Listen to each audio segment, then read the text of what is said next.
One day earlier, Eve Mallow and Viv Montague were rattling up the rutted driveway to Lockley Grange in the van belonging to Monty's, the tea shop Viv owned. Viv treated the vehicle like a favorite pet, so Eve tried not to criticize it. All the same, she wished she hadn't eaten a cake before they'd begun the journey. Lockley Grange wasn't far from their home village of Saxford St. Peter, but the van was a boneshaker. She found it impossible not to tense her stomach muscles, especially when Viv was driving. At least they were off public roads now. The day was dark and dreary and the Grange looked grim and forbidding against the lowering sky. It didn't help that the place had a tragic history. You'd think the Hales would do something about the drive, Viv said. Eve fought the urge to grab the steering wheel as they approached a particularly large pothole. Things fell into disrepair years ago. The family didn't visit for a long time after Sir Lance's first wife died. Eve hadn't shared the full details with Viv. She was worried she'd say something tactless when they arrived. Viv shook her head. And I remember you saying his mind was always on his work anyway, not practical stuff. That's right. Eve had nannied for him and his late wife briefly, when she was just 24 and between jobs. The kids had been 4, 3 and 1. Quite a handful. He was working for the Foreign and Commonwealth Office when I knew him, already well up the career ladder, and his wife was a high flyer too. Household arrangements were chaotic. She'd enjoyed the challenge. Eve had heard that Sir Lance had begun to visit the Grange again when he wanted to focus on his work. These days he came down quite often. It must hurt, but she guessed he believed in facing his demons, and the place was relatively remote. If he wanted quiet, he couldn't do better. After retiring from the civil service, he'd moved into academia, which had led to his current visit. He'd been awarded the Belford Christie Prize for research into international relations and was hosting a party to celebrate, though after the death of his elder daughter 3 months earlier, the do was being billed as a tribute to her as well. Lance had insisted it was still a celebration, both of her life and his achievements. He didn't want anyone turning up in black. Tell me more about him, Viv said, looking earnestly at Eve, not at where she was going. Why have you never looked him up? For Eve the more natural question would be, why would she? It's 30 years since we last met. I doubt he'd want some former nanny dropping in for tea. Snob, is he? Viv bumped the van into another pothole. I wouldn't say that. He was generous and jolly when I worked for him. He lent me one of his cars once, when a friend and I needed transport to a gig. That was brave of him. Eve tried not to react. Her driving was considerably better than Viv's. Anyway, I'm sure he'd forgotten all about me, but I reminded him when he hired us to cater for his party. It had come about via one of those small world coincidences that sometimes happened. A neighbor of Eve's who knew Sir Lance's second wife had recommended Monty's as caterers, and Eve worked there part-time, so she and Lance had reconnected. Viv was looking up at the Grange now. Must cost a fortune to keep up a house like this anyway. Perhaps he's given up trying. I don't think it'll be that holding him back. He always had lots of money. Inherited mostly, from what I picked up back in the day. Whatever its state of repair, the Grange was impressive. She'd read up on it ages ago, when she'd realized it belonged to her old employer. Some of it dated back 700 years and most of the rest was mid-16th century. The drive led directly towards the center of the house, and to its left was the only modern touch, an annex with huge glass windows. Eve could just see the luxurious swimming pool inside. Robin, Eve's gardener fiancé who'd been hired to help tidy the grounds, had discovered the background to the new building from a member of staff. Sir Lance had installed it after his doctor told him he should take more care of his health. The Hales couldn't be hurting financially if that was the solution he'd chosen.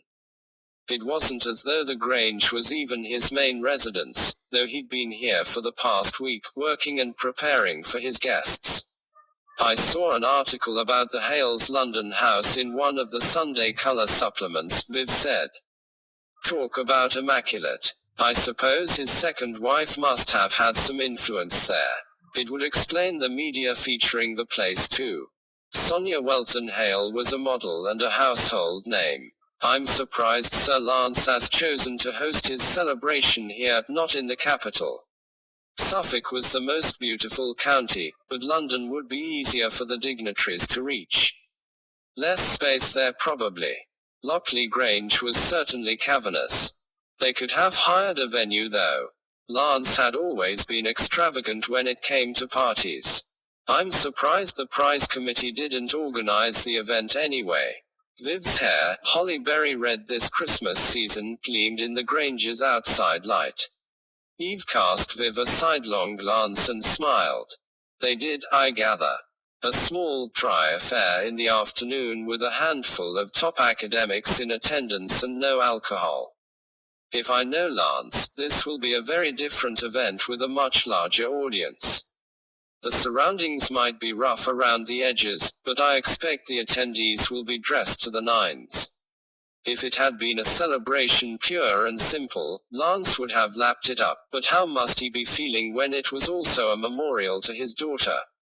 Eve thought of the little girl she'd looked after all those years ago, and then of her own adult twins and the unimaginable pain of losing one of them. It was just like Lance to insist the occasion was still a celebration though, he was all about making sure the show went on. I can't wait. Viv sounded excited. She and Eve had been invited to attend. I'm going to wear my pink and purple printed mini dress. The one with the 70s flower power design. That would be interesting. Especially with the berry red hair. Absolutely. I don't get out in it enough. Eve was still worrying over her own outfit and her mind was preoccupied with the food too. They were supplying fine pastries for the event, both sweet, which they were used to, and savory, which they weren't. It was an exciting new sideline and the samples Viv had produced were sumptuous, but Eve still couldn't help feeling nervous. They couldn't control how the food would be presented. Hired staff would transfer it onto Lance's plates. Given the state of the drive, Eve wondered what the crockery would be like. She hoped it wasn't covered with chips and dirty-looking cracks. It's generous of Sir Lance to include so many of the villagers on the guest list, Viv said. And he clearly wants to catch up with you. He wouldn't have invited you otherwise. Eve just smiled. She suspected he wanted to fill the place to the gills. He'd always loved a house full and an audience. The fact that she worked as a freelance journalist when she wasn't helping at Monty's might appeal too. He wasn't averse to publicity, though he hadn't actually asked her to write anything. Eve hoped he wouldn't. Obituaries were her speciality. She'd occasionally dabbled in articles about the living, but subjects that answered back tended to cause trouble. Eve always wrote honestly, which could be unpopular. She'd be happy to stick to producing pastries on this occasion. Tonight, she and Viv were visiting the Grange to work out logistics, what could be put where, how much fridge space there was and so on. The following day they'd be back for the party itself, armed with everything they'd prepared. Viv pulled up in the sweeping forecourt of the Grange and the van's engine juddered to a halt.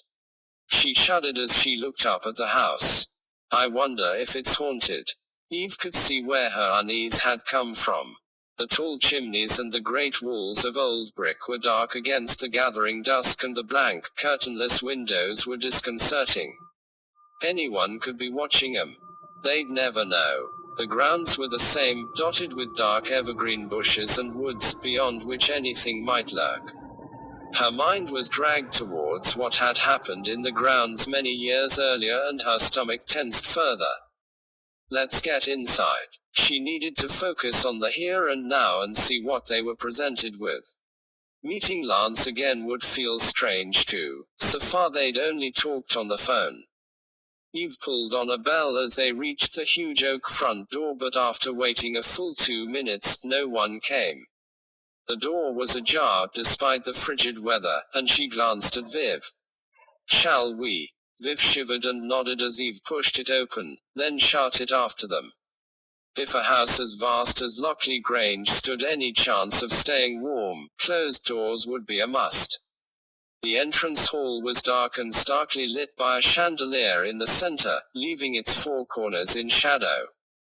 The walls were painted a depressing bottle green and dotted with paintings and a fox's head, its glass eyes staring down accusingly at him.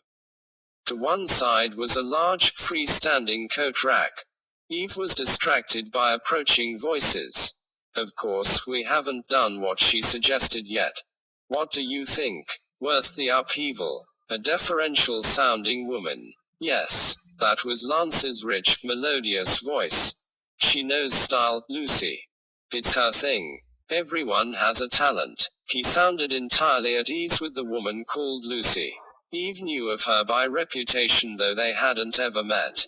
She guessed the she they were talking about might be Lance's second wife, the model.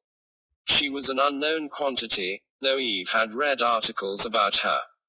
Right, that was Lucy again.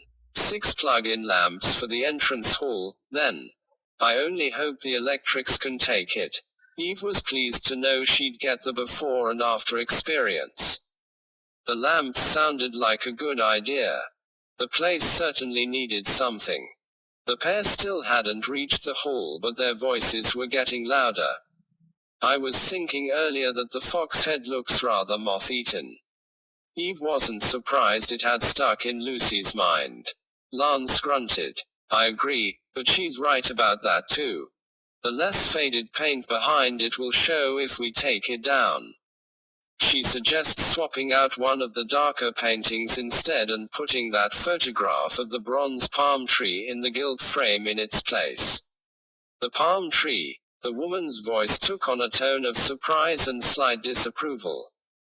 "But you hate it." "I know." The man laughed. "I can't believe I haven't got round to chucking it out of the London house. But she says the photo of it will be perfect. The lamplight will make the bronze gleam and distract from the wall behind." It sounded like a smart move. "She needs to think she's appreciated," the man went on. "As she is, of course," he added, as though it was an afterthought. "Of course she is." The woman sounded as though she was assuaging any guilt Lance might feel. "As I said when you asked me at the time, you made a fine choice for your second wife." Even Viv's eyes met. This was weird. Eve knew the history between Lance and Lucy. They'd been bound together by Lance's first wife's horrific death. Lucy had worked for him ever since. All the same, the importance he seemed to place in her opinion sounded like a recipe for trouble. How must his second wife feel about it? Too. A moment later, Lance stepped into the hall. "Ah, who have we here?" Eve was sure she'd have recognized him immediately, even without the recent press coverage. He was a handsome man in his 60s now, with thick graying hair swept back from his forehead and dark intense eyes. They seemed to flash as he looked from her to Viv. She'd thought he might not recognize her, but he rushed up to her immediately. "Eve, how wonderful to see you again." He gave her a hug, and in seconds he'd turned to Viv and was pumping her hand. "And you must be Viv. Thank you for helping us. We thought your samples were the best things we'd ever tasted." He'd found the shortcut to Viv's heart without any trouble, though he was probably being honest. Eve had been impressed when they'd tried some before dropping him off with a member of staff. Eve felt the warmth of his welcome too, but the patronizing way he'd spoken about his second wife still bothered her. It's her thing. Everyone has a talent. She needs to think she's appreciated. She was glad she wouldn't hear what Lance said about her and Viv behind the backs. "Lance, I'm so sorry about all you've been through since we last met." Eve had written to him after both tragedies, but it felt important to say it face to face. He put a hand on her arm, nodded and blinked. "Thank you. Behind Lance stood the woman who must be Lucy, wearing a chocolate-brown polo neck jumper and a tartan pencil skirt. Lucy, this is Eve, who I told you about. She once looked after the children for us in London. And here's Viv too, her talented colleague from Monty's tea shop. We need to show them the kitchen, so they're clued up for tomorrow. He turned to Eve and Viv. This is Lucy Garton. She's been my right-hand woman since time began. Without her, nothing I do would be possible. She's a genius, and by rights she'd never have come to work for me. He heaved a sigh. But life is unpredictable. Eve knew Lucy had been tipped for a prestigious job in academia, before Lance's first wife's death. Lance put a hand on Lucy's arm, squeezing it for just a moment as their eyes met. The closeness was striking. Eve might have guessed they were lovers, had it not been for Lucy's tone when they'd talked about Lance's second wife. There'd been no jealousy there. Lance turned back to her and Viv. Let me show you the kitchen while poor Lucy sorts out umpteen lights to brighten up this hall. It was good to see him treating her like an equal and relieving her of a job. He swept ahead of them down a dark corridor lined with heavy old paintings that needed cleaning. Once again, he moved with energy, as though he couldn't wait to get on to the next task. The children are looking forward to talking to you tomorrow, Eve, he said, smiling at her rather tightly over his shoulder. Not that they're children anymore. I'm keen to see them too. It must be harrowing for Lance that there were only two of them now. Poor man, losing a wife and an adult child. The knot of sadness at Eve's core tightened. As for the remaining two, it would be strange to fuse the impressions she'd formed 30 years ago with their adult selves. They were in high-powered roles now. They seemed to have taken after the parents. Here's the kitchen, for better or worse. Lance waved a hand around the huge room. I'm down here at Lockley quite often now, of course, but I'm afraid I only bothered updating the rooms I needed, and I'm not much of a cook. The fridge looked around 50 years old, but it was a decent size. When Eve opened it, she wasn't sure if it was colder inside or in the room. Lance met her eye and laughed suddenly. The house will come to life tomorrow, you'll see. It feels odd to throw it open after so many years, but it's time. We've had truckloads of wood delivered. We'll have fires going in every room and everything will sparkle. Eve hoped she wasn't blushing. She could have done without being so transparent. I'm sure it will. It's an amazing place. Ah, yes.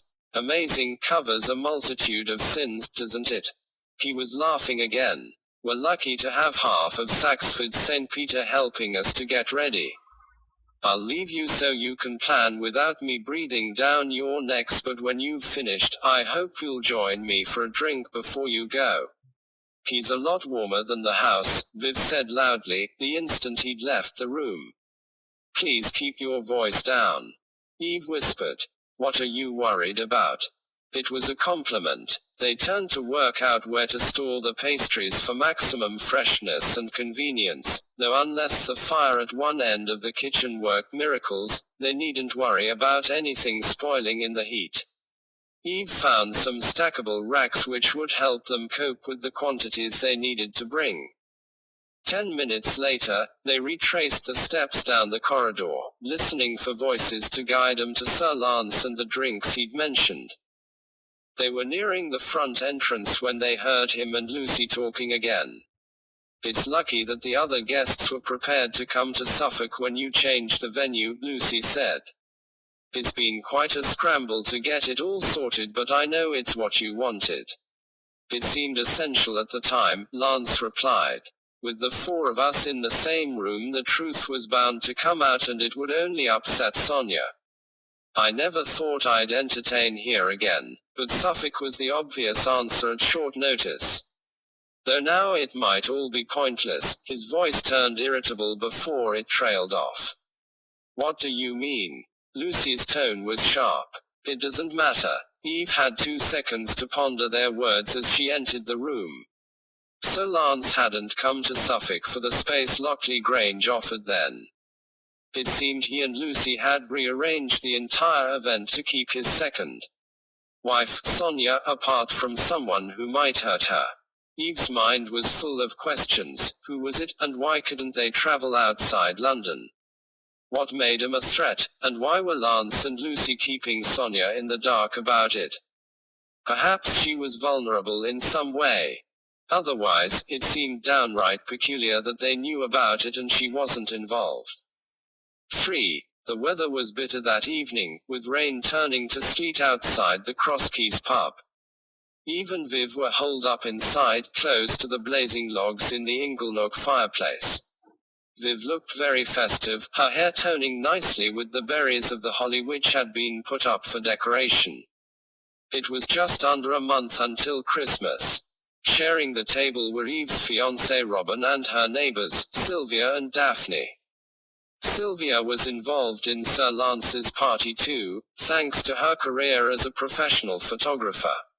She described herself as semi-retired, but Eve suspected that simply provided an excuse to reject any job she didn't fancy. She was always busy. She was laughing now, eyes sparkling, her long grey plait hanging forward over one shoulder. I'm looking forward to recording the event. Lance says he wants lots of informal shots, so I've got carte blanche to catch people unawares. The guests will be forewarned, of course, but I'm hoping they'll forget all about me after a glass or two of fizz. Sylvia had a wicked sense of humor and was a past master at showing people's characters in her shots. It'll be good to catch up with Sonia too, she went on. She rarely comes to Suffolk. Too busy with work, and I dare say some time apart helps keep her and Lance's marriage fresh. She tells me he's so obsessed with his research that it's best to let him scuttle off and get on with it. It was Sylvia who'd put Eve and Viv up for the catering job. It was intriguing to see him again after so many years, Eve said. And it'll be weird to see his children all grown up.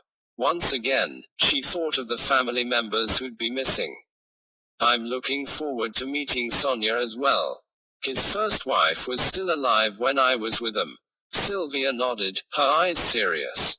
I never met her, but I've known Sonia a good while. What do you think of her? She's a hoot. Tough. Clever. Not vulnerable then. Eve was even more disturbed to know Lance and Lucy were keeping secrets from her. What does she make of Lucy Garton? She couldn't resist asking. Lucy and Lance seem thick as thieves. Sylvia raised an eyebrow. She treats her as a fact of life. I gather she's been alive in all-round help, housekeeper, childminder, PA, you name it, ever since Lance's first wife died. Everywhere Lance goes, she goes too. You probably know more about it than I do. Were Lucy and the first wife friends? Eve nodded. They were at Cambridge together, along with Lance. Then later on, Lucy was in a passionate relationship with Lance's brother. And then Lance's first wife was killed. Horrific. She closed her eyes for a moment, unable to get the graphic images out of her head. You probably read the news reports. It was how Eve had got her information. Viv frowned. I don't remember anything about it. How long ago was this? Eve did a quick mental calculation. Lance's eldest had been 12 at the time and he was 34 now. 22 years ago. I'd have been knee-deep in nappies. Viv had 3 adult boys. Either that or up to my eyeballs at the tea shop. I know bits, Sylvia said. Just what Sonia's told me, and snippets of gossip, but I never got the full story. Come on, Eve. Out with it. For a moment, Eve hesitated. She wasn't superstitious, but it was the tale of a marriage brought to an abrupt end under the most terrible circumstances. She was due to wed Robin in just over 3 weeks' time, and focusing on something so nightmarish made her anxious. She hadn't told Robin the story for the same reason. She turned to him now. Do you already know what happened? He shook his head. I was still down in London at the time. He'd been a detective there until informing on corrupt colleagues had forced him to go underground, changing his name, location and profession. The entire network was behind bars now, thank goodness, so he could be open about his past. I was down there when it happened too. Eve had only moved to Saxford 5 years before, around the time that Lance and Sonia had married, in fact. But it made the national news, and of course it hit home for me, because of my link with the family.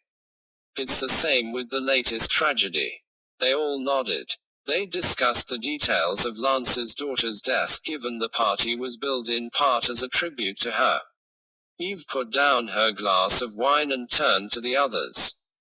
Most of what I've got is second-hand tittle-tattle, laid over my background knowledge. I liked Lance's first wife, Jacqueline. She worked long hours as a human rights lawyer, but whenever she was around, she was engaged and sparky. Bright of course, but also empathetic and energetic. It was hard to take it in when I heard she was dead. And it had been horrible to think of the 3 children Eve had cared for being left without their mother. Yes, said Viv. But what happened? Lance was in the UK, it was before he got his first senior ambassadorial position. He'd come to Lockley Grange for a holiday, with Jacqueline and the kids in tow, as well as his brother, Bruno, and Lucy. They were infatuated with each other at the time. I hear Bruno was the black sheep of the family, Sylvia put in, but Lance brought him back into the fold. That decision led to Bruno and Lucy's relationship, according to Sonia. She didn't know any of them back then of course, but I gather Lance is unguarded when he's drunk and talks in his sleep too. I expect her insights are accurate. She took up her tumbler and it caught the light from the fire. What else did she say? Eve only had the public version of the story. That Lance still tries to justify himself when he's had too much to drink. He says his dad treated Bruno unfairly, which made Lance more protective, and that Bruno pulled the wool over Lance's eyes. And although he gave Bruno house room, he was never happy about his relationship with Lucy. He tried to get her to break it off with him. Sylvia gave an ironic smile. Hypocritical, you might say, if he thought Bruno was an unsuitable match for his friend, why allow him to visit at all? But apparently, Lance's crowd flocked around when Bruno visited. He livened up parties and made Lance seem cool, so he didn't discourage him. It fitted with what Eve knew. I remember reading that Bruno had been expelled from every school he'd attended. The media said he'd been touring Europe with a band, getting into scrapes while Lance was at university. Then Lucy met Bruno at one of Lance's parties and was smitten. Eve thought of the quiet, organized woman she'd seen at Lockley Grange. In her experience, it was sometimes the most controlled types who went spectacularly off the rails and fell for the wrong people. What happened next? Viv said. Jacqueline was worried by Bruno, from what the papers said. Eve sipped her wine. She had her children to consider and the influence he might have on them. In the end, there was a massive row. Sylvia nodded. Sonia thinks Bruno had left drugs lying around the house, and that he was high half the time too. Having some of the gaps filled made the scene even more vivid. Jacqueline told Lance it was her or Bruno. She looked at Sylvia, who nodded her agreement and took over the story again. When Bruno heard, he was livid with Jacqueline and off his head on some drug or other. He'd already heard Lance trying to persuade Lucy to give him up. Sonia thinks the combination made him turn on them. It all fitted. The news reports say he got into his car, with Lucy in the passenger seat, all set to leave Lockley Grange for good, or so everyone thought, including Lucy. But she quickly realized he'd never intended to go without taking his revenge. He knew where Jacqueline was, out in the grounds, checking a fence that had just been mended. Lucy told the court she was terrified at how fast he was driving. She wanted to get out, but she couldn't. He'd locked the doors, and they were going at breakneck speed. In the end, she was sitting there helpless in the passenger seat when Bruno mowed Jacqueline down. He drove over her and through the fence and kept on going. He was caught, of course. In court, he said he was taking revenge on her and Lance, robbing Lance of his wife, just as Lance had tried to rob Bruno of Lucy. Sylvia closed her eyes for a moment and took a deep breath. He's out of prison again now. Daphne winced, her gaze on the table, hands clasped together. Viv's eyes were huge. Poor Lance. Poor Jacqueline. Sylvia said. If he'd kept Bruno at bay, she'd still be alive, and Lucy's life would have panned out very differently. She sipped her whiskey. As ever, the image of Jacqueline filled Eve's head. Her lively brown eyes and long, dark hair pulled back off her face. Her quickness and her spirit. And then Eve thought of the 3 children she'd cuddled when they were tiny, and how they must have felt when they heard their mum was dead. To say nothing of the trauma Lucy had suffered. Lucy was already rising up the ladder in academia when it happened. She'd shone at university too. Lance was top in his year, but she was second. Everyone agreed she was destined for great things, but that all went out of the window. Sylvia drained her whiskey. Sonia said Lucy could never go back to Cambridge. She wouldn't even leave the house for months afterwards. Lance came to see her at Lockley Grange each weekend, and when she finally ventured further afield it was back to London, and in his company. I think Lance must have felt responsible. I gather he did everything for her back then. Though it benefited him too, of course. She became his right-hand woman, helping to run the household and look after the children. The youngest was only 9 when Jacqueline was killed, isn't that right, Eve? Eve nodded. Sonia thinks Lucy gained strength from focusing on and Lance. They became her project. She lived in, traveled with them when required, looked after them when Lance worked, and was his intellectual equal, sharing his problems. Sonia suspects he discussed all kinds of private work stuff with her, whether he was mentor or not. She says he has complete confidence in her, and vice versa. Eve looked at Robin. That fits with what we saw today. I can see how it happened, but I'd feel cut out if I was Sonia. She must have known the situation when she agreed to marry Lance, but I imagine the reality is claustrophobic. Sylvia nodded. I agree. I suspect it's no bad thing that Sonia's away modeling so much. Viv leaned forward. And now Lance's middle child is dead too. She had 3 of her own, and Eve bet she was putting herself in Lance's shoes. The latest death sat there like an uncomfortable lump in Eve's chest. Lance's elder daughter had fallen from a cliff in Cornwall around 3 months earlier and died. The 7th of September. Eve could almost feel the warm little 3-year-old sitting on her lap, but that child had been long gone. She'd been 33 when she died, and the deputy editor of a national newspaper. The weather had been terrible, the night of the accident, stormy, with high winds and poor visibility. The police assumed she'd missed her footing. It's brave of Sir Lance to carry on with the party, It's brave of Sir Lance to carry on with the party, Daphne said, and to present the whole thing as a celebration. But a life should be celebrated. Sylvia gave a wry smile. And Lance is a show must go on sort, wouldn't you say, Eve? Eve nodded. Definitely. Continuing would be a demonstration of strength. And the event was planned before the death, with people flying in from overseas, though the venue changed, Sylvia went on. But I agree with you, Daphne. If you died recently, I wouldn't hold a shindig. There you are, Viv said to Daphne. Romance isn't dead. 4. When Eve and Viv arrived at Lockley Grange the following day, ready to offload the pastries, the entrance had been transformed. Lance was first to greet him and seemed to read Eve's mind. It does look better, doesn't it? Sonia's idea. She's a model. She knows all about staging. It works beautifully.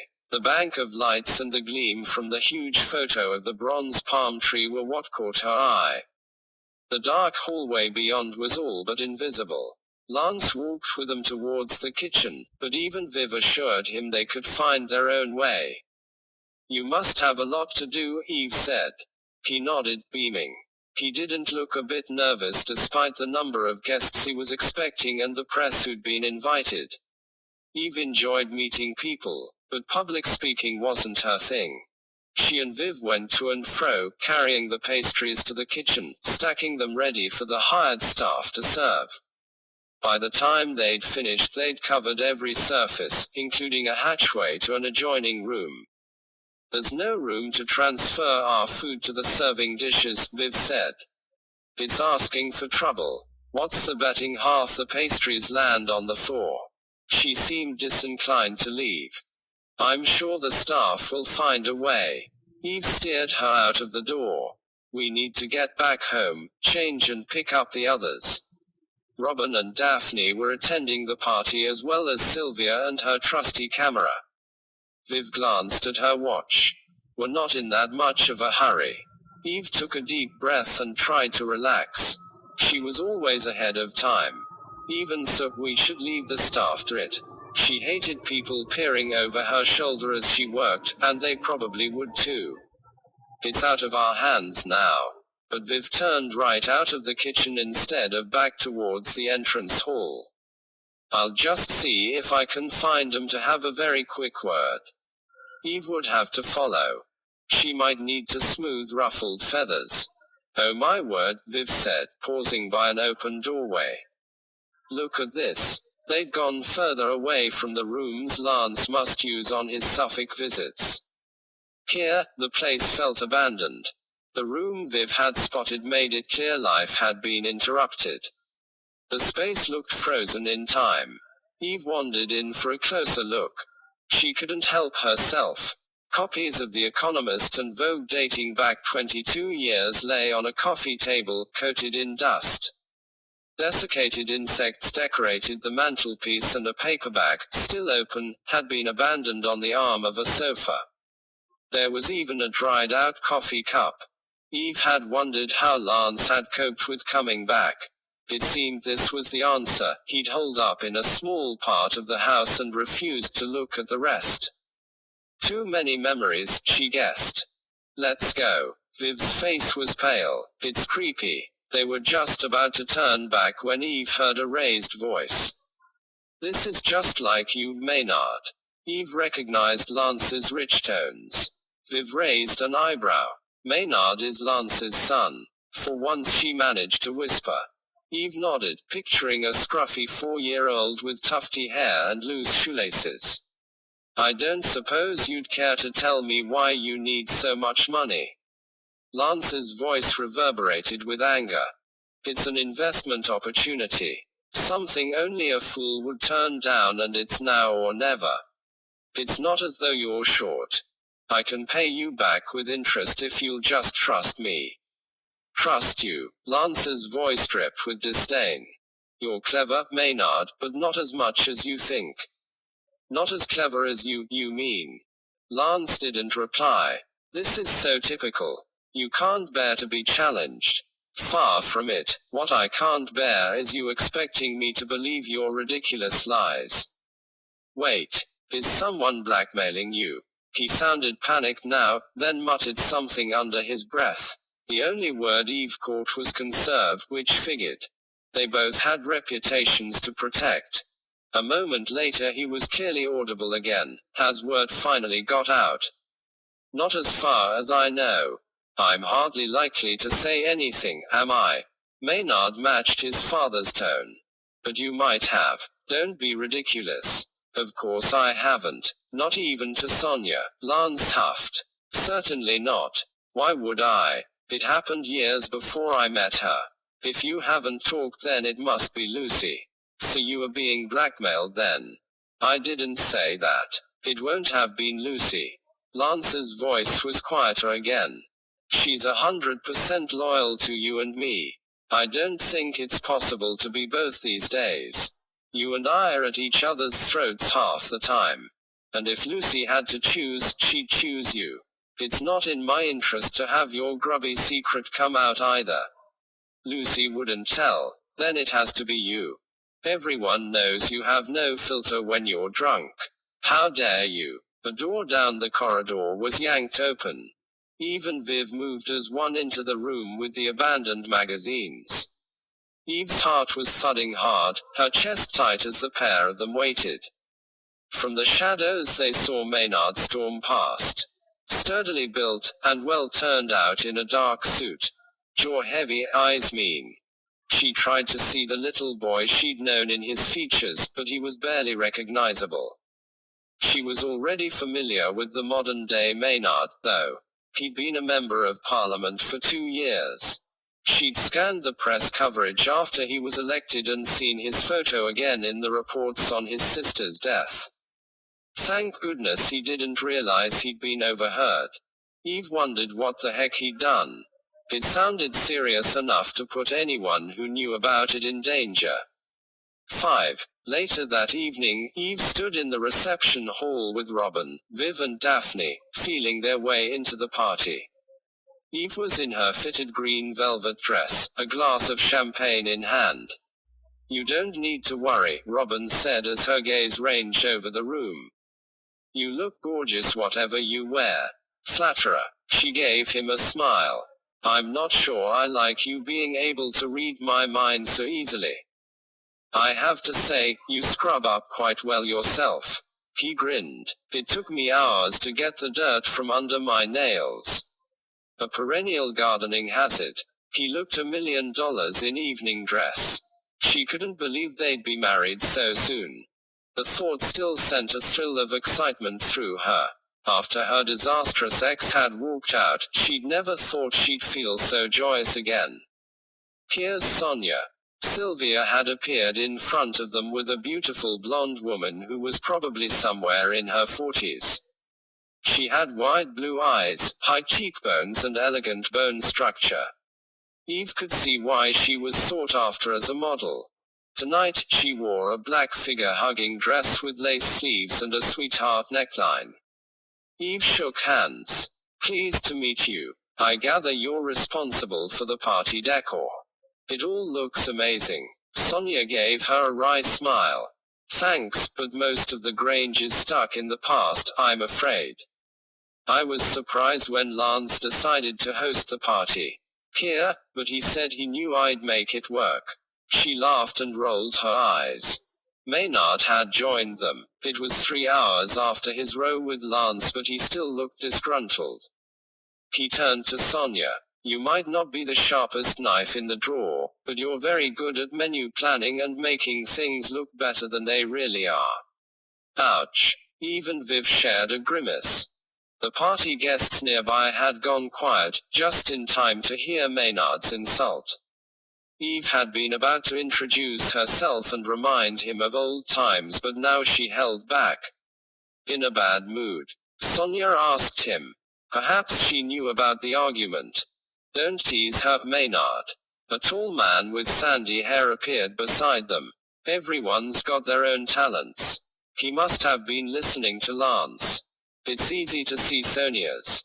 He leered and Eve saw Robin frown. She was frowning too. The man must be drunk or an idiot. Or probably both. If she'd been Sonia, she'd have felt like slapping him, but Sonia just smiled. Yes, it's a great shame I'm so dense, but I'm delighted that you appreciate my body. It's easy to see where your brain is located. She stared pointedly at his trousers. The man blinked, a flush creeping up his neck. Other people were laughing at him now, and he turned away, muttering something unsavory. Sorry about that, Sonia said, as Maynard went off to find himself a drink. I've been a fish out of water ever since I married into the Hale family. After 5 years I've got used to sticking up for myself. For a load of supposed intellectuals, some of the views they air are incredibly. She was interrupted by the chinking of a fork against a champagne bottle, and Eve looked up to see that Lance had mounted a temporarily erected platform, complete with lectern. He looked down over his guests. My dear friends, he said, thank you for coming to Suffolk for this special gathering. I'm both proud and humbled to have you here, and I'll be round to talk to each of you presently. My formal speech can wait, as I'm sure you'll all agree. There was gentle laughter and someone called out, "Hear, hear."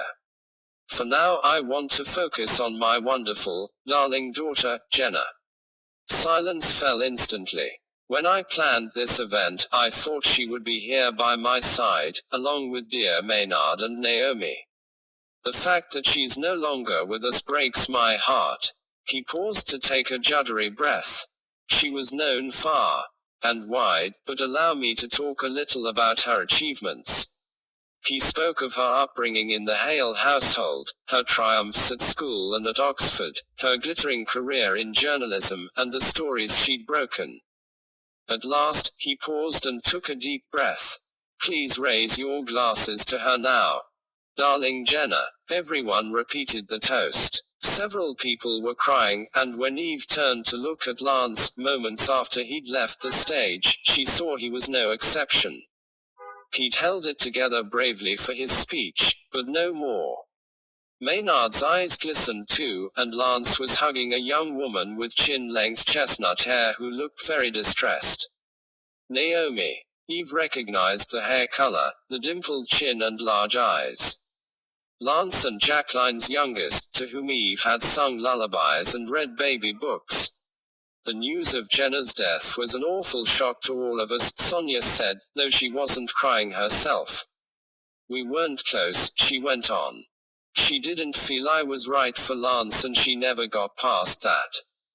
Years had passed, but I suppose it still felt as though I was replacing her mum. When Lance and his remaining children looked as though they'd recovered themselves, Sonia took Eve to be reintroduced. Maynard will behave himself when he realizes who you are, she said, with the same wry smile as before, especially with Lance listening in.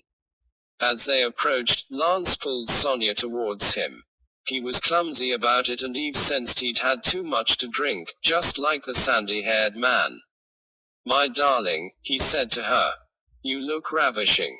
And the decor and the refreshments are a triumph. You're in your element. The food is down to Eve and her colleague, Sonia said, which was just as well. Eve would have let it pass, but Viv would be bursting to remind him of the fact if she'd overheard. Of course, Lance nodded at Eve, a twinkle in his eye, but you chose who to hire and you did it beautifully. Now Eve, let me remember you to my children. But of course, they wouldn't remember. Not even Maynard. It was so long ago. They shook hands though, and Naomi said it was nice to see her again. Maynard's an MP now, as I'm sure you're aware, Lance said. He sounded proud, despite the row earlier. And Naomi is an economist. Working for a charity focused on eradicating poverty. He ruffled her hair as though she was still a child. An idealist like her mother. Naomi fights against the tide, just as Jacqueline did. People are animals, unfortunately. They want to rise to the top at the expense of others, and there's no way of stopping it. Dad. Naomi sounded tired, as though he'd said the same thing many times before. It's not the way I want it, it's just the way it is. She stood up straighter, so he could no longer pull her close. That's your view, but it's not mine. I wish you hadn't given that interview, pulling my report to pieces. Lance waved a hand. I thought we'd been through all this yesterday. We didn't finish the conversation.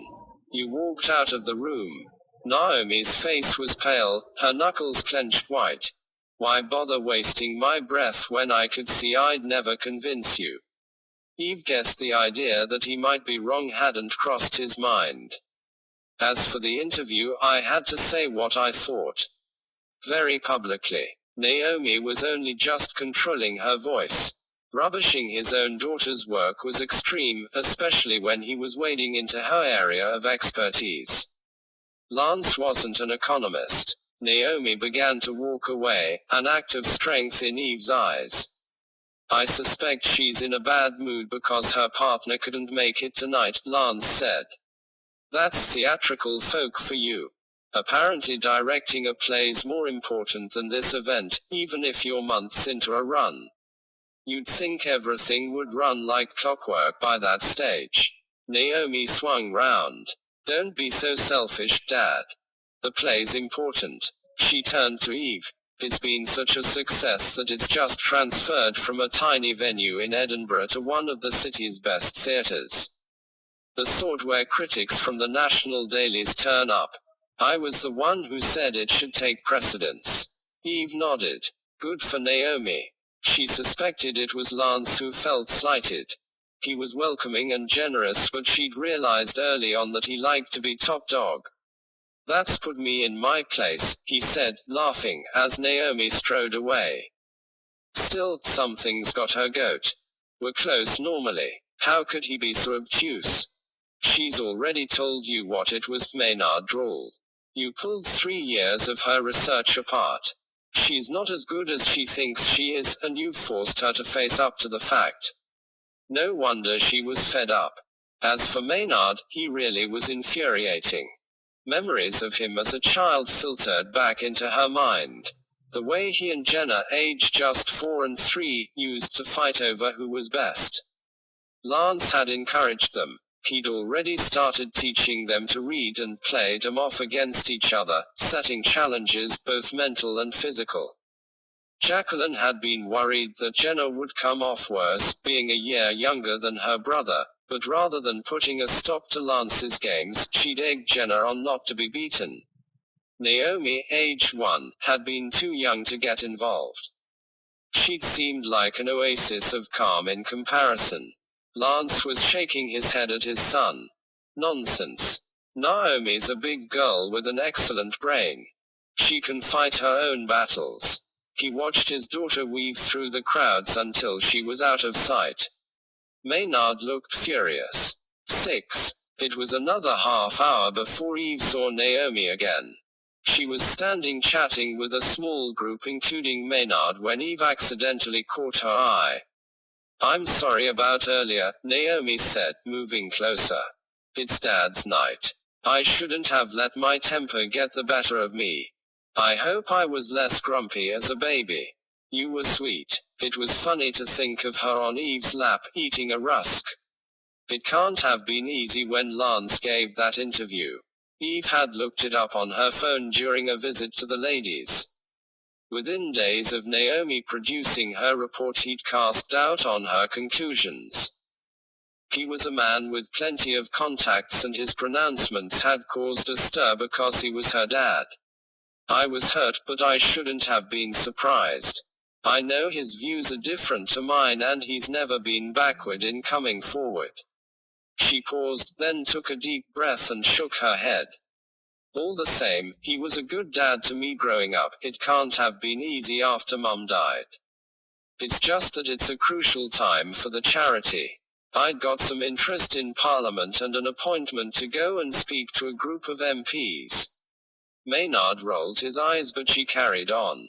I think we could really make a difference, if only Dad doesn't put 'em off. Some of them seem to be backtracking now. You could put in a good word, Maynard.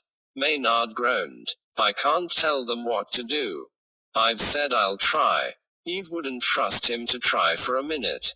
More memories came back of how he'd treated his younger sisters, hiding the toys and pulling faces. She remembered him ripping the head off a velvet rabbit of Jenna's, and putting the cat into Naomi's cot as she was sleeping.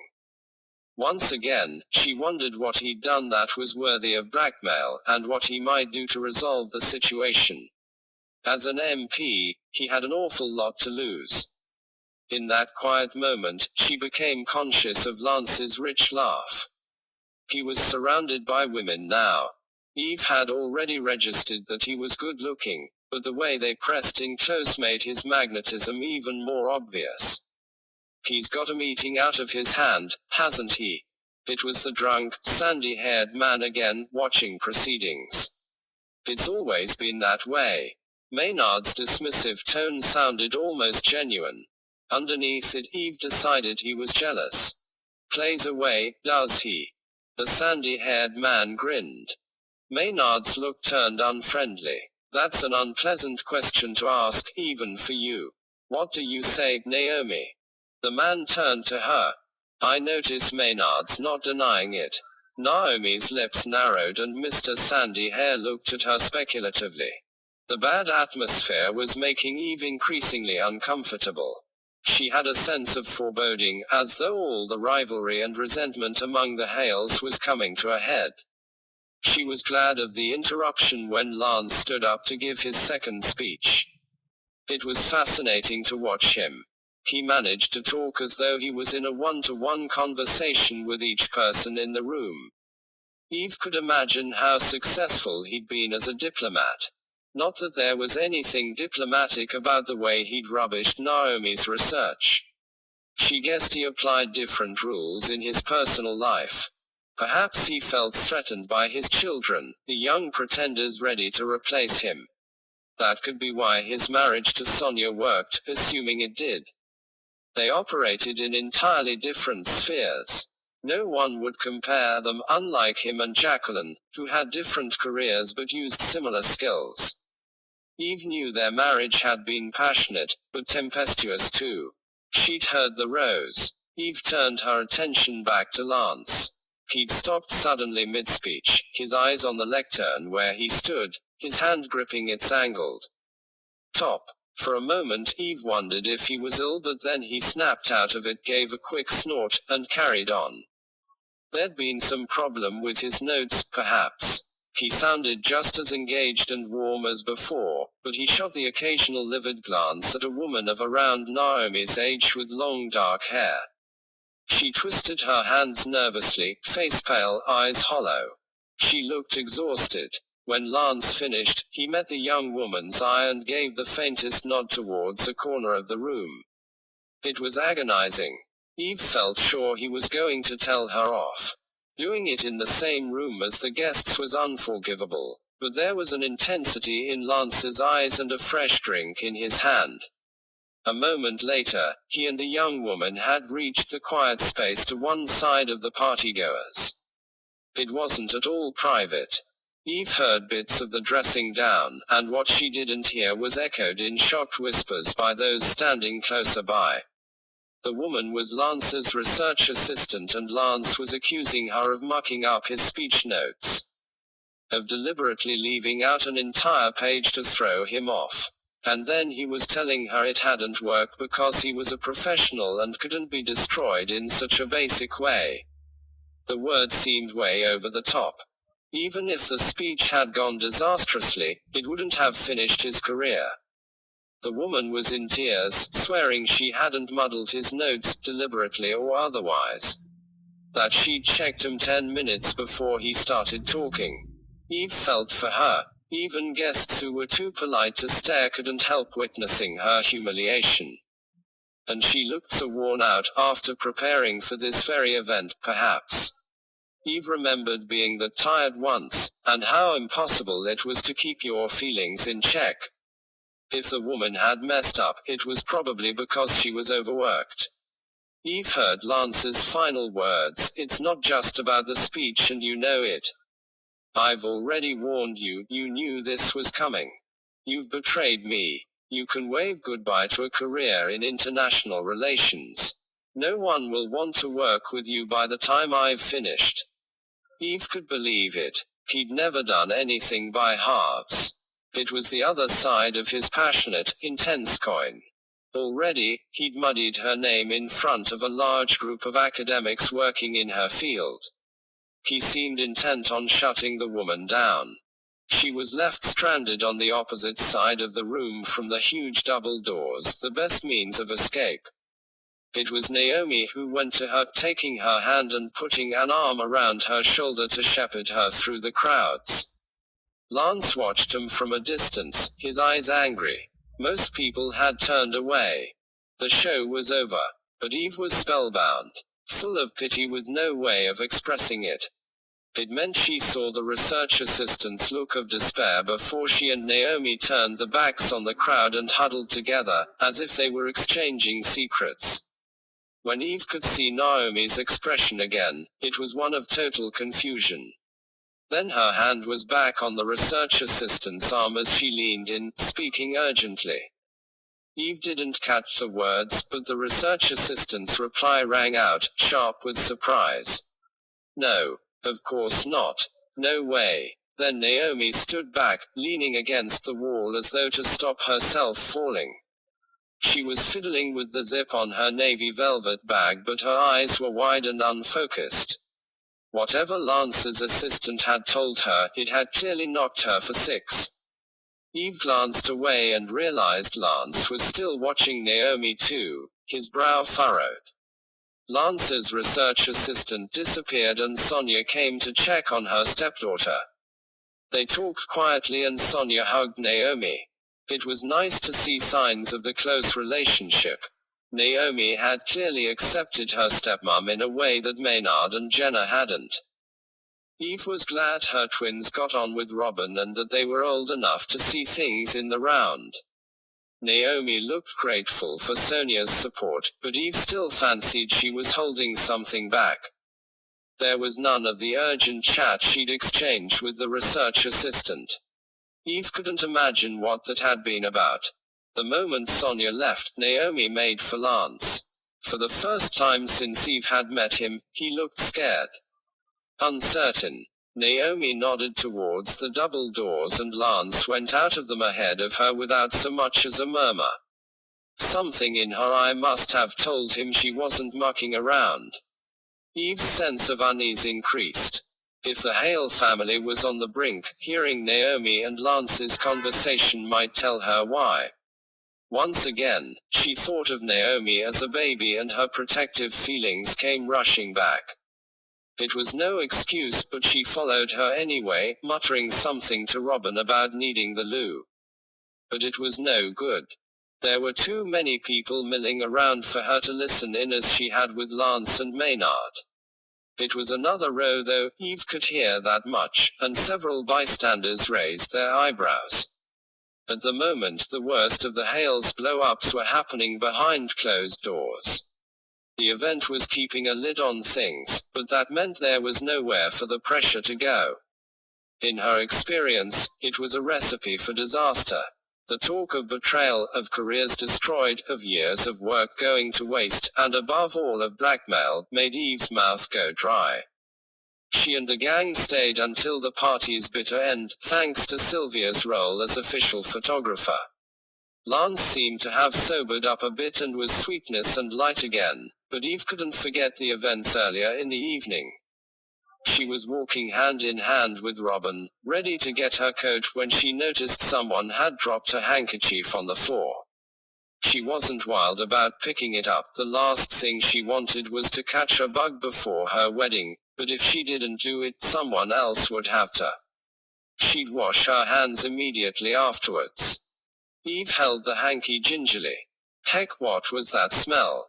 Robin frowned. He must have got it too. I'm glad I rescued this now. She put the hanky in her pocket and strode towards the door, the hairs on the back of her neck lifting. I wasn't expecting you to get sentimentally attached to it. Ha ha. She gave him a look. Wait until we get outside. They'd come back in her car rather than Viv's clanking van, and Eve went to find it on the sweeping forecourt. The rest of the gang were hard on her heels. What is it? Viv demanded as she squeezed into the back seat with Sylvia and Daphne. It was on the cozy side. Have you spotted something fishy? No. Chilly-ish. What? Eve passed the handkerchief to Robin, then released the clutch and drove off. Viv must have been watching from the back. Ugh. Who uses cotton hankies these days? So unhygienic. Don't worry. Eve watched Lockley Grange recede in the rear view mirror. I don't think anyone was using it because they had a cold. No. Sylvia coughed as Robin handed her the hanky. Mopping up chili oil, more like. Except we provided the food, Eve said, and there was no chili oil involved. Nor any in the kitchen that I saw. And who wipes up oil with a cotton hanky when there are paper napkins all over the place? What do you think then? Daphne asked. Eve's eyes were still watering from the chili fumes. She didn't like the way her thoughts were turning, but only one conclusion sprang to mind. There was a lot of emotion this evening when Lance paid tribute to Jenna. I'm just wondering if someone was crying crocodile tears. 7. For the first time in many days, Eve thought about something other than her wedding as she tried to sleep that night. The handkerchief was topmost in her mind. Gut instinct told her that chili oil was significant, and going to such lengths to appear emotional was odd. Eve wouldn't have thought badly of anyone who didn't cry. Grief took people in different ways, and the news of poor Jenna's death wasn't so very fresh. But it looked as though someone felt they must be seen to break down, and that suggested a guilty conscience. Eve kept pushing the thought away, but however hard she tried, it worked its way to the surface again. What if Jenna hadn't fallen from that cliff? What if she'd been pushed? If it hadn't been for the turmoil she'd witnessed that evening, from the passionate arguments and deeply hurtful comments, to Maynard's blackmail-worthy secret, her mind might never have turned to violence. As it was, the thought took hold. It would only wake her up further, but Eve felt compelled to leave her cozy bed to Google Jenna from the spare room. She could have done it then and there, using her phone, but she didn't want the light to disturb Robin, and her laptop would be less fiddly. She pushed the bedcovers back carefully, then pulled on her dressing gown before creeping across the landing. A moment later, she was hunched over the computer, accessing the information she wanted. Much of it repeated what Lance had said in his speech. Jenna had been the deputy editor of the Daily Reporter and tipped for promotion before she was 35. What a family. They were all at the top of the game. The press had reported various run-ins between Jenna and her dad, echoing the tensions between Lance and Naomi. He'd made barbed comments about her in interviews with rival papers, but Eve couldn't see him killing his own daughter because he was jealous of her success. She wasn't working in his field, so they weren't direct rivals, and if he felt threatened, Maynard was the most famous of his children. After she'd investigated Jenna, she Googled Lance too and found photos of his research group, including his beleaguered assistant Erica Paxton. Eve's feet were frozen, and outside it was sleeting again. She went to fill a hot water bottle and crept back under the duvet next to Robin, wooden beams stretching over their heads. After that, her mind circled round everything else she'd seen in the last 2 days. The fact that Lance had relocated his grand party to Suffolk to avoid Sonia coming into contact with an unknown guest. The knowledge that he and Lucy were keeping something from Sonia, supposedly out of concern. They were treating her like a child, and that felt unhealthy. And it wasn't only they who didn't take Sonia seriously. Maynard had made insulting comments about her intellect, and he hadn't been the only one. It made Eve angry. Sonia was clearly an intelligent woman. She developed her own way of dealing with the barbed remarks, but she shouldn't have to. On top of all that, both Maynard and Naomi seemed to think Lance was sleeping around. Perhaps Sonia didn't know what was going on, though Eve suspected she was too worldly not to have a good idea, and too shrewd not to sense there were secrets being kept. Her mind turned to Lance's row with Maynard. The 4-year-old she'd once played with was a stranger now. A stranger demanding money, and a lot of it. It sounded as though Lance was right, and he was being blackmailed. He'd said Maynard's secret dated back years, and it was clear Lucy also knew the truth. What on earth could it be, and who had talked? Beyond all that was the appalling way Lance had treated Erica, his research assistant. She was only 28 according to the university website Eve had found. Even if she'd made a mistake, it was abhorrent to bully and humiliate her in front of an audience. Lance had two sides to him, by turns warm and generous, then defensive and easily angered. And he'd accused Erica of betrayal. Either he was paranoid or there was more to their row than met the eye. That had been followed by the intense exchange between Erica and Naomi. Eve could only conclude that Erica had confided something about Lance which had thrown Naomi into turmoil. She'd looked polaxed, then demanded a word in private with her dad which had escalated into a furious row. It was so late now that it almost didn't seem worth sleeping, and Eve knew she'd dream if she did. There were too many disturbing thoughts playing on her mind. But at last, she did drop off, and sure enough the nightmare came.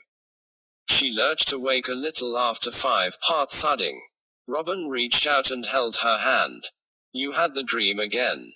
She nodded. She'd finally confessed to him how often she'd imagined footfalls in the lane. And he knew the old tale, that hearing 'em signified danger. Half the villagers believed it.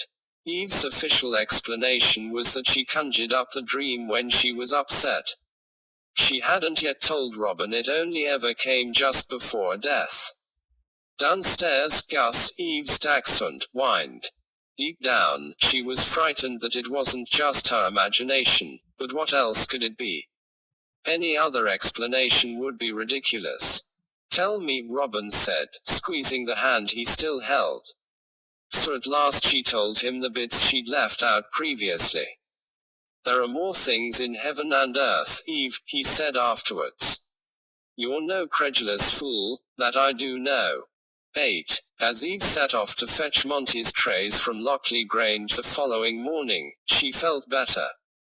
The sleet had stopped, and although the day was dark and overcast, the watery daylight was enough to dispel her night terrors. She drove inland, away from Saxford's coast, past bare trees, stark against the grey sky. At last, she reached the turning to the Grange, travelling back up the drive, the pool building to her left, the woods round to the right of the house. There were still signs of last night's party.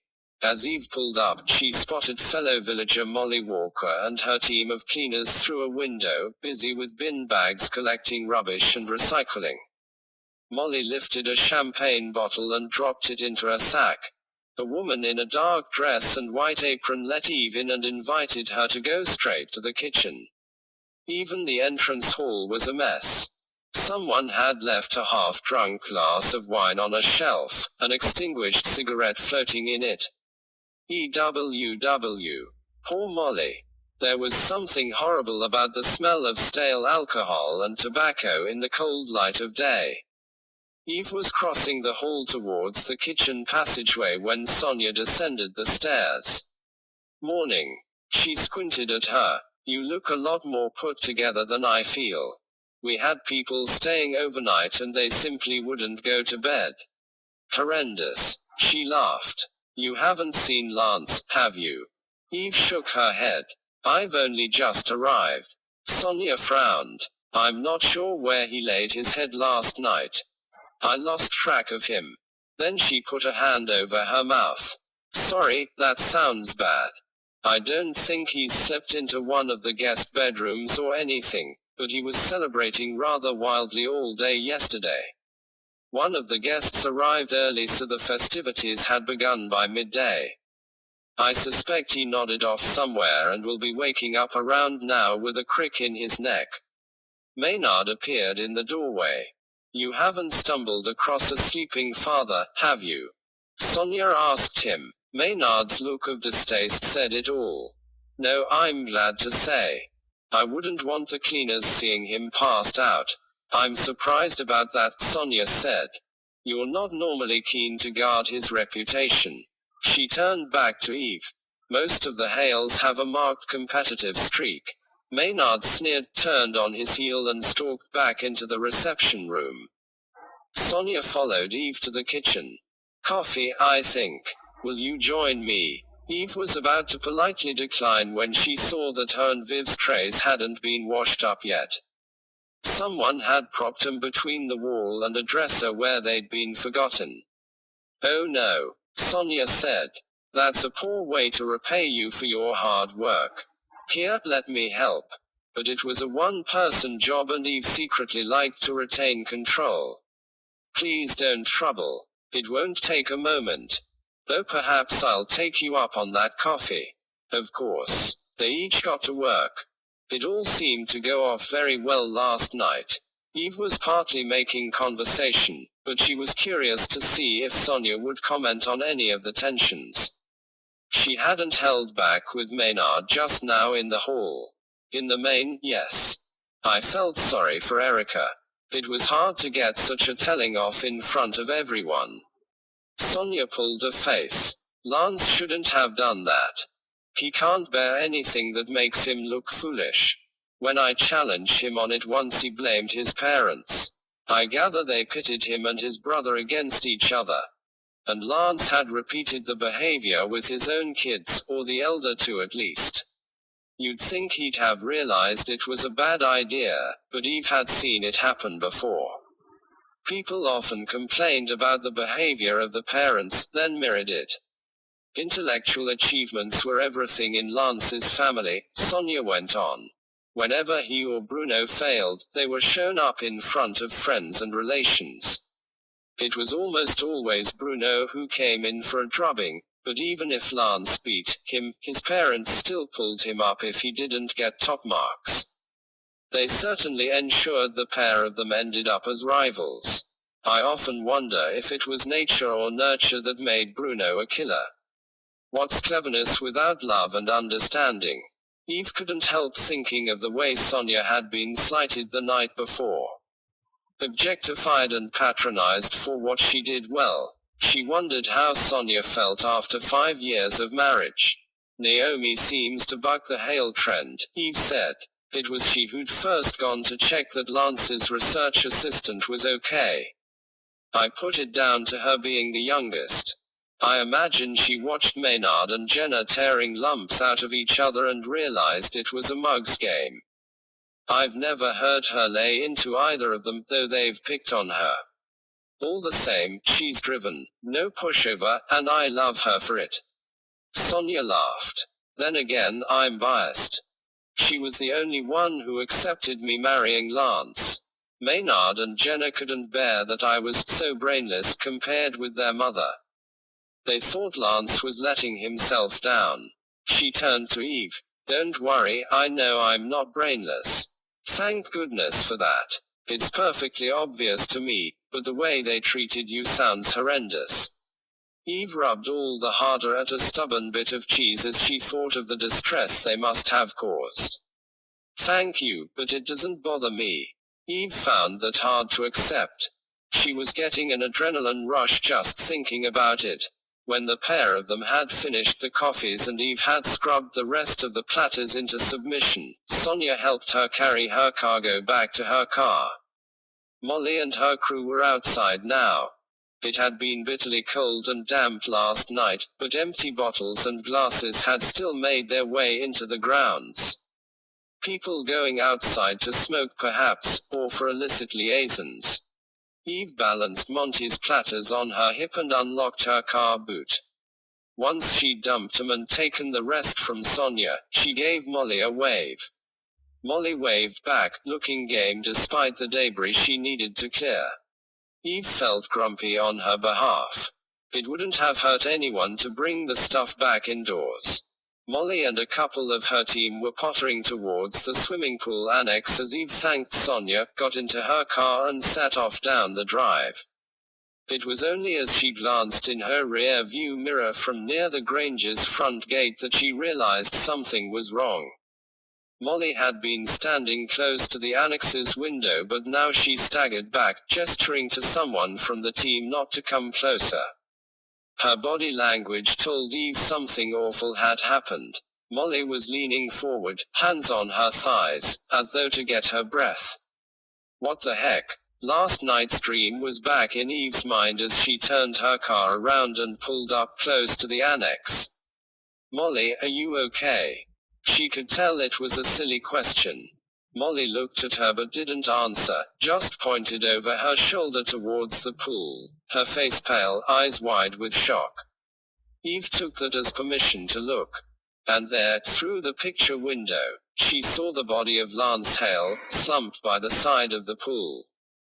9. Eve's first thought was of having to tell Sonia that her husband was dead. She'd been so light-hearted when she'd speculated about where he might be, snoozing in a corner somewhere, sleeping off last night's successes. The truth would be devastating even if the initial passion in their marriage was gone. As it would be for the rest of the family, despite the obvious tensions. The crunch on gravel behind her made Eve jump. She and Molly wouldn't have to go to the house to break the news after all. Maynard had arrived. Oh hell, he was looking through the pool window. He'd used the same sort of tone he might have chosen if he'd realized it was raining when he'd planned to play tennis. He turned away from the window as Sonia approached, her face immobile, her eyes on his. Lance. She mouthed the word. She'd been looking for him, of course. It wasn't unnatural to assume he'd been found. Maynard nodded and shrugged. I always knew the booze and fags would catch up with him in the end. Molly rounded on Maynard as Eve bit back a selection of choice words. How could he be so callous? Sonia stood, fixed to the spot. I suppose I'd better call that quack Ackland, Maynard said, as Sonia walked slowly towards the annex and put her face to the glass. A moment later she turned and shivered. Maynard's right. Lance had heart problems. We knew it could happen, but you never think it really will. He was on medication but he didn't take the diet Terence gave him seriously. Terence. Sonia blinked. Our family doctor, Terence Ackland. He's an old friend of Lance's so he came for the party. Tacked it onto a mini break in Suffolk. Other household members were gathering now. Naomi looked most agitated of all. Sonia tried to hold her back, but she pulled away and went to stare through the window. Her expression made Eve curious. There were tears streaming down her cheeks, but she was frowning too and it looked like concentration, almost as though she was making some kind of mental calculation. There were at least 10 guests Eve couldn't identify crowded round. 3 were shivering in dressing gowns, the faces creased, eyes adjusting to the light.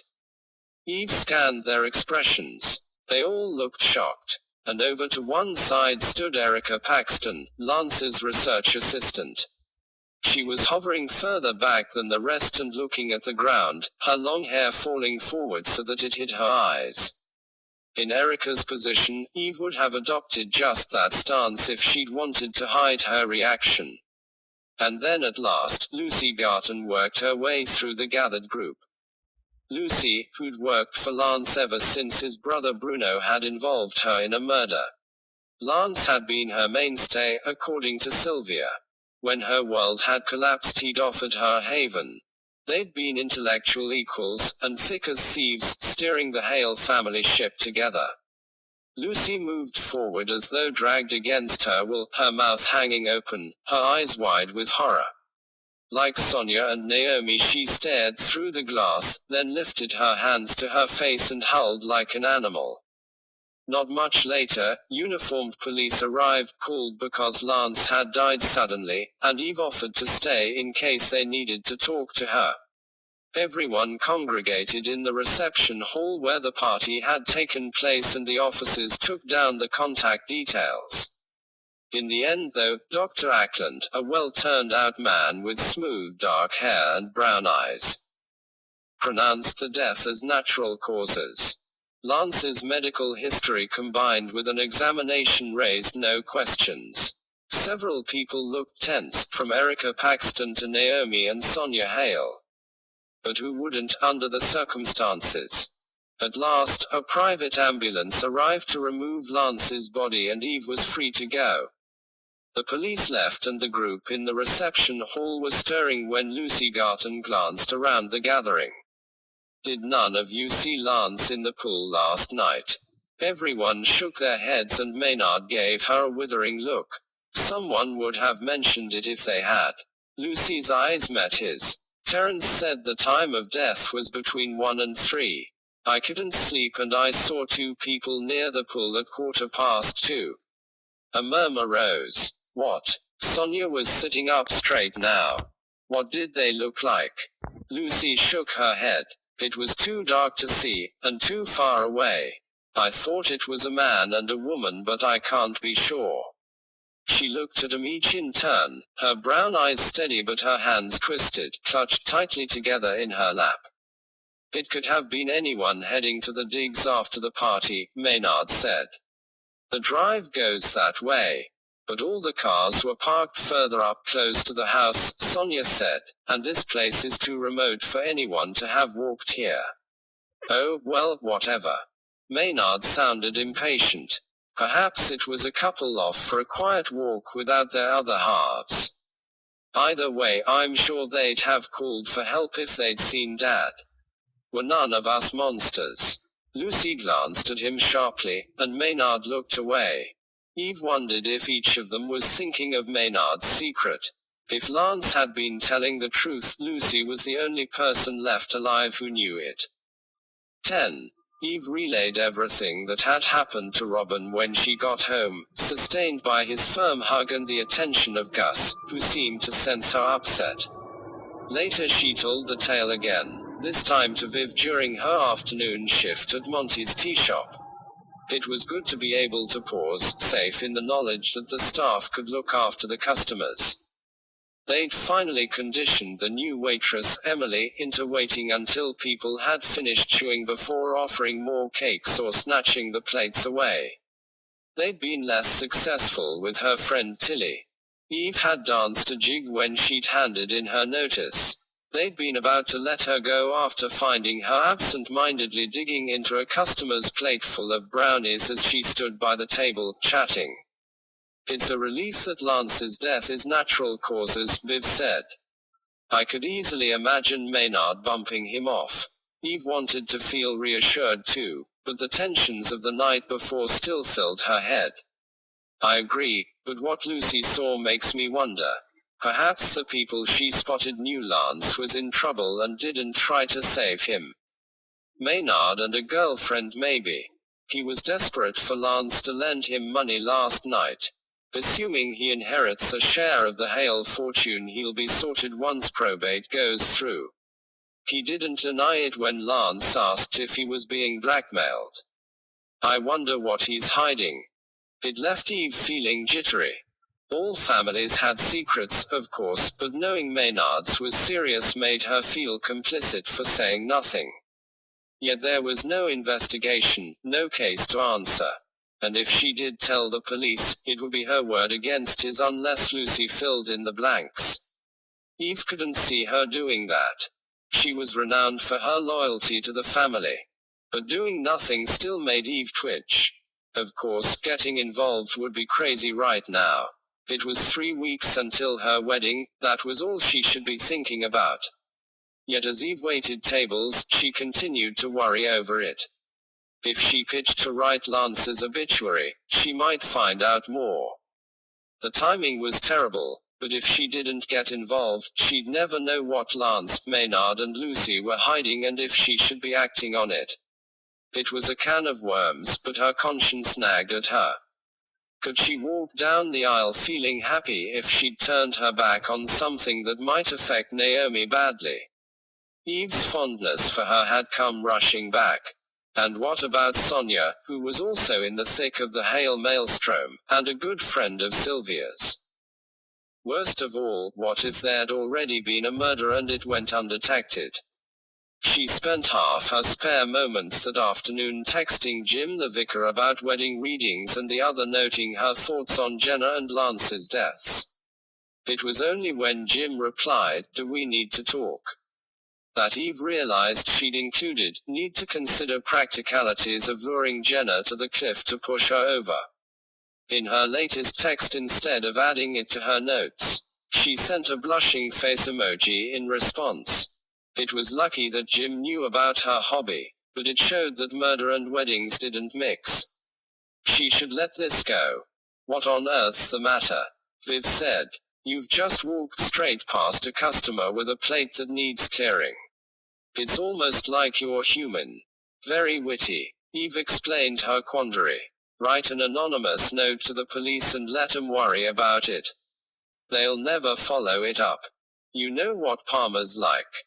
Eve had dealt with the local detective inspector before to pass on information she'd gathered while writing the obituaries of several murder victims.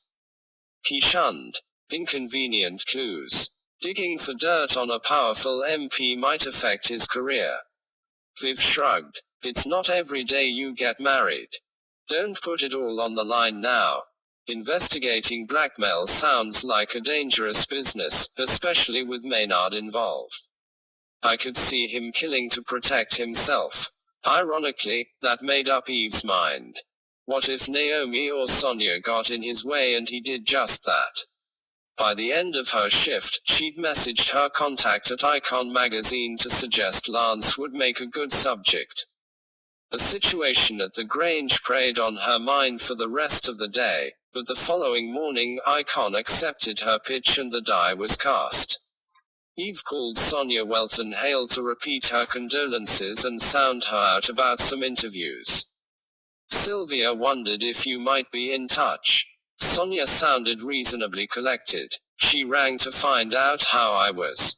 It always feels wrong to contact relatives so soon after a bereavement, but I know Lance had a fascinating life and I feel closer to him than most after I lived with the family. It was a long time ago, but the memories had stayed with her.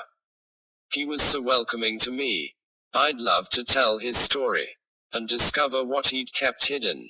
Had two people really stood by and watched him die? Or might it be even worse than that? Ackland would be predisposed to decide the death had been natural given Lance's medical history. She couldn't live with herself if she didn't dig deeper. Come and get started whenever you like, Sonia said at last. I'm already at loggerheads with Maynard over the funeral and our guests have finally left. Someone to dilute us can only be a good thing. Sylvia said you've got a dachshund. Feel free to bring him too. He might help Naomi. She's in bits. Poor Gus. He wasn't immune to other people's distress. All the same, Robin would be out and it would be better than leaving him alone. Eve felt tense as she returned to Lockley Grange. The weather had turned even colder, darker and damper. If it froze, the drive home would be treacherous. She looked up at the empty windows as she got out of the car, and thought again of Viv's mention of ghosts. Jacqueline had been killed in these very grounds, and now Jenna and Lance were dead too. But it was the living that worried Eve. The Grange seemed full of a tumultuous mix of feelings, fierce and quite possibly destructive. Come on, Gus. Eve released him from his harness and he scrambled out of the car. We need to talk to Sonia first. Maynard was the shiftiest member of the family on the face of it, but it was Sonia who'd invited her in. Besides, Eve wanted to know how she and Lance had met and how she really felt about the marriage. She'd have to have loved him a lot to get past Maynard and Jenna's behavior, to say nothing of his drinking and rumored womanizing. There was the matter of the conversation she and Viv had overheard the night before the party too. Who was the guest? Lance and Lucy were trying to make sure Sonia didn't meet by switching venues to Suffolk, and what might Sonia have discovered if they'd attended the party? It was Maynard who opened the door. I couldn't believe it when Sonia said you were coming back. There was I, imagining you were a harmless nanny turned baker, and it turns out you're a journalist come to pick over Dad's bones. I hope it won't take long. It would feel like ages if he carried on like that. Eve glanced down and caught Gus giving Maynard a nasty look. He was an excellent judge of character. She met Maynard's eyes. I won't bother you more than I have to, but your father was a well-respected and famous man. I'm sure you want to pay tribute to him. She guessed her words would be as a red rag to a bull, but she couldn't resist trying to rile him. He glared. He'd risen high, but he was on his way down again and he knew it. He'd started to treat me as a rival, yet he chose a lesser target to attack, Naomi and her little research project. I suppose he realized I'd play dirty if he came after me. Still, you're right. I'll certainly want to contribute to your article. Naomi's little research project. Seriously. Good, but I must talk to Sonia first. As his wife, her input will be the most important. But that's ridiculous. Eve was starting to enjoy herself, but before he could say more, Sonia appeared. Please come through to Lance's study. We can talk there. It was good to turn her back on Maynard and walk away, though she'd relish quizzing him later. As well as discovering his secret, she wanted to know what made him so incredibly arrogant. 11. Sonia led Eve down a corridor near the front of the house and Gus pottered alongside them, sniffing at the skirting boards. Lance sorted out a few rooms for his use when he was down here working, she said. He made his study and Erica's office comfortable, as well as Lucy's suite and the odd bedroom, but he avoided the rest of the house. Too many difficult memories. Lucy's suite. It sounded well established. She stayed here for a while after Jacqueline died. She shut down, effectively. Lance gave her his mother's old set of rooms. I think it felt more secure than rattling round in the wider house. He had that blessed swimming pool built, of course, to try to keep fit. He didn't seem to realize that he needed to get in there and actually exercise. He never cut down on the food, drink and cigarettes. She gave Eve a smile which was irritated rather than indulgent. It wasn't unusual for him to head to the pool late at night, but only to lounge around and look over the park. I never saw him swim a width, far less a length. They entered a largish room with a huge desk in the middle, chairs on either side. Beyond the desk was a view of the Grange's forecourt and lawns, with the pool annex beyond. I'm so sorry. Eve felt the need to express her sympathy, though in reality, Sonia didn't seem that sad. I guess diets often begin tomorrow.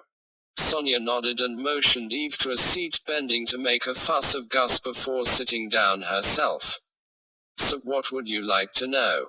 Gus shuffled off to investigate a corner as Eve replied, I wondered how the pair of you met. He was a visiting dignitary when I was in Milan for Fashion Week, 7 years ago. Her eyes were fond suddenly, as though she was back in the moment. My word, he was magnetic. That laugh and those intense blue eyes. I'm afraid I was hooked by the end of that first evening.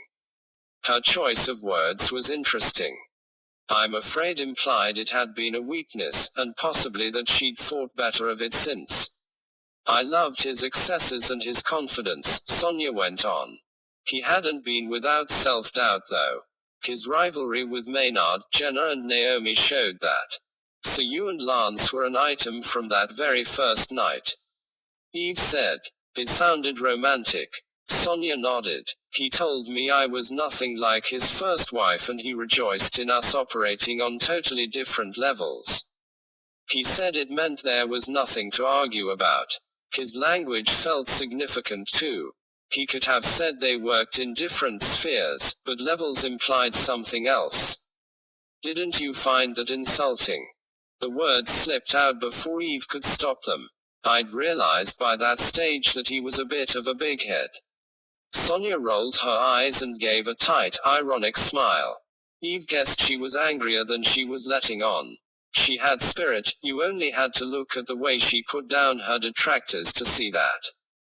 Eve could understand Lance bowling her over at first. She'd felt his charisma too. But as the years wore on, Eve suspected his attitude had started to rankle. I thought you might like to base yourself here in his study while you work, Sonia said. You're welcome to look through his papers. Don't pay any attention if Maynard objects. Eve guessed Sonia would have checked the room's contents before offering her free rein. Sonia's mobile buzzed. Please do take that if you need to. But she glanced at the screen and shook her head. It'll wait. Where was I? Oh yes, you must make free with the library too. It's just as it was in the old days, but I know Lucy put the books Lance wrote in there, as well as masses of reference material. There'll be goodness knows what else, I imagine. The family spent a lot of time down here when Jacqueline was alive, and I'm told Maynard used to live in the library. He was determined to be the cleverest of them all. She was being exceptionally helpful, which struck Eve as slightly odd. It wasn't that she'd expected her to be obstructive, but relatives were often too upset to think of the details Sonia was covering. What about family photos? It would be great to include some in the article if that's okay. Of course. Sonia nodded. You'll find plenty of them in the library too, both in frames and albums. She shuddered suddenly. I had a look once, but it made me uneasy, like going back in time. Talk of the past provided the excuse Eve needed to ask about Jacqueline. It sounded as though her memory must have hung over Sonia. And Lucy would be a constant reminder of that painful history. You never knew Lance's first wife. Sylvia said she hadn't, but Eve wanted to check. Sonia shook her head. No, but I feel as though I did. She gave a wry smile. She's often mentioned. A first from Cambridge, then a career as a human rights lawyer. She grimaced. I suppose things would have got tricky logistically when Lance got his roles abroad, but she was dead by that time. Everyone says how wonderful she was and that Lance was devastated when she died. It was one of the reasons he wanted to go abroad, to try to forget. Be that as it may, Lance told me they fought like cats. You might know, I suppose. There was a speculative look in her eyes. Eve felt awkward and smiled while staying silent. It wasn't her place to say, but she remembered the spats all right. Hearing Lance at the party on Friday had reminded her of some of the flashpoints. Jacqueline had believed people could dedicate themselves passionately to the common good with the right systems in place. Lance thought she was a dreamer. It was Jenna I found hardest to cope with when Lance and I met, Sonia went on. Maynard was rude and made his disapproval clear, but Jenna did everything she could think of to remove me from the scene. Eve raised an eyebrow. She wouldn't even admit defeat at our engagement party. She brought 2 alternative suitors for Lance. One last throw of the dice. Jenna said I'd show the family up at dinner parties. It was desperately disappointing to think that the little girl she'd played teddy bears picnics with had grown up to be so supercilious. Eve took a deep breath and carried on. What were the suitors like? Confident with the obligatory first-class Oxbridge degrees. One was something senior in the civil service, the other a judge. I'm afraid I don't miss Jenna very much, though that's perhaps not a quote for your article. Her apparent accident had been horrific, but Eve couldn't blame Sonia. She hadn't seen her cry when Lance had paid tribute to Jenna on Friday night, so Eve doubted the chili oil hanky belonged to her. Anyone who knew her background with Jenna would understand her lukewarm response. Was Lucy welcoming? It must have been a shock to the system for her to have another woman around the house after so many years. She took me in her stride. But of course, Eve knew Lance had consulted her when making his plans. I overheard her say once that I complimented Lance, Sonia went on, whatever she meant by that. Once again, it made Sonia sound like an appendage. Right, she got up, I'll leave you to it for a bit, so you can dig through Lance's papers and research. Then I'm sure you'll want to talk to the rest of the household. Eve thanked her. Sonia, before you go, could I possibly have a guest list for the party? And I wondered if there were any close contacts of Lance's who didn't attend. I should make sure I know who to speak to for his obituary. She still wanted to know who Lance and Lucy had been trying to avoid. The person who might have told Sonia the truth. Sonia frowned. Lucy will have the list. I'll make sure you get it. Most people managed to attend, but an old university friend of Lance's had to cry off when the venue changed. He's shooting a film with a tight schedule, so he couldn't get out of London. Here, I'll write his details down for you. Felix Masters. That had to be him. Eve put the information in her bag for later. She couldn't wait to find out more. 12. Sonia left, but she was still in the corridor when Eve heard her make a call. "Thanks for your concern, Terence, but I'm all right. You relax and enjoy your holiday." Her tone had turned sharp and impatient. She didn't want to be fussed over by the family doctor, clearly. Lance's death must have been a shock, unless she was responsible, but her attitude confirmed Eve's hunch that she was far from devastated by the loss. Eve got to work on her laptop with Gus at her feet, under the desk. It was pleasingly immersive to sit in Lance's study. Everything gave her more insight into the man, from the novelty cigarette box decorated with a painted duck, to his exuberant fountain-penned writing which curled across page after page of paper.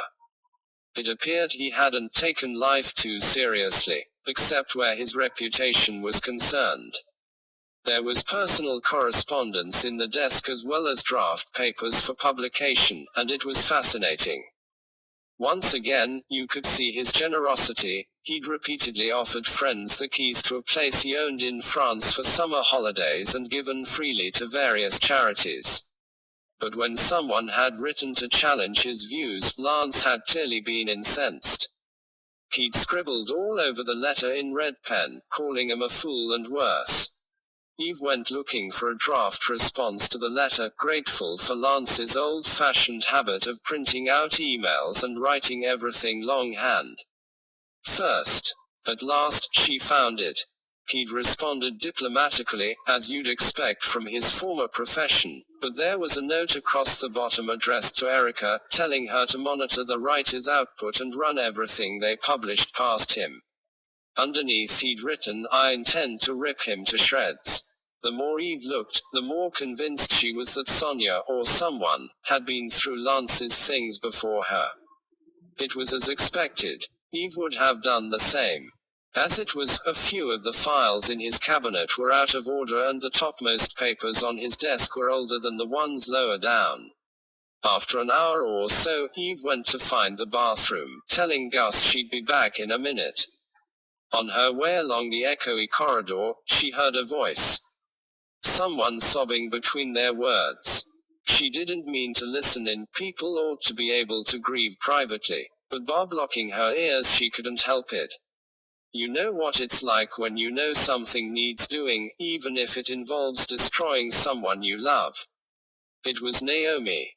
Before Friday I'd never have imagined I was even capable of it. Under the circumstances, her words were disturbing. Did she know something about her father's death? Perhaps she'd been involved. Lucy claimed she'd seen a man and a woman near the pool around the time he'd died. As Eve reached the bathroom, a door to the corridor creaked open behind her. Snatching a glance, she saw Naomi appear, head down. She walked off in the opposite direction. Eve hesitated a moment, but it felt too important to ignore. She wanted to know who Naomi had been talking to. She stood outside the room she'd occupied and knocked before walking straight in. She could claim she was looking for Sonia. But the room was empty. There was another door leading off it, but when Eve checked, that room was deserted too. Back in Lance's study, after she'd been to the bathroom, Eve returned to her work. She was delving into another drawer when she spotted the edge of a bit of paper she hadn't noticed before, tucked under an Anglepoise lamp. It was black, just like the lamp itself, which had helped to disguise it. But when she pulled the paper out, she found that only its edges were that color, a thin black frame like Victorian morning stationery. On the white center of the paper, a message had been typed. "You'll be on cloud 9 at the party tonight, but I'm going to send you 6 feet under. You can't outrun your true self." Eve sat there, suddenly conscious of the cold room, the draft whistling down the chimney and round the window frame. The note could have been meant metaphorically. The writer might have wanted Lance to know they intended to destroy him. But Lance had literally died within 24 hours, one heck of a coincidence, if it was one. She wondered if the note had been posted or hand-delivered. The wording made it clear the writer was confident Lance would read it on the day of the party. That implied precision and made hand delivery more likely. It could have been slipped under his door by one of the party guests who'd arrived early. Sonia said the first one had turned up at midday, but it seemed more probable that it had been a member of Lance's close circle, who knew when he'd be in his study. Eve wondered how he'd reacted when he'd read the note. She would have been on high alert, but she could imagine him shrugging it off. Thinking the writer planned to diss him in the press perhaps. But wasn't it more likely that the note was from his killer? If so, then it was significant. They hadn't just wanted him gone, they'd wanted to terrorize him beforehand too, even if it meant leaving a clue. Perhaps the note writer had come into the study to try to retrieve it. It could have been that which had caused the disordered papers. If so, she could see why they'd failed. It had been hiding in plain sight. Again, a search made a culprit from Lance's inner circle more likely. They'd have had time to conduct it. She thought of Lance giving his speech, berating Erica. Maybe he'd thought the note had been from her. She remembered his words, "You've betrayed me." He hadn't looked afraid, just furious, which would fit if he'd thought the note was about some wrangle over research and his reputation. But it could have been from anyone, and now Lance was dead. She couldn't ignore it. She was just getting up to find Sonia when the study door opened and she walked in. Eve handed her the paper. "I'm sorry. I found this under Lance's desk lamp." Sonia clutched it, breathing hard. "I'll call the police." 13. Eve was still at Lockley Grange when the police arrived. Inevitably it was Detective Inspector Nigel Palmer who came with his team to interview the family. As usual, Eve felt a surge of resentment at the sight of him. She always fed back anything she discovered when interviewing after a suspicious death and had found crucial evidence for him in the past. Palmer appeared to hate her for it. "Ms. Mallow, why am I not surprised to find you here, poking your nose in where it's not wanted?" Eve stood up and took a deep breath. "I came to write a perfectly ordinary obituary and stumbled on the note Sonia Welton Hale told you about. The moment I saw its significance I left Sir Lance's study. And you expect me to congratulate you for that? Far from it." She'd long since given up expecting anything from Palmer, from politeness to an ounce of common sense. She had a lot of time for his Sergeant Greg Bowles though, who happened to be married to Robin's cousin. Thankfully, Palmer handed her over to him once he'd warned her off getting involved. How much to say? In the end, she told Greg everything. He'd have to feed it all back to Palmer of course, who would think she'd had her ear to the door when she'd heard Naomi talk about destroying someone she loved. It couldn't be helped. At last Greg let her go home. It was a relief to go from a freezing cold house, crawling with scientific support officers, to cozy Elizabeth's cottage, where Gus planted himself firmly by the fire. Robin must have read her expression. He put down the holly and ivy he was using to decorate and took her in his arms. "What's wrong? What's happened?" She looked at the cheerful red ribbon Robin had secured the greenery with and told him. Eve had to wait after that, not something she found easy. She itched to get on with her interviews, especially now it looked as though Lance could have been killed. Questions filled her head and she Googled like mad for background information, as well as leaving a message for the film director who hadn't been able to attend Lance's party.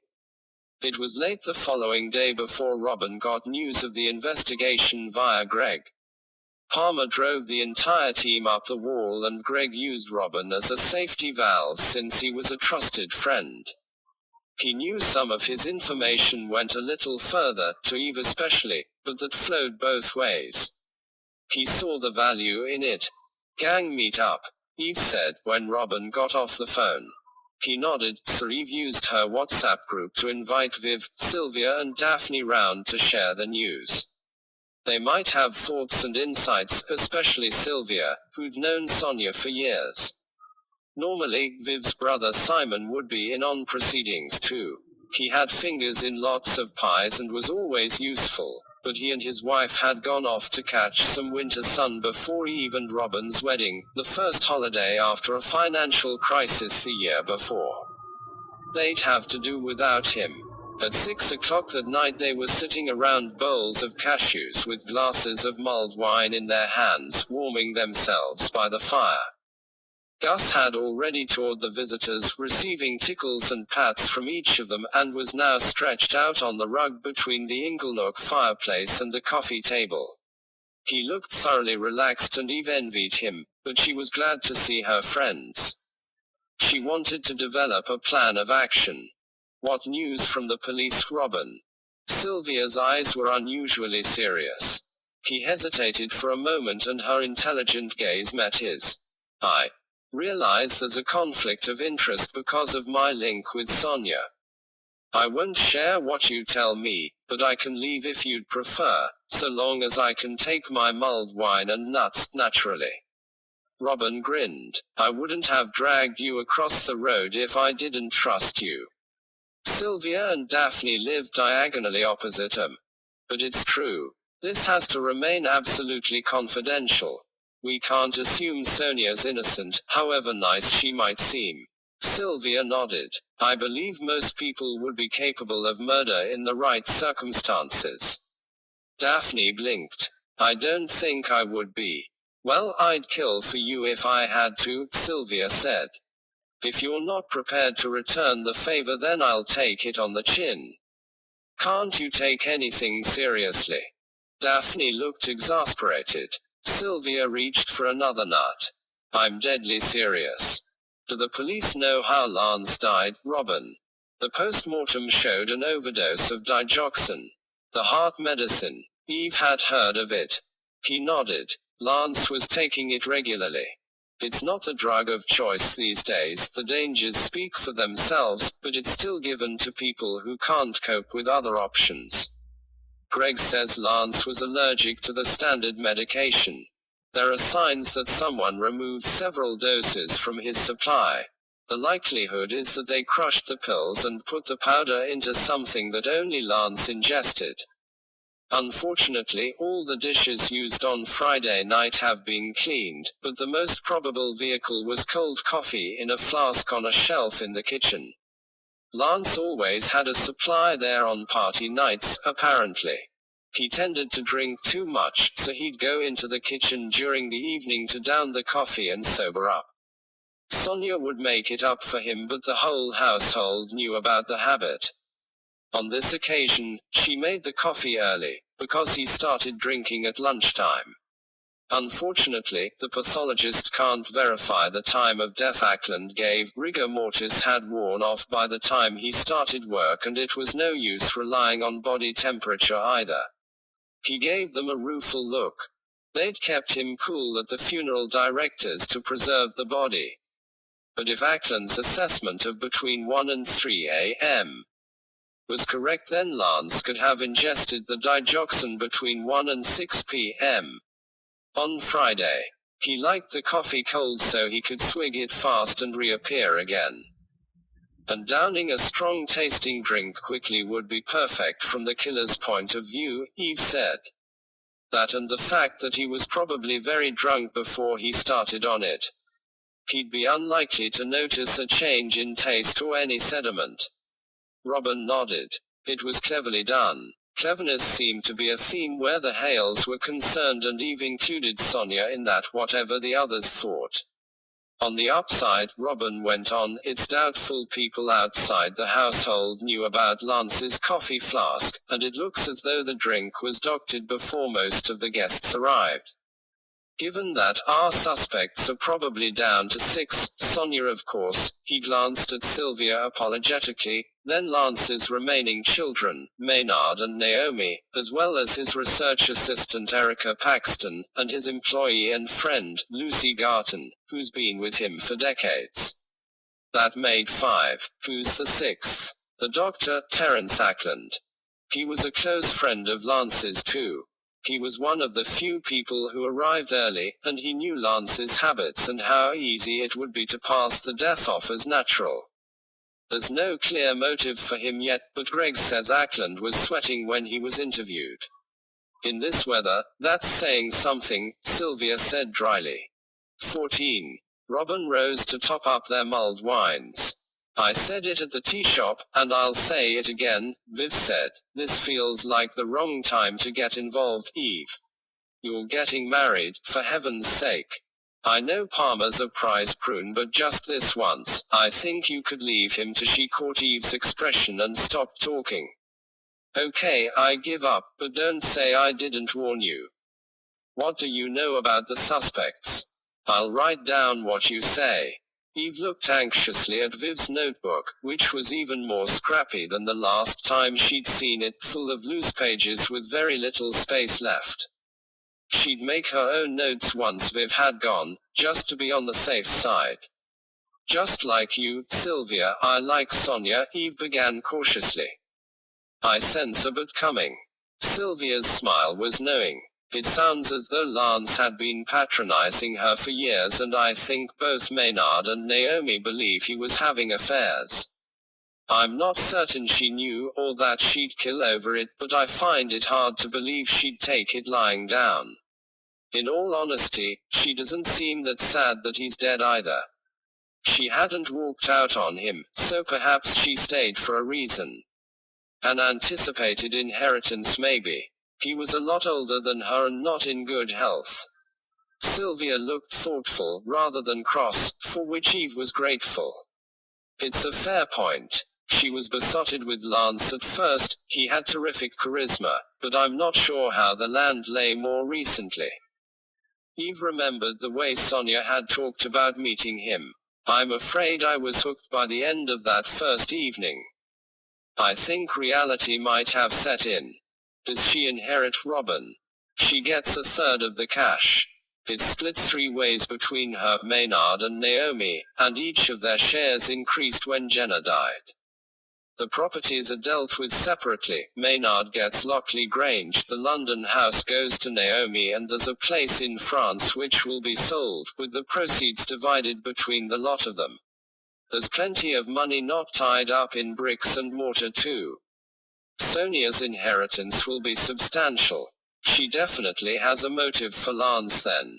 Sylvia saved Eve from saying it. What about the chili oil-soaked hanky, Eve? Do you still think it's significant and that Jenna could have been murdered? She nodded. I think it's very possible. But Sonia didn't cry on Friday night, so if someone was faking the grief it wasn't her. If Jenna was pushed, then surely Lance's death must be related. It would be a huge coincidence otherwise. Perhaps he pushed her, and someone poisoned him in revenge. But Robin shook his head. After what you said about the hanky, I asked Greg about Jenna's death. Lance was with Naomi in London at the time. Sonia was working on location on the Sussex coast, but she was at her accommodation by 5. Lucy was in Surrey overnight at a B&B. She visited a friend nearby on the Sunday. That leaves Maynard, who says he was at home, though there was no one to vouch for him. So unless Lance and Naomi are lying to cover up what happened, which would be horrific, then they're out of it, but Maynard could be guilty. And Sonia and Lucy could have sneaked off and driven down to Cornwall too. Robin nodded. By the look of it, yes. If Jenna was murdered, Eve sighed. I still can't imagine anyone bothering to fake tears unless they had a guilty conscience. We need to keep an open mind. Robin sipped his drink, but gut instinct coupled with this latest death says you're right. An unlucky family. Sylvia's eyes were on Eve's. And if we're linking Jenna and Lance, what about Jacqueline all those years ago? The same thought had crossed Eve's mind. It would be good to know if there's any possible question over the accepted version of events. She glanced at Robin, who nodded. I'll ask Greg, but let's assume for now that that case was sound. Okay. Eve took another nut. So back to Jenna. If she was pushed off a cliff, and Lance didn't do it, then he can't have been killed in revenge for her death.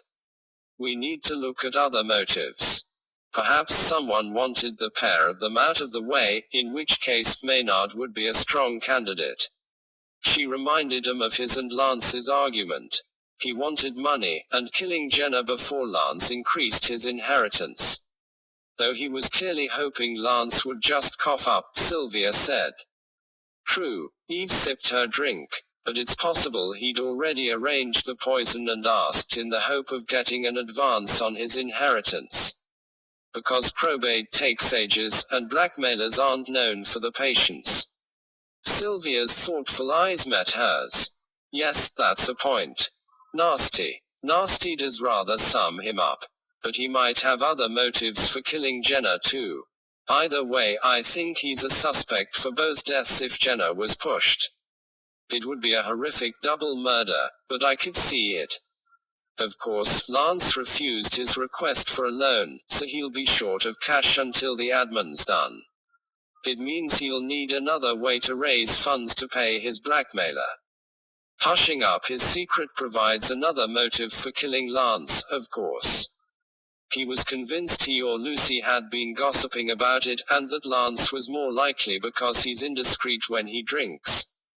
Perhaps Jenna had found out too. Do you think Lucy's in danger? Daphne's eyes were anxious. It's possible. I told the police what I'd overheard, and Greg promised he'd warn her. I hope they'll find out what Maynard's hiding. They've already tackled Lucy on the subject, Robin said, but she claims she has no idea what secret Maynard was referring to. Which is exactly what she would say as a faithful old retainer.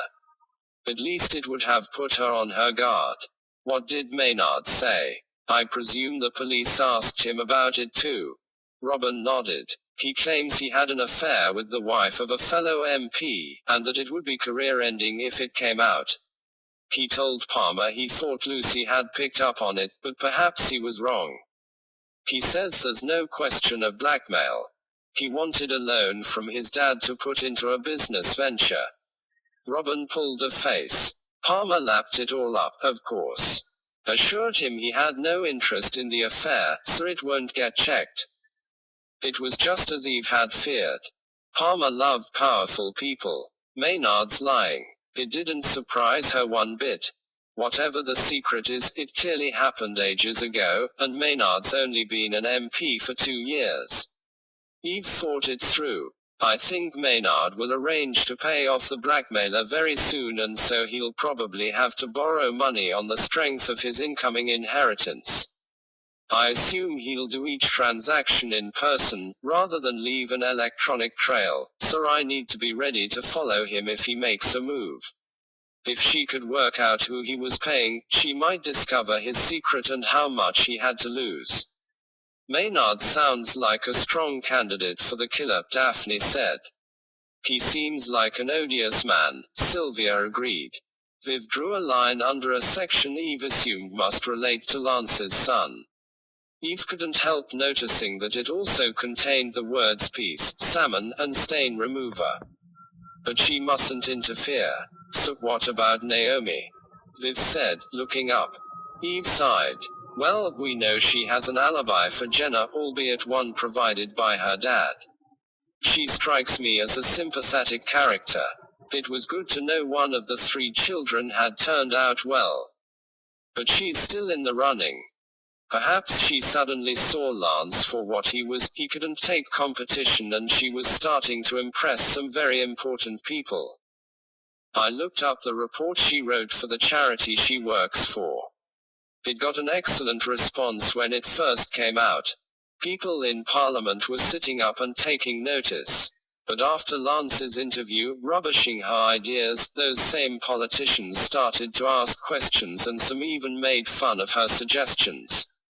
Her appearance in front of the relevant committee has been postponed, and you can see from interviews how much she cares about her work. Perhaps she decided that the lives she could change were worth more than the life of her father. It's not out of the question. Did the police ask her who she was referring to when I heard her talking about destroying someone? Robin nodded. She says she made up her mind on Friday to hit back at Lance in the press. The gloves were coming off. She told Greg she feels terribly guilty for having such disloyal thoughts now that Lance is dead and that she was talking to a friend on the phone. The call was certainly made, and the friend backs up. It explained why Eve hadn't found anyone in the room after Naomi had left. It could be true, but did she really believe she could destroy Lance that way? The reaction to his interview showed how powerful he still was. I wonder if she made up the story on the spur of the moment and managed to contact the friend to prepare the ground before the police got to them. Robin frowned. It's possible. I see she has a motive. It makes me think of the note I found. You'll be on cloud 9 at the party tonight, but I'm going to send you 6 feet under. You can't outrun your true self. It could be metaphorical and fit with Naomi's plan to fight back. But if the killer wrote it, their hatred for Lance must have been all-consuming. The police would never have conducted a post-mortem if they hadn't left that clue, yet they went ahead anyway. I suspect someone tried to retrieve the note after Lance died, but it was still a big risk. Robin nodded. Eve's thoughts turned to next steps. I need to interview Naomi and gauge how strong her feelings were. She was certainly livid with Lance when they argued after his speech on Friday night. You'd think she'd be more cautious if she'd already put poison in his drink. Sylvia was frowning. Yes, but I think she feels things deeply and she'd probably been bottling 'em up. Lance had walked out on her mid-argument, the day before the party, which must have made her furious. I could imagine her losing control, despite the risks. Plus, she thought she was letting rip in private. I guess she forgot how many people might be listening outside the door to his study. Robin put down his drink. Fair point. How did she explain the row with Lance to the police? They must have asked. Eve had told them about it. She said she was angry at the way he'd treated Erica. No doubt, but I'd swear there was more to it than that. It was frustrating. If she was the killer, she'd decided to act well before the row, but it might still relate to whatever had driven her. Did they ask what she and Erica talked about after Erica's dressing down? Robin nodded. Naomi said she was commiserating. Like heck. Speaking of Erica, Viv said, what about her as a suspect? She's in a similar boat to Naomi. She looked exhausted on Friday, and if Lance's behavior at the party was anything to go by, he could already have pushed her to the brink. All that talk of betrayal tells me the public row was just the culmination of something going on in private. I need to know what. I could see her sending the note and putting the poison in his drink. She must know his habits. They've probably been to conferences together, and I'll bet she's seen him use his coffee flask. I need to talk to her too. And then there's Lucy. She'd also be aware of Lance's routine, of course. I imagine she knows him better than anyone. She could have invented the man and woman near the pool to muddy the waters. But if she's guilty, why draw extra attention to the death by mentioning them before anyone knew it was murder? That would certainly be odd behavior, Sylvia said. She must have genuinely wanted to know the answer. I agree. And she only raised it after the uniformed police who came first had left, presumably to protect the household. I hope it doesn't put her in danger, though she said she couldn't identify the people she saw. The police have asked her about it now, Robin said, but there's nothing further to report. Did Lance leave her anything? Eve would have thought she'd be entitled to her share. She'd worked for him long enough, and it was his brother who ruined her life. But Robin shook his head. The will was redrawn after Jenna's death, and his lawyer says Lance fretted over Lucy. Apparently, she'd told him very firmly that she didn't want anything. She was worried it might cause trouble with the family. She was well paid over the years, and I suppose she must have saved, living rent-free since Lance's first wife died. All things being equal, she should be comfortable, but she doesn't benefit from his death. Lance left her a very pretty vase she'd always liked, but the lawyer confirms it's only worth a couple of £100. Lucy's attitude was interesting, but perhaps understandable if she already had what she needed. Eve wouldn't want to get embroiled in a family feud over inheritance either. She couldn't see Sonia or Naomi kicking up a fuss, but Maynard was another matter. Eve rallied her thoughts. Lastly, there's Dr. Ackland. Terence. He's an unknown quantity, but I suppose I can see why Palmer's interested. Even a stop clock told the right time twice a day. He's supposed to be an old friend of Lance's, Sylvia said, but old friends fall out and it can be devastating when they do. Eve nodded. And he was in an excellent position to cover up the death by claiming it was natural causes. He could have got his own digoxin, presumably, but if none of Lance's pills were missing, the police would immediately look for someone with easy access to the drug. Perhaps he took Lance's to avoid putting himself in the spotlight. She got ready to sum up her thoughts. Leaving Jenna aside for the moment, I'd say Maynard's top of the suspect list, but Erica's on my mind too. I'll watch Maynard like a hawk and hopefully follow him if he tries to pay off his blackmailer. I'll interview him as a priority as well. I also want to find out more about Erica, her working relationship with Lance, and what he meant when he said she'd betrayed him. It sounds as though the quarrel was acrimonious and ongoing. I need to know if she'd have killed over it. The others feel less urgent, but I'd like to know how important Sonia's inheritance might be to her and why Naomi and her dad argued so badly after she spoke to Erica. It might relate to any motive she had.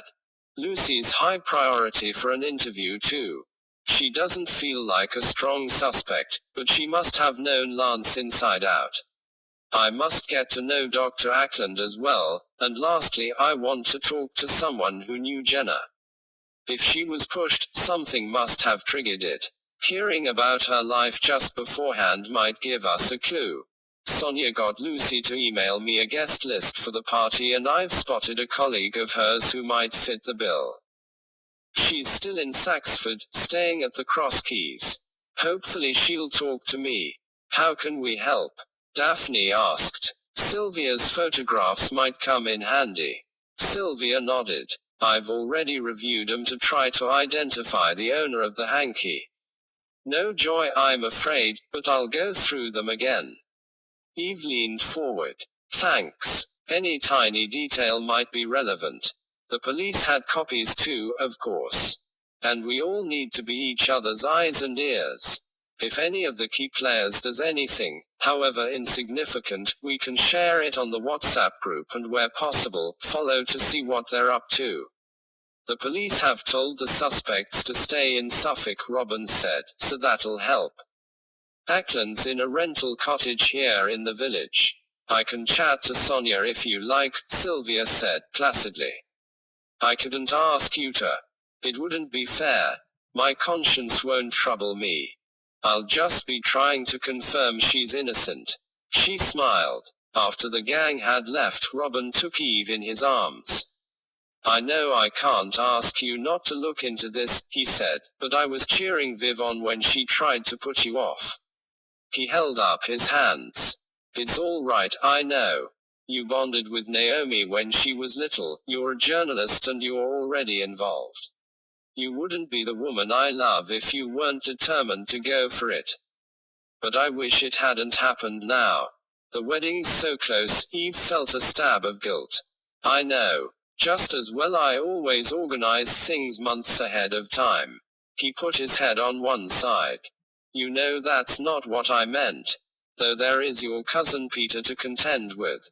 Eve groaned. Peter had changed his mind about where to stay and when to turn up so many times that she could cheerfully bop him if he was within reach. Seriously, though, Robin stood back, his eyes on hers. I know. I'll take care, I promise. But you're right about Naomi. She was so dependent on me as a baby and when I saw her again it all came rushing back. In truth, she wouldn't feel happy getting married until she knew what had happened. How could she revel in the joy of the occasion if she'd left Naomi high and dry? Besides, I overheard things at the party that might be relevant. Like when you sneaked off and claimed you needed the loo. Robin's smile was wry and resigned. Exactly like that. She might have known he'd sussed her. 15. Before Eve went to bed that night, she made her own record of that evening's discussion as planned in a beautifully pristine notebook. The whole process eased the tension induced by Viv's notes. Not that she wasn't grateful, obviously. At last, she had her summing up: key players, suspects Sir Lance Hale, diplomat turned academic Sonia Welton Hale, Lance's wife model Maynard Hale, Lance's son, Member of Parliament Naomi Hale, Lance's daughter, economist for anti-poverty charity Lucy Garton, Lance's live-in right-hand woman Erica Paxton, Lance's research assistant Terence Ackland, Lance's friend and his and Sonia's family Dr. Deaths, with means, motives and opportunities. Jacqueline Hale died 22 years ago, mowed down by Bruno Hale, Lance's brother. Lucy was a passenger, but no indication that anyone but Bruno influenced what happened. Case solved, Bruno guilty. For the time being, we assume that Jacqueline's death is irrelevant, except for the effect it must have had on the household. Jenna Hale died the 7th of September after falling from a cliff in Cornwall late at night. Motives, tenuous. Revenge on Sonia's part for the terrible way Jenna treated her. But why now? And for Maynard, Naomi and Sonia, the promise of an increased share of Lance's fortune after his death. But, if she wasn't killed, then why was someone so keen to make sure they looked devastated at the party? Means and opportunity, not much strength required, and Lance, Maynard, Naomi or Lucy could probably have talked her into walking the clifftops late at night. Harder for looser connections like Erica and Dr. Ackland, and also for Sonia. Lance and Naomi alibi each other for the death, the others weren't checked or don't have anyone to vouch for them. Top suspects: Maynard, most desperate for money, and Sonia, most antagonistic relationship. Lance Hale died in the early hours of Saturday the 30th of November between 1 and 3, according to Ackland. Delayed post-mortem means that can't be verified, of heart failure induced by an overdose of digoxin, probably administered to his coffee between 1 and 6 p.m. on Friday the 29th of November. Motives: Maynard, Sonia, Naomi and Erica all have at least one: Maynard, to stop his secret spreading any further and to inherit a fortune. Sonia also for money, but why now, and or possibly because Lance was having an affair. Naomi, to save her research project and the children it might help, and or for money. Erica, to stop Lance destroying her career, as Lance implied this was a live threat before their row at the party. No known motives for Lucy and Dr. Terence Ackland. Means and opportunity: all of the suspects probably knew about Lance's habit of drinking cold coffee, and each of them could have sneaked into Lance's rooms to find his medicine. Ackland would probably have found it hardest since he wasn't staying at Lockley Grange. No one has an alibi. Top suspect: Maynard, due to multiple motives and level of desperation. But more info needed. Lance accused Erica of betrayal, a strong word. To note, Lucy claims she saw two people, possibly a man and a woman, near the pool at 2:15, within the window when Lance died. Lucy told the police she has no idea what Maynard's secret is, but Maynard believes she knows. Maynard claims he had an affair with a fellow MP's wife, but he's only been in the Commons for 2 years, and Lance implied his secret dates back far longer than that. Maynard will need to access money soon if he's being blackmailed. Once she was happy with her summing up, she texted the Hale family friend who'd worked with Jenna asking if they could meet. Lucy's list of party attendees and contact numbers was a godsend. Eve had hoped getting some details ironed out would help her sleep better, but in fact she dreamed of troublesome cousin Peter crumbling digoxin into her wedding champagne. On Tuesday morning, Sonia let Eve and Gus into Lockley Grange. Eve had called ahead to check it was okay, but it was hardly the best time to turn up. Sonia was clutching several newspapers and grimaced as she showed Eve the headlines: Murder. Scandal hits troubled Hale family. Lance Hale killed, 2 decades after first wife. Third Hale tragedy. Sir Lance poisoned at drink-fueled party in rural Suffolk. Some of Eve's colleagues really did scrape the barrel. Eve couldn't help feeling responsible for them. I'm so sorry. Sonia sighed. It was inevitable that they'd go to town. We'll just have to grin and bear it until someone's arrested and things calm down. Eve felt for her. The sooner that happened, the better. Thanks so much for arranging some interviews for me. They discussed it during their phone call and Sonia had texted to confirm. Eve was down to see Maynard first, then Lucy and Erica later. She wouldn't normally relish dealing with a man like Lance's son, but as top suspect for his dad's murder, and possibly for Jenna's, she was itching to get on with it. I'll fetch you a coffee, Sonia said, dumping the papers on a side table. Maynard's in the drawing room. Cross the main hall, take the door in the far corner and then the door at the end of the corridor. Eve thanked her. It was the sort of place where visitors might need a map. As for the coffee, the Grange was cold, bordering on freezing. It would help to have something warm to clutch. As she and Gus entered the main hall where Sir Lance had made his speech on Friday, Eve caught sudden movement. It was Naomi, crouched down, close to the floor, seemingly searching for something. She turned towards Eve, her eyes anxious, then stood up slowly, though Gus picked up where she'd left off, exploring the corner where she'd been, pushing his nose under a bookcase. Sorry, Eve said. I didn't mean to startle you. She shook her head. I'm just jittery after what happened to Dad. I still can't believe it. Tears filled her eyes. No chili oil needed. Eve rushed over. I'm so sorry. This is such a terrible time for you all. Naomi nodded. You've lost something. Eve indicated the bookcase where Gus was still busily snuffling. Just some paperwork. It doesn't matter. She walked away from where she'd been looking. Eve's mind flashed to the missing page from Lance's speech. Could Naomi have removed it on Friday night as part of her plan to destroy him? The guilty conscience would fit with the way she'd hurried to Erica. Afterwards when she'd got the blame. And possibly also with the blackboarded note, if it had been meant metaphorically. Eve explained she was off to meet Maynard. She ought to be focusing on him, but she needed to know why Naomi had argued so violently with Lance on Friday night too. I'd love to interview you as well, if I may. Would tomorrow work? Say 10 o'clock in the drawing room. Naomi nodded, though she flinched as Eve asked. She was afraid of something. Eve left her and went to find Maynard. Someone had given the room he was in a going over. It wasn't covered in dust and insects like the one Eve and Viv had found, but it still felt strangely still, as though it hadn't seen the hustle and bustle of life for a long time. Maynard didn't bother standing to greet her, which was no surprise.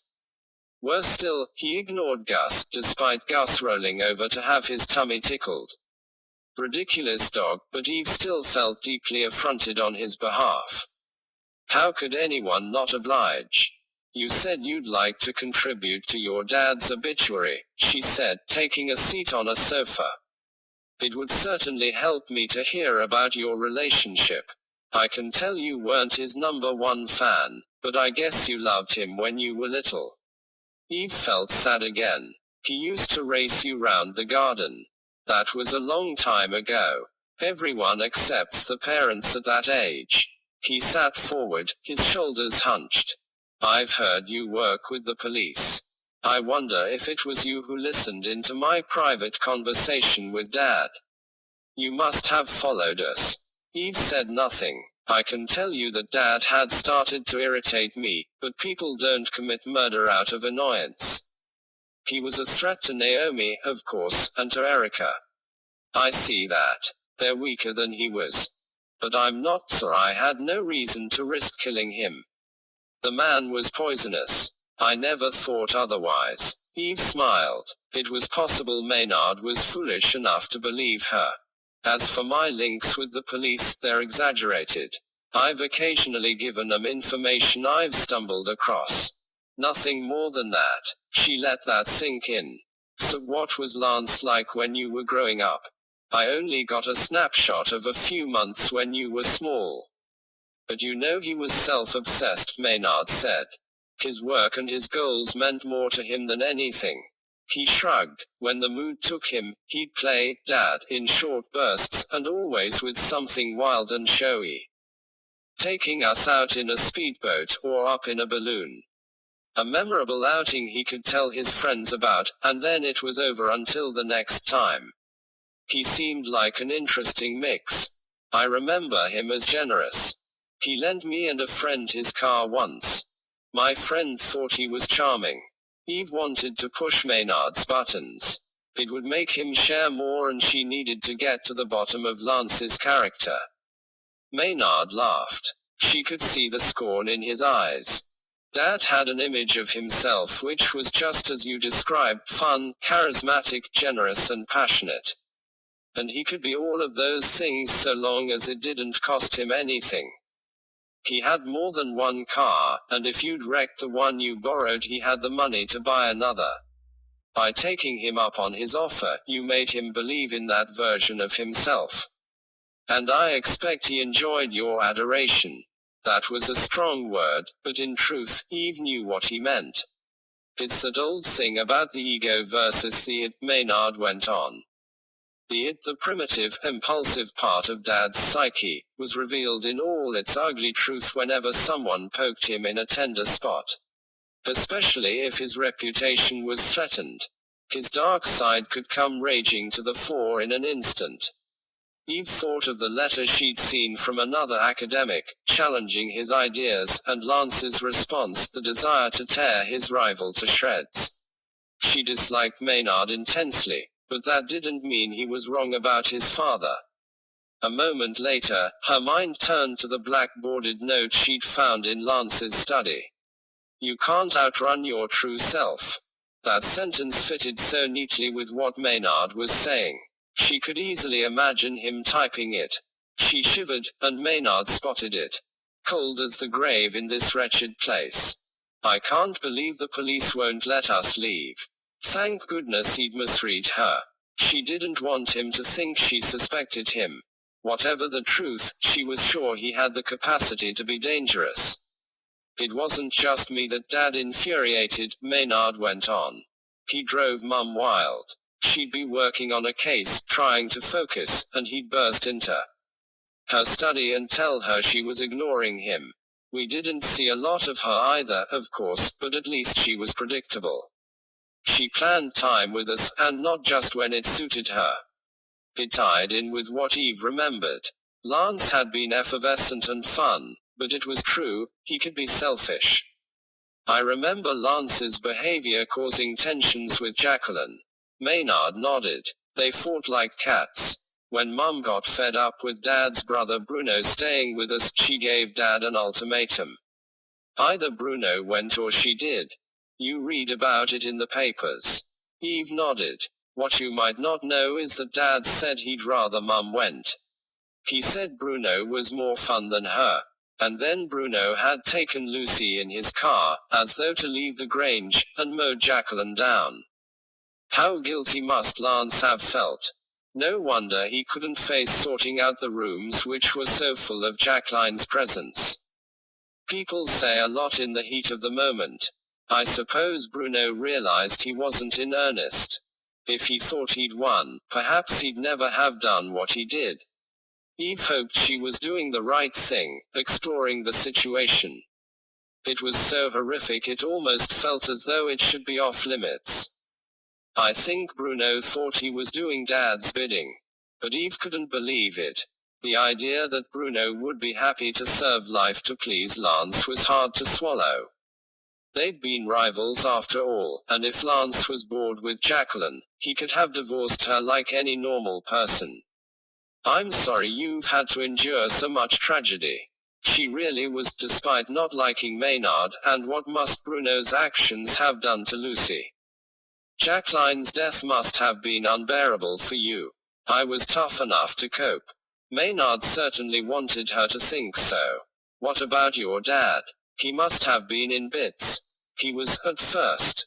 But I'd swear he started to think practicalities before the day was out. How could he limit the damage Bruno might do to his reputation, and who would look after us children? The papers ended up fawning over Dad, pouring out the sympathy and admiration for him coping as a single father. But he made damn sure that was temporary. I watched him eyeing Lucy, seeing how vulnerable she was. Coaxing her, gradually into coming to stay with us. Not just for her sake, I'm sure. She became our live-in nanny, allowing him to go abroad. It must be exhausting, being that full of vitriol. Eve took a deep breath. Who do you think killed him? He shrugged as though she'd asked who'd cancelled the milk. I wonder about Terence Ackland, our family doctor. I know he got the cause of death wrong, but I suppose your father had heart problems for a while. Perhaps it was an innocent mistake. Maynard raised an eyebrow. I might be more inclined to believe it if he hadn't kept popping up recently. I caught sight of him in London twice when I was out with Dad. Both times he scurried away after making a big show of being terribly surprised to bump into us. I thought he might be following me, though I'd no idea why. But since Dad's death I've made a few inquiries. 2 of Dad's friends mentioned seeing Ackland in similar circumstances when they were with him. I don't know what he was playing at, but it can't be coincidence. As Eve and Gus left the room, Eve wondered. Was it possible Ackland had suspected Lance of something and been monitoring his movements? And if he'd caught Lance at it, whatever it was, could he have killed him over it? He'd been in a prime position to sweep the death under the carpet. 16.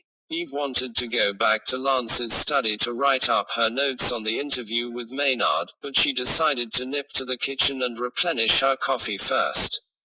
It really was too cold to work without a warm drink.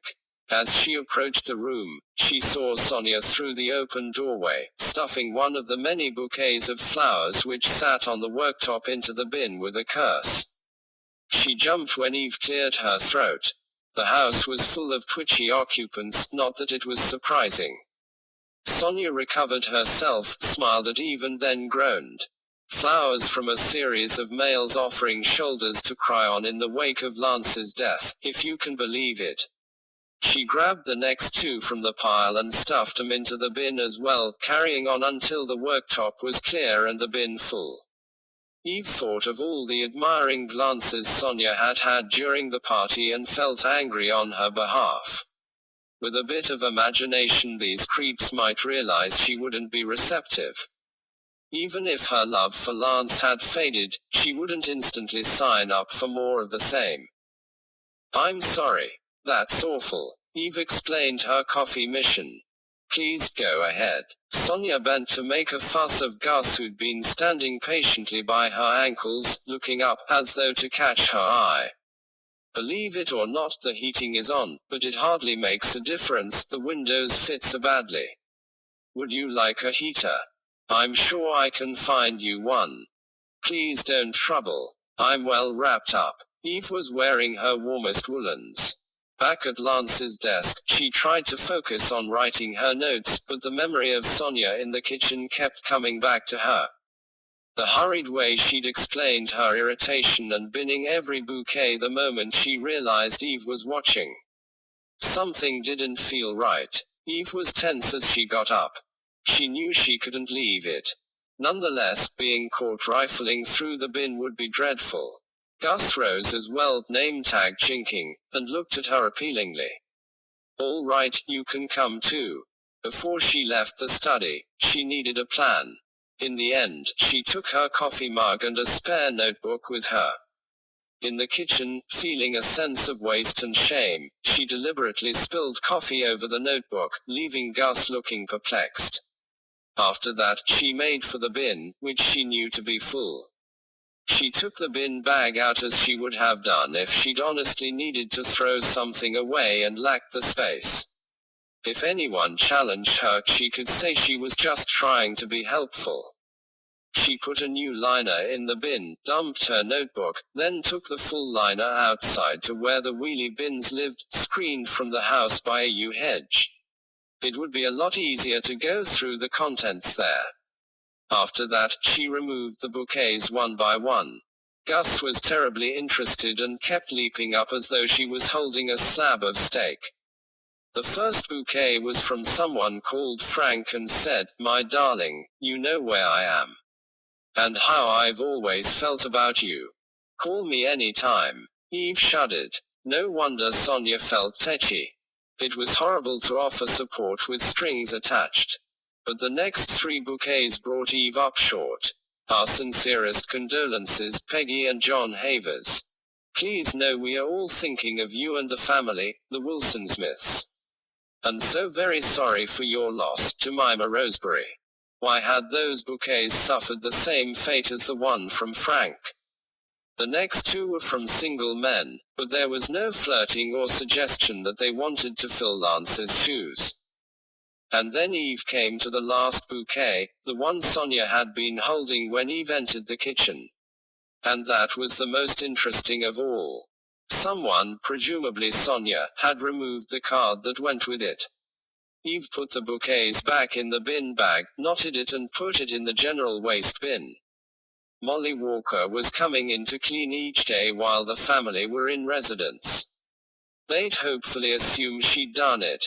She walked back towards the house with Gus at her heels, her mind full of the missing greeting card.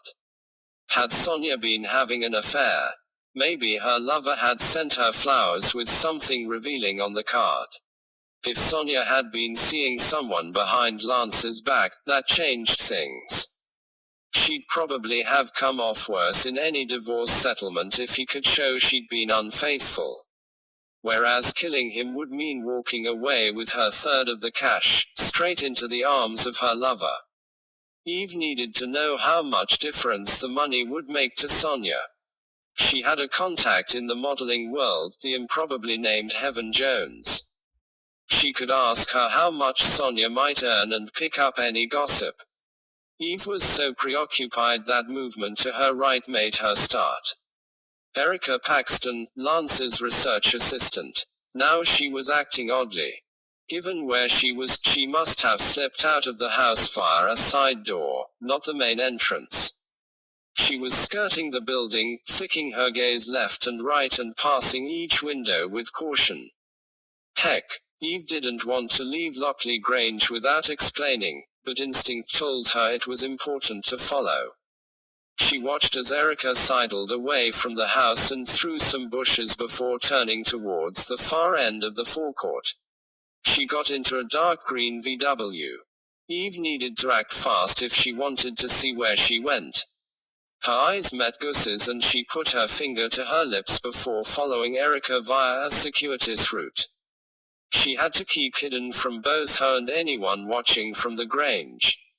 It involved bending double behind a series of smart cars, from an Audi to a Range Rover. By the time she reached her clubman, Erica was well down the driveway. Eve visualized the point where the drive met the road as she got Gus into his harness. It ran straight for 100 yards or so in both directions. She could afford to wait until Erica turned before setting off. It was better than being spotted. As she lingered, she sent Sonia a quick text claiming she needed a notebook from home, and promising to be back soon. Then she set off, holding her breath. She let the breath out again at the head of the drive. She'd been right. Erica's car was still in sight. She was driving towards Saxford and Eve followed suit. It was grey again and the wind whistled across the flat landscape, coming in from the coast, thrashing the bare trees. As she and Erica got closer to the village, it was clear that Erica wasn't heading for the center. She overshot the turning towards the green and skirted the west side of the settlement instead, turning towards the sea to approach Saxford from the south. Eve slowed up. They were entering little traveled roads. If Erica spotted her, she'd never believe Eve was there by chance.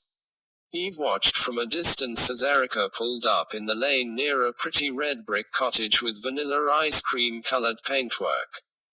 Erica disappeared up a garden path, and Eve parked round the corner where she wouldn't be seen. She twisted round to give Gus a reassuring pat, told him she'd be back in a minute and got out, turning her phone to silent and hugging herself against the cold. She wished she'd had time to fetch her coat. Eve peered around a viburnum bush at the foot of the garden path Erica had taken, a car next to it in the driveway, and watched as Erica took an envelope from her pocket and eased it through the letterbox. She was walking back up the path already, and Eve was wrong-footed. Until she'd seen the letter, she'd stupidly assumed Erica would go inside. Now, there was nowhere to run to. She glanced at the cottage next door.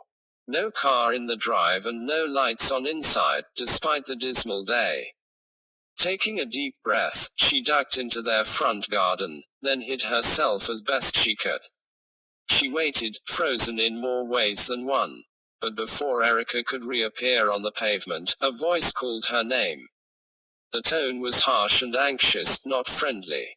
As tiny flecks of snow began to fall from the solidly grey sky, Eve pushed herself further into the hedge between the two houses. Eve had a partial view through the laurel and she recognized the man who'd stopped Erica in her tracks. It was Terence Ackland, Lance Hale's doctor, standing on the cottage's garden path, the front door open behind him. "Don't run away." His hand was on Erica's arm. "Your plan won't work. We need to talk. Come in out of the cold." His tone had gone from forceful to ingratiating. But Erica was pulling back. "Not here." "All right then." He was testy again. "What about the Black Cat Cafe in Bleworth?" It was the nearest market town. "You know it." She shook her head. "But I'll find it. Today." She glanced at her watch. "I can't. I've said I'll speak to Lance's obituary writer." Eve was glad she wouldn't be stood up. "The university have given me some urgent work to do too. I can meet you tomorrow. Mid-afternoon." Ackland nodded at last. "Very well. I'll see you there at 3. Erica turned to go but he still had hold of her coat sleeve. "Erica, hold your nerve until then. Anything else would be senseless." 17. Eve could hardly flex her fingers by the time she let herself back into her car. She'd waited for 5 minutes after Erica had left in case Ackland was keeping watch from his house. As she stepped into the driver's seat, she hoped fervently that the neighbor whose garden she'd occupied didn't have a doorbell camera. She turned to pat Gus, then drove back to Lockley Grange, her mind full of what she'd heard. Erica and Ackland were clearly mixed up in something together, but how did that relate to Lance? Ackland had been following Lance recently, if Maynard was to be believed. Meanwhile, Lance had accused Erica of betrayal. Had the pair of them been working together against Lance? Perhaps the plans hadn't come off and they'd taken the next step. If they'd wanted to bring him down, then killing him was the ultimate way of doing it. But why would his doctor and his research assistant form an alliance? Eve needed to know what they said at the Black Cat Cafe the following day, but she'd be recognized if she went herself. She hated the thought of sending a stand-in, but there was nothing for it. Back at the Grange, still stiff with cold, she returned to Lance's study and pinged off a message to Robin, asking if he could oblige. He messaged back moments later to agree. In his workday clothes, neither Ackland nor Erica was likely to give him a second glance. He hadn't dealt with any of the Hale household direct, except Lucy Garton, who'd booked him to tidy the garden before the party. Eve had time to spare before she interviewed Lucy, then Erica. After what she'd just seen, the second interview was a priority, so she settled down at her laptop to do some background research. The process was frustrating. The Grange's broadband dropped out every 15 minutes or so. How did Lance put up with it when he worked here? Maybe he spent more time thinking than Googling. In the end, Eve linked her laptop to her phone to get data on the larger screen. Erica's LinkedIn page told Eve which school she'd attended in London. Eve looked it up and found most people left with low grades and very few went on to higher education. Erica had defied the odds. When Eve dug deeper, she found a Just Giving page where Erica had raised money for cancer research after her mother had died from the disease. It was clear from the messages that her father was no longer around either. She'd certainly had it hard, poor thing. Eve looked for any hint of siblings but found none. She had friends, you could see that from her Facebook profile, but family-wise, she was alone in the world. Her job could have given her a feeling of belonging as well as an income and prospects. It seemed as though the Hales had treated her almost like family. Sonia and Naomi had both been concerned after Lance told her off on Friday. It meant his threat to cut her out didn't stop at her work. She'd lose her place in his household too. Eve guessed the hurt would have gone deep. But was it believable that she'd team up with Ackland to kill him? Eve could see how they might egg each other on until they crossed the terrible line. And Erica and Ackland could have been the man and woman Lucy Garton saw. But she couldn't guess at Ackland's motive, and what would Erica hope to achieve by killing Lance other than emotional satisfaction? If she wanted to keep her job, then apologizing was the obvious answer. Not that he deserved it. Eve went back to her research again, looking for more up-to-date information on Erica. She'd published an impressive number of papers, usually with Lance as first-named author. Whether he'd done the lion's share of the work was another matter. She found other academics who'd complimented Erica and quoted findings they attributed to her even if they appeared in papers published by Lance. She bet that hadn't gone down well. Lance had clearly hated competition. And then Eve found something even more curious, a couple of positive stories mentioning Erica and Maynard in the same breath. That was odd. It wasn't as though they worked in the same area. The journalist involved was Monica Sutton, an old colleague of Eve's. That could prove handy. Monica had linked Erica and Maynard because of their mutual connection to Lance. She could have spotted each of them doing well and used the fact to inspire one story, but to do it twice was weird. Lance would have hated it. He barely featured. Eve wondered if Monica had talked to Maynard and Erica together. She tried to imagine them being romantically involved, but it was hard to see it. Still, Maynard might treat Erica differently to the way he'd treated Eve. It was something to consider. She made a note. Lance accused Erica of betrayal. With Ackland, what are the pair of them up to? Or with Maynard? Why the joint mentions in the press? Eve messaged Monica asking if she could buy her a coffee as soon as possible. It was no use calling her. Monica liked big stories and Eve was certain there was more to the articles than met the eye. Face-to-face wheedling would be required if she wanted to find out what. After that, she checked there was no one in the rooms nearby, then called the model Heaven Jones.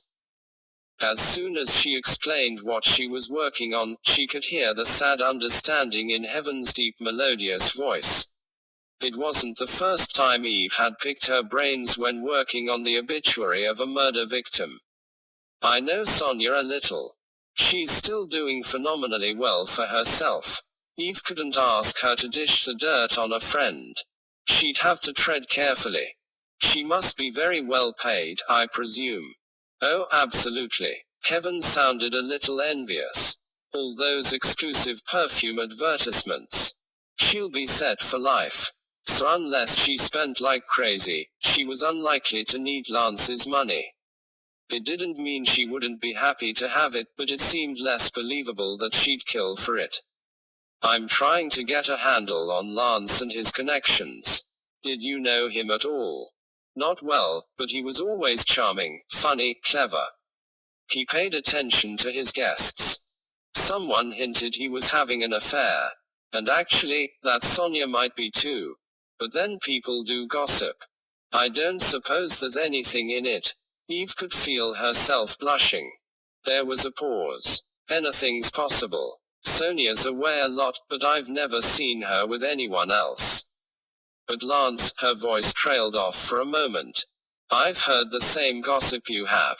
And truth to tell, I spotted him buying an enormous box of chocolates once. It doesn't follow they were for a lover, but the box was pink with hearts and flowers, and they won't have been for Sonia, that's for sure. It took Eve a moment. You mean because of her modeling work? I'm afraid so. I know husbands can be scatty at times, but I'm sure Lance realized it was best to opt for flowers in Sonia's case. I don't think she had an easy time of it with the Hales. Eve remembered what Sonia had said about Jenna trying to fix Lance up with alternative women. No, I imagine not. It was sad, Heaven went on, but I didn't worry for her too much. She's her own person and I can't see her ever lacking work. She could have walked out any time she wanted. Yet she hadn't. Eve thanked heaven and rang off. As she stood, staring through the window at the dusky grounds of the Grange, a light dusting of snow lying on the grass, she saw Maynard walk past. He wasn't headed for his car and there was only one other reason she could think of for him to be out in such frigid weather, privacy. She needed to find out what he was up to.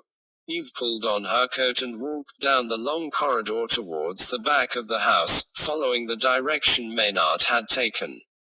When she reached a back door, she could see him through the window, heading into a patch of trees around 25 yards from where she stood. Crossing the open patch of lawn between them felt like madness. She could well imagine Maynard poisoning his father. If he realized she'd followed him, she could be next. But his secretive behavior compelled her to carry on. He might have arranged to talk to someone in person or be planning to make a call. Either way, it could make a huge difference if she heard what he said. The light was fading fast now and the snow coming down more thickly. It was good news on both counts. Eve breathed a sigh of relief as new flakes filled in her footprints. Her dark coat would help her blend into the shadows too. Up ahead she could just see Maynard in his black woolen overcoat, but only because she knew he was there. He'd turned his collar up against the cold so she had to focus on his pale face to keep track of him. At last, he came to a halt and pulled his phone from his pocket. Eve crept as close as she dared, aware of the very soft crunch her steps made in the new fallen snow. Maynard dialed. Well, no pleasantries then. No, I know all that for Pete's sake. He swore. I don't care what he's like, I need that money. Just give me his number. He gave an exasperated sigh. At last. Thank you. He rang off without saying goodbye. A moment later he was redialing. Ah yes, the name's Jonathan Harris. I was given your number by a friend. I gather they've told you about me. No, I understand that. You'll get it back with the interest you specify to my friend. What? Yes, of course I realize the consequences if I can't pay, but that's not in question. I just need to come and get the cash. I can be with you tonight. Eve couldn't hear the words on the other end of the line, but the protesting tone was clear. Maynard must be after so much money that the person he was talking to couldn't get it in time. What? Maynard sounded furious. You can't do this to me. I need it now. He stamped his foot. Eve was delighted that he wasn't getting his way. The weekend. Are you serious? From the long pause and the sound of shouting on the other end of the line, Eve gathered that the lender was in earnest. All right. I'll come to you on Sunday night. 9 o'clock. Text me the address. He jabbed at his phone, presumably to end the call, then started to type. A moment later, Eve heard a text going through. At a guess, he'd decided to message whoever was blackmailing him, rather than breaking the news on a call. He waited a couple of minutes after he'd sent the message. For the second time that day, Eve was chilled to the bone. Her hands hurt like crazy, despite her gloves. At last, the sound of an incoming text came. Eve heard Maynard sigh with relief, then shake his head and say, "Interesting that you'll wait. This really is all about the money then, not a desire to see my downfall." He laughed. "Thank God for that. It's a problem I can deal with." Eve guessed him babbling to himself was the result of nerves and relief. Something told her he had every intention of getting his money back again. Whatever it took. She wondered if he knew the identity of his blackmailer. As for the lender, it was clearly a loan shark whom Maynard had never met before. Eve stood stock still as he walked back towards the house, then made herself wait 10 minutes before she followed him inside. 18. With what little time she had left before her interview with Lucy, Eve did some background research on the woman. She'd been a high flyer when she'd taken up with Bruno, just as Eve had heard. She and Lance had been contemporaries at Cambridge and evenly matched intellectually, though Lance had come top in his year, with her second. From what Maynard had said, maybe Lance wouldn't have befriended her if it had been the other way round. Lucy had got a start first, whatever that was. Eve Googled and discovered it required exceptionally high marks across a large number of papers. She must have worked extraordinarily hard. And then she'd done a PhD and more research after that, coupled with a lectureship. Perhaps that was why she'd fallen for wild, good-looking Bruno. A burst of rebelliousness at the end of a long stint of total focus. The horror of finding out what he was capable of must have been life-altering in the most dreadful way. Eve had been told to meet Lucy in the suite Sonia had mentioned, up on the 3rd floor of the house. She remembered it had once been Lance's mother's. After knocking, she was admitted to a generously sized living room, complete with a neat sofa and 2 armchairs as well as a mahogany desk and an elegant wooden swivel chair, in keeping with the other period furniture. Lance had certainly given Lucy a lovely home from home for when she was in Suffolk. It made Eve question her previous conclusion that the pair hadn't been lovers, but on second thoughts, she still couldn't believe it.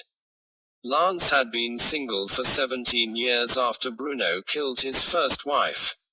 He could have married Lucy, assuming she felt the same way. Instead, Lucy had given Lance her approval when he'd consulted her about Sonia, and Sonia said Lucy had accepted her. Perhaps Lance had simply rushed to give Lucy the suite out of guilt. She'd first occupied it in the aftermath of Jacqueline's death, after all, and it was his brother who'd left Lucy traumatized. In the back of her mind, Maynard's cynical words hovered too. If Lance had been hoping Lucy would look after his kids, presenting her with pleasant accommodation would have helped his cause, and once again, allowed Lance to see himself in a good light. All the same, her hunch was that he genuinely valued Lucy. These days, of course, Lucy went where Lance did. She probably came down each time he visited Suffolk, so the suite being well maintained made sense. "Come in. Sit down." Something about Lucy's clipped tone made Eve feel like a pupil being asked to enter the headteacher's office. "Thank you." Lucy motioned her to a seat. "Tea, please. Milk, no sugar." Eve sat on the sofa as directed and took the opportunity to size up Lucy's territory.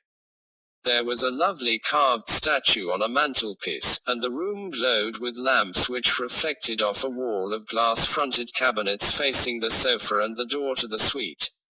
Eve got a jolt as she saw herself in them and wished she'd tidied her hair after following Maynard. She ran her fingers through it the moment Lucy left the room, until she looked slightly less alarming. After that, she stood up to explore a little more thoroughly. It looked as though Lucy was busy. Her desk was covered in many neatly ordered papers, and from the way her chair sat pushed back rather than tucked under, Eve had the impression she'd broken off from what she was doing to let Eve in. If she'd had to make time for her, it explained her brisk tone, though maybe she was restraining her emotions too.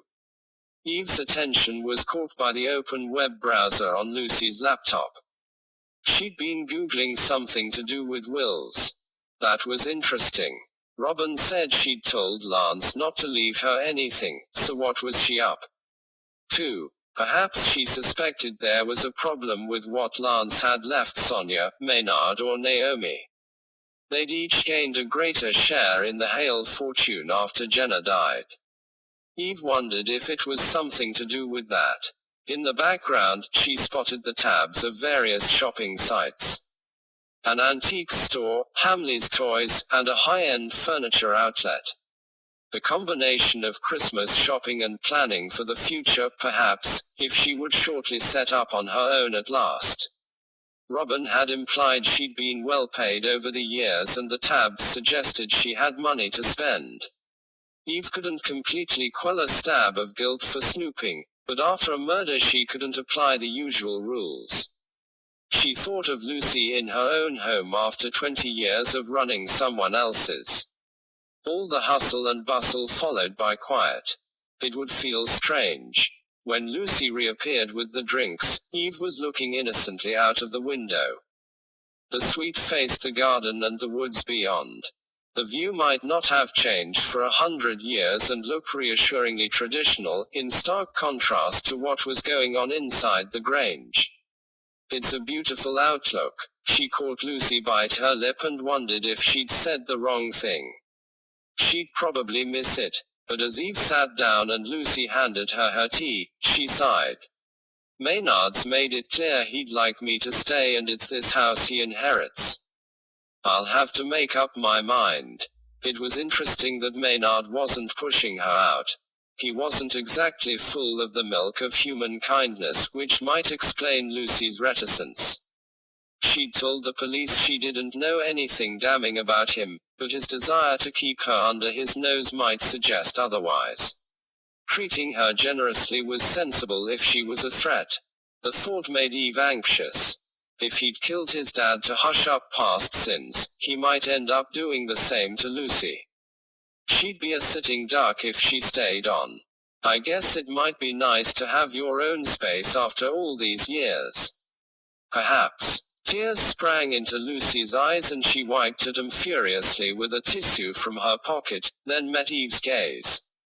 You have to understand that Lance saved me after Bruno killed his wife. You know how it happened. That I was in the car with him. Eve nodded. I'm so very sorry. I can't begin to imagine how you must have felt.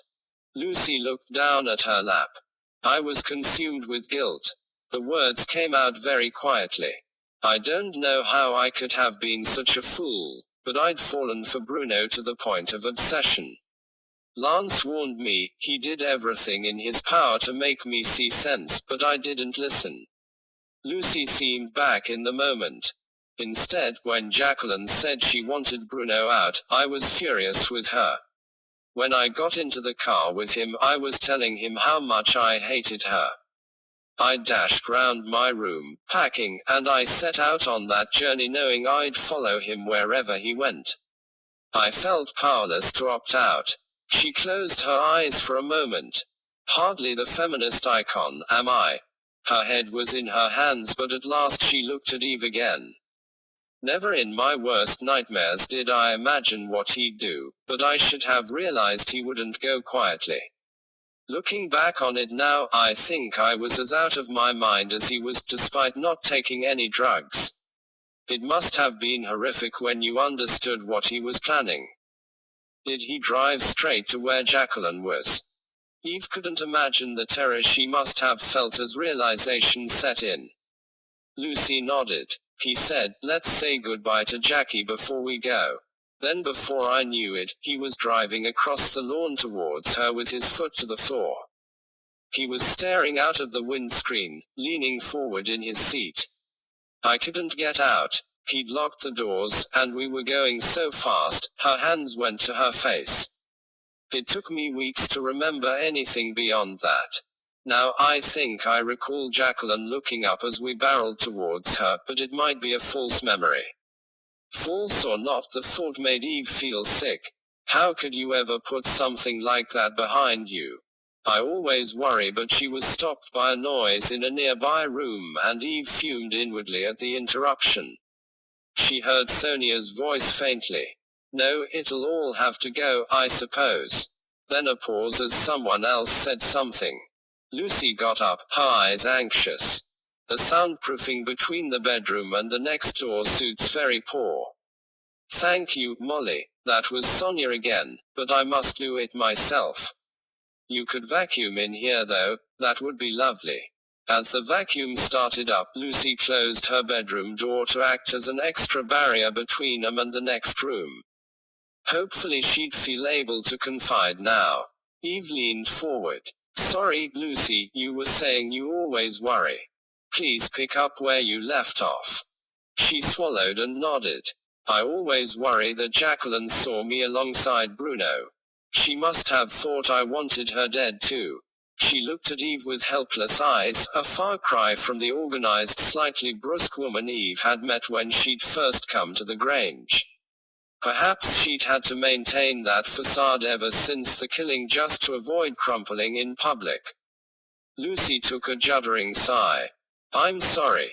That's such a selfish thing to worry about. It's hardly important compared with Jacqueline losing her life. I can understand it playing on your mind, I'm sure it would on mine too, but if Bruno drove at such speed, I doubt she'd have even registered what was happening before it was over. I really hope you're right. She spoke very quietly, but with great intensity. After a long pause, she continued. Anyway, I couldn't function properly for a long time afterwards. There was no question of my going back to academia. I could never have stood up in front of a sea of faces to give a lecture. After worrying about my future if I followed Bruno, I resigned anyway, and hid myself away. It was horrific for the children, and Lance too, of course.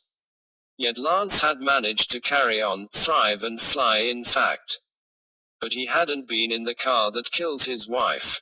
Lance made it clear from the start that I'd always have a home with him and the family, Lucy went on. I was so grateful to him.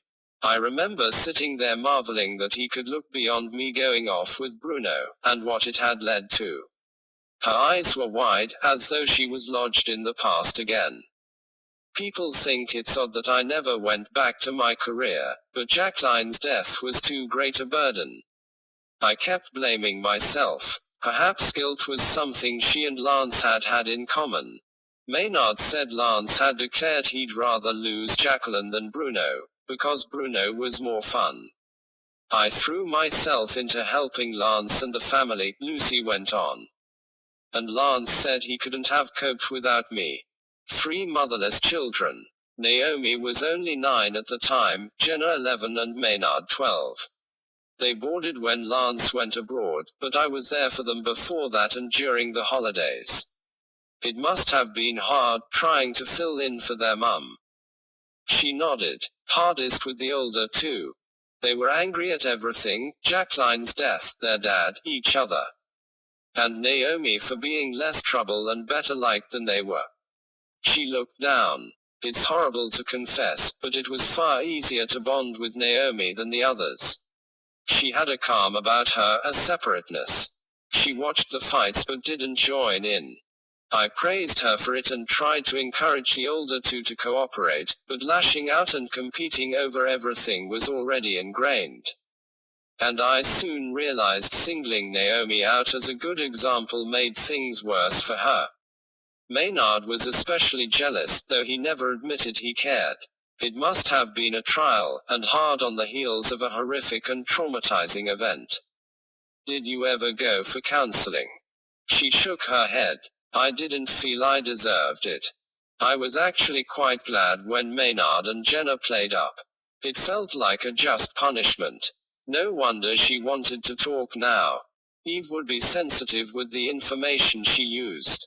What about Lance? How did he cope after Jacqueline's death? He put on a brave face after the initial shock. But a brave face and a lack of true sorrow might look quite similar. He treated me as his mainstay. Took me as his companion to formal dinners, introduced me to his colleagues. We talked over his work, which gave me something to get my teeth into. It sounded as though he'd made her feel special, something he excelled at. And like Maynard said, it hadn't cost Lance anything. Quite the reverse, in fact. It seemed she'd been so grateful for his support and forgiveness that she'd treated him like a demigod. He would have loved it. I spent the rest of my time organizing Lance's life and running the two houses. It was always frantically busy. There was no time to think, and that was what I needed. Having that one, strong, clear focus saved my life. She looked at Eve intently. I ensured that everything ran smoothly, and that Lance was saved from further pain. You understand? Eve nodded. It sounded as though the mission had been a guiding star dragging her on through a long, dark night. Hero-worshipping Lance had been an essential part of the process. Eve went on to ask Lucy what Lance was like to work for. She said he was full of energy and drive, appreciative of her efforts, and willing to collaborate with her at least. He was always determined to succeed, and for the children to do so too. I heard he played 'em off against each other. Especially the older two. It explains the rivalry you mentioned. Lucy cocked her head. He thought it would boost the chances in the big, wide world. He used to worry that Naomi wouldn't be tough enough. But as far as Eve could see, he'd found it hard to accept when they fulfilled the promise. He couldn't resist keeping 'em in their place, somewhere below where he was. When Eve got up to go, Lucy followed her towards the door. I've been reading up on the help you've given the police in the past. As before, Eve began to downplay it, but Lucy fixed her with her gaze. I'm glad you're working on Lance's obituary. Even I never knew him properly. He had hidden depths. You won't give up trying to work out what happened, will you? You'll question everything, especially if you think the police have got it wrong. The words seemed loaded. Is something worrying you? Do you suspect someone or have information you haven't passed on? But Lucy just looked back at her. I want justice to be done, that's all. It doesn't always happen. 19. Lucy's words about justice filled Eve's head as she left her suite. What had she meant about it not always being done? Had there been more to Jacqueline's death than met the eye, or did she suspect that Jenna had been killed? She sent Robin a text asking if Greg had come back with any update on the ins and outs of Jacqueline's murder. The news reports made it sound open and shut, but the journalists might not have known everything. After that, she walked quietly around the house. She wanted time to think, and she half hoped she might overhear something useful, but there was nothing. At last, she went back to Lance's study to carry on working until her interview with Erica. She continued to go through Lance's papers and belongings. The police would have searched the room, of course, and removed anything they thought was significant, but she might find something that meant more to her than it did to them. In particular, she wondered about Lance's rumored lover. Eve scanned the study, looking for hiding places the police might not have found. She doubted they'd removed every book, for a start. It was a dry-looking collection of tomes, and Eve ran her finger along them, feeling for any volume that might have something tucked inside. But then she thought of Lance's personality, the way he ran at life. She couldn't imagine him carefully placing love letters or other secrets into a book. He'd dash in and shove them somewhere, pausing only to rub his hands with glee before he sat down. She imagined him dashing in now. Where would he go first? To the hooks by the door to hang up his jacket. They were fixed to a freestanding Victorian dresser, meant for storing coats, hats, umbrellas and gloves. Eve searched the dresser's drawers, knowing a scientific support officer would have got there before her. There was nothing of interest. Then she took the drawers out and looked underneath and behind them, still with no luck. And besides, it was as she'd thought before, she couldn't see Lance making a lot of effort when squirreling something away.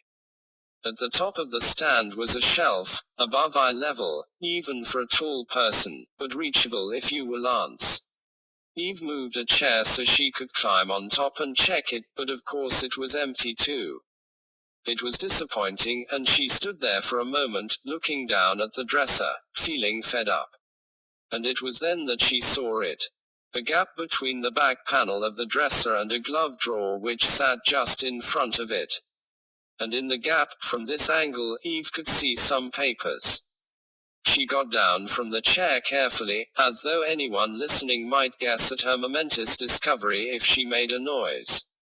A moment later, she was easing the papers out. For all her analysis of Lance's character and his probable behavior, she hadn't truly expected a result. She caught her breath as excitement made her insides flutter. The papers were a weird, eclectic mix, all secret, but for a variety of reasons. There were receipts showing how much he smoked and drank. Eve knew Lucy had put in a bulk order at Saxford's village store when they arrived, but Lance must have kept some of his spending private. She imagined him slipping the evidence behind the glove drawer until he had time to dispose of it properly, then forgetting all about it. Some of the receipts dated back months. Much more interesting was a note in Lance's handwriting, easily recognizable now she'd trawled through his papers. "Darling, come and meet me tonight at the pool. I'll head down there once things have quietened down. Let's talk." The note broke off mid-sentence. It didn't follow that Lance had written it on the night of the party, but Eve thought it was likely. Perhaps he'd been interrupted by someone knocking on his door.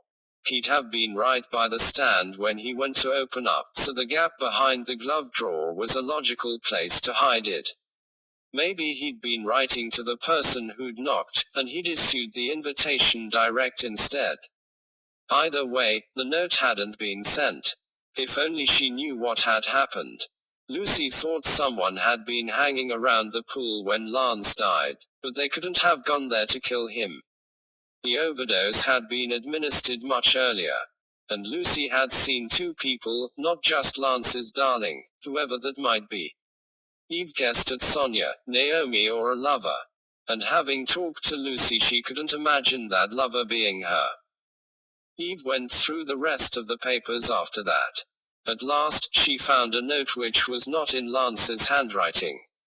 "Forgive me writing. I couldn't bring myself to ask you directly, but am I right? Are you feeling the same way I am? I spend all my time thinking about you, but if I've misread the signs, please let me know gently. And I promise I'll banish these thoughts from my mind. It feels wrong to even ask given you're already attached. XXX." The writer might have been too cautious to sign the note, but Eve recognized this handwriting too, thanks to reading the communications that went between Lance and his assistant. It was from Erica. 20. Eve stood there considering the note to Lance from Erica before photographing it, along with his note to someone asking them to meet him by the pool. After that, she put everything back where she'd found it. The question was, what had Lance felt when he'd read Erica's note? Had he returned her feelings, and was she the lover his children had picked up on? If so, Eve doubted Naomi had known it was Erica. She'd been friendly towards her after Lance told her off, whereas Eve had a hunch she'd have been angry if she'd known. She and Sonia seemed close. Naomi would probably have taken Sonia's side. But if Erica and Lance had been lovers, the doctor, Terence Ackland, might have known the whole truth. He'd been following Lance around, so he could have seen for himself.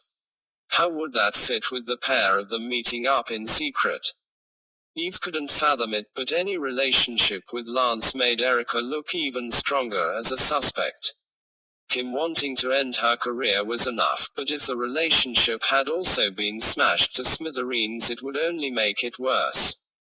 And Eve could believe there'd been a relationship. Lance had accused Erica of betrayal. Perhaps he thought Erica had been seeing someone behind his back. The only person Eve had seen her meet secretly was Terence Ackland. It was worse considering him as the other man, if there'd been one. Eve had so many theories, but they were all built on sand. For a second, she imagined Erica and Ackland agreeing to finish Lance off together, then going to the pool to make sure he was dead. It might save Erica's career, but Ackland would have to love her an awful lot to collaborate on such a terrible plot. She was about to interview Erica. She wasn't sure how to talk to her without giving away her suspicions. Facing her with some intrusive questions could help determine how angry she'd been with Lance, though. If she'd already transferred her affections to Ackland, she might not mind him ending any relationship, but his determination to torpedo her career would still be a powerful motivator. She'd worked so hard for it, and for him. Eve remembered how exhausted she'd looked on Friday night. She repeated her earlier exercise of prowling quietly around the house in the spare time before talking to Erica. This time, she got lucky. Way down one of the back corridors, she heard Naomi's voice. "I just want it done without anyone finding out." There was a pause. "No, that's okay. I expected it to be expensive. And you're willing to do as I asked." "I know. I'm sorry, but you're the only one I trust." Then her tone changed. She sounded wrung out. "No, but you can see why not. It's all such a mess and the timing's terrible. I can't tell her." Not yet. Eve wandered back to Lance's study to pick up her notebook, Naomi's words playing in her head. The terrible timing must refer to the aftermath of Lance's death, so the her was probably Sonia or possibly Lucy. But what secret was Naomi keeping from one of them? And who was she hiring, and why? It sounded ominous, as though she wanted to tidy up after a problem. But if so, it couldn't be at the Grange. She could do that herself. The thought took her to Jenna's death, but she still couldn't believe someone like Naomi would conspire with Lance to kill her sister. If Naomi committed murder at all, Eve's gut told her it would be a spur-of-the-moment act, resulting from a loss of control. She felt it was just possible she'd poisoned Lance, but only if he'd drunk the coffee before she could change her mind. Though of course, Eve might be wrong. Robin always told her to keep an open mind. As if on cue, a message from her fiancé popped up, coming back with Greg's information on Jacqueline Hale's death. There were multiple witnesses to back up the official version of events. A group of friends who'd been visiting had seen Lucy and Bruno storm out. The crew working on the fence close to where Jacqueline had been killed had seen Lucy screaming as the car hurtled towards Lance's first wife. And confirmed that Bruno had been in the driving seat. They said Lucy was tugging on the door handle, trying to get out. It was so horrific that Eve felt overwhelmed all over again, but it was a relief to have it clear. Whatever effect Jacqueline's death had had on her family, there was no secret to uncover. She sent a message to the gang's WhatsApp group, suggesting supper at the Cross Keys. They needed to hash things out together. After that she went to find Erica in her study, just along the corridor from Lance's. Erica's deep-set eyes met hers steadily as she stood back to let her in and offered her tea. Eve accepted just as she had with Lucy. It would give her time to assess her before she put up too many defenses. Erica worked carefully and in silence, using a kettle in the corner of the room. Eve knew she'd lost her immediate family, and there was a photo on her desk of a man and woman holding a baby. She guessed that might be Erica and her parents. The timing looked right, judging from the fashions. Erica had ornaments too, including a wooden carving of a wren. I made it for my mum when I was at school, Erica said, following Eve's gaze as she delivered her tea. It's beautiful. It was so carefully worked. Eve guessed she'd loved her mum very deeply. Erica sat down. I feel awkward talking to you about Lance. Everyone knows we were on bad terms the night he died. She frowned. I checked his speech 10 minutes before he stood up to give it. The pages were in the correct order and none of them were missing. It was clearly paramount from her point of view that Eve knew this, despite all the larger things going on. Her professionalism really mattered to her. Maybe someone knocked them to the floor and muddled them when they put them back. Maybe. You think someone mucked them up on purpose, and stole a page. There was a pause. I wondered if Lance might have done it himself. She certainly wasn't trying to hide the bad blood between them, but that could be a double bluff. Why would he do that? There's been some positive coverage about me in the press lately. Eve didn't admit that she'd noticed it too. Her old colleague Monica Sutton had agreed to meet Eve in London on Saturday. She should find out more then. You'd think he'd be pleased that one of his team was getting some recognition, she said. Erica gave a hollow laugh. That wasn't the way Lance's mind worked. If my stock went up, he automatically felt his was going down. It was the same attitude he'd had towards Naomi and her report. It can't have been conducive to an affair, but of course the love note Erica had written to Lance could be old. Was he always like that? Or was he a better boss at the beginning? Erica sighed. Much better at the start. He gave me my big chance and treated me as his protege. I worked my fingers to the bone all hours, day and night, because my career means so much to me. And when Lance made demands, even if they seemed unreasonable, I went with it. He could be very compelling. It was clearly a pattern. When Lance was in charge and his goodwill cost him nothing, he was sweetness and light. But when Erica had started to get noticed, the primitive, instinctive part of his personality had been unleashed and he'd moved swiftly to clip her wings. What kind of unreasonable demands did he make, if you don't mind me asking? Erica paused a fraction longer than should have been necessary. After hours work. Stuff that wasn't strictly to do with the research project. She seemed to read Eve's look. Maynard's got it into his head that his dad and I were having an affair, but he's wrong. It was nothing like that. It wouldn't be unnatural to deny it. Whatever it was, it still sounds hard to deal with. There'd been an imbalance of power. Tell me he didn't get you picking up his dry cleaning and buying Sonia flowers. Erica gave a quick laugh. Nothing like that, but it was out of order. I should have said no, but he wielded a lot of power. And now that power was at an end. 21. That evening, Eve sat with Robin, Viv, Sylvia and Daphne at the cross keys. They'd managed to bag the table closest to the fire again. It crackled and popped as a light flurry of snow danced past the window, lit by the lamp just outside. Eve had a heartening pie in front of her, crammed with rich gravy, chestnut mushrooms and shallots. She took a sip of her Malbec and glanced around the table. Lots to report and I need your input because my head's spinning. Tell all, immediately. Viv was diving into mushroom stroganoff. Eve had updated her list, so she didn't forget anything. Let's go in order of most likely suspects. First, we have Maynard. He inherits a third of his dad's fortune, plus Lockley Grange, and he has a secret which Lance might have gossiped about. He could have wanted to stop him spreading it any further. It certainly sounds as though he's being blackmailed.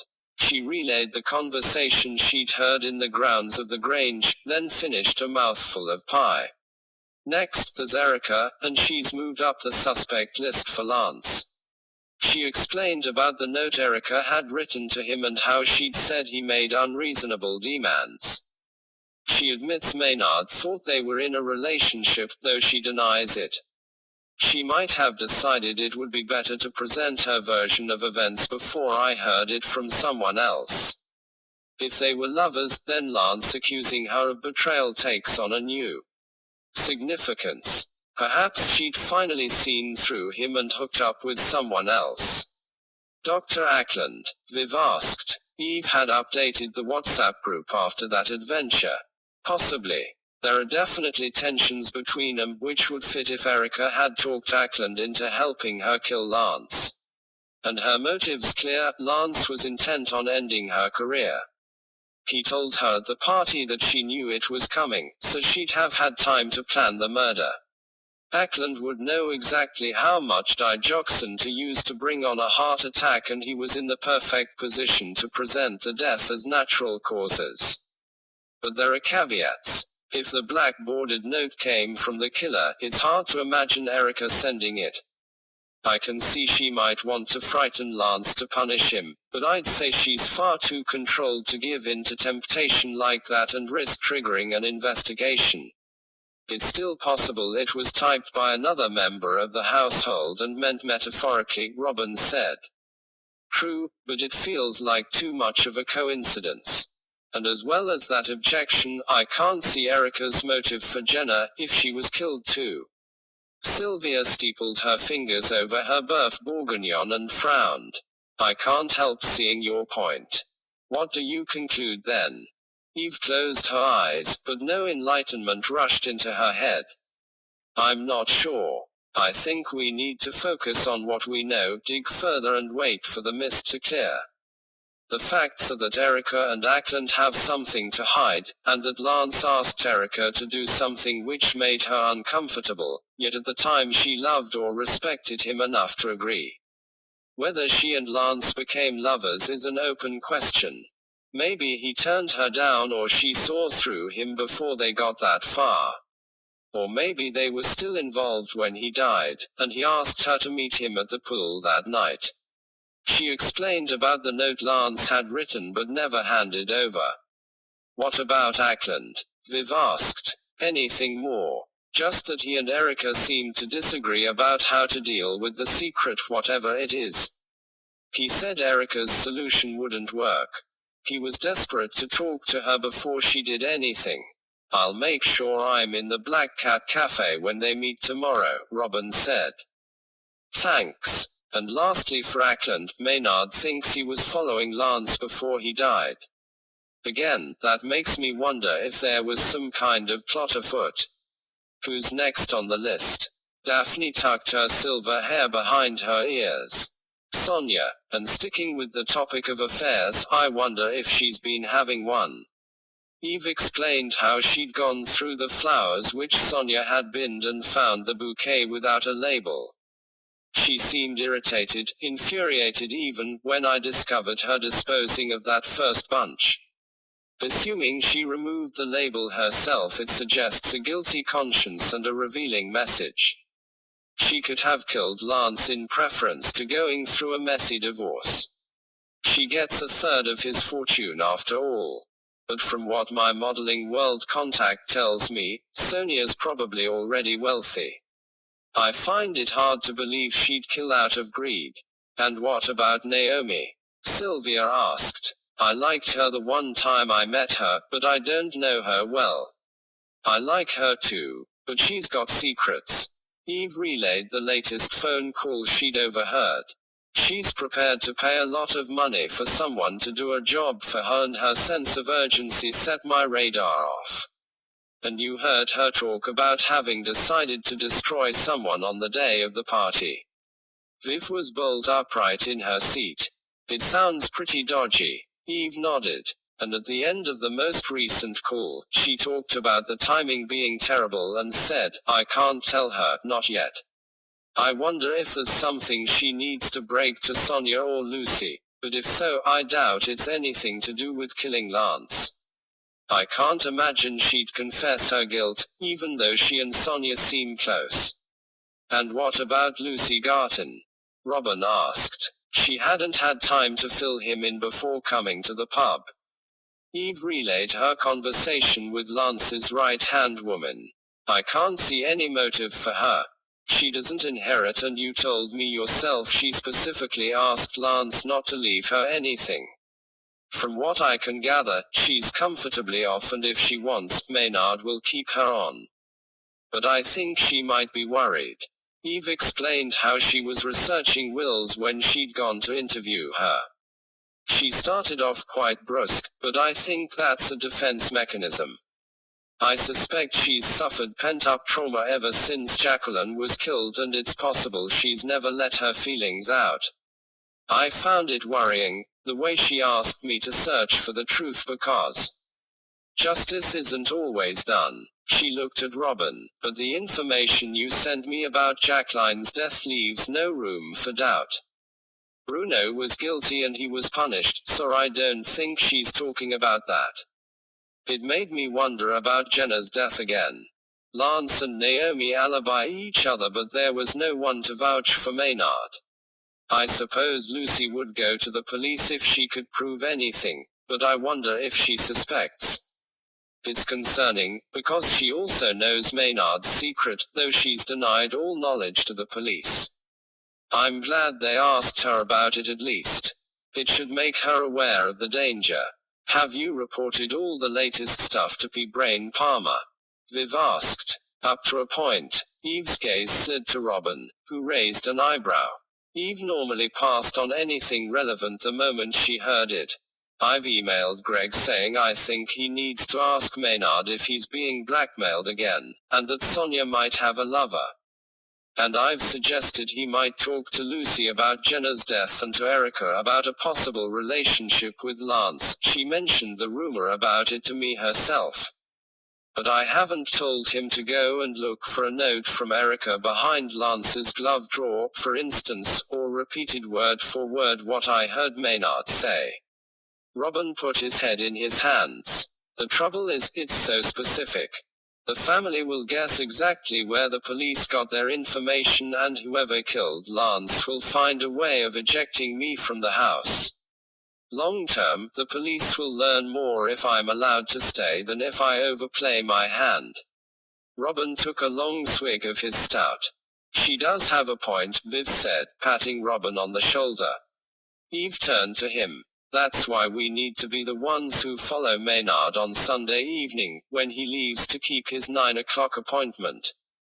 If he succeeds in borrowing the money, he might go straight to the blackmailer to drop it off.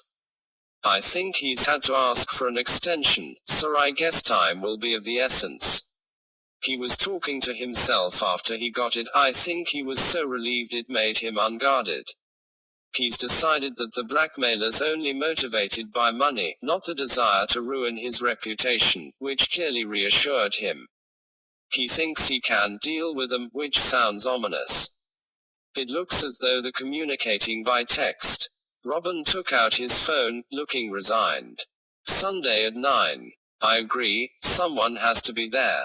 Dealing with the blackmailer might involve violence, and it's as you said before, if we find out who they are, we might discover the secret and possibly why Lance died. There you are, you see, Viv said. You and Eve will be on the case, so there's no need to worry about Palmer not knowing the finer details. Sylvia smiled. You can say you spotted Maynard acting suspiciously and decided to tail him on the spur of the moment. You knew the police wouldn't make it in time if you called them. And the authorities do have the most crucial information, thanks to what Eve has passed on, Daphne added hopefully. They were all very loyal. All right, Robin said. You win. You're not allowed to go yet, Viv said, as Eve started to gather up her stuff. I've got something urgent to discuss with you. About the murders. No, you noodlehead. About your wedding cake. Moira's given me a revolting bride and groom cake topper and it doesn't match my vision. I need your help to explain to her why we won't be using it. She produced a photo. It was very much not Eve's sort of thing either. She was actually quite pleased to be presented with a different challenge. Moira from the village store Eve could handle. Consider it done.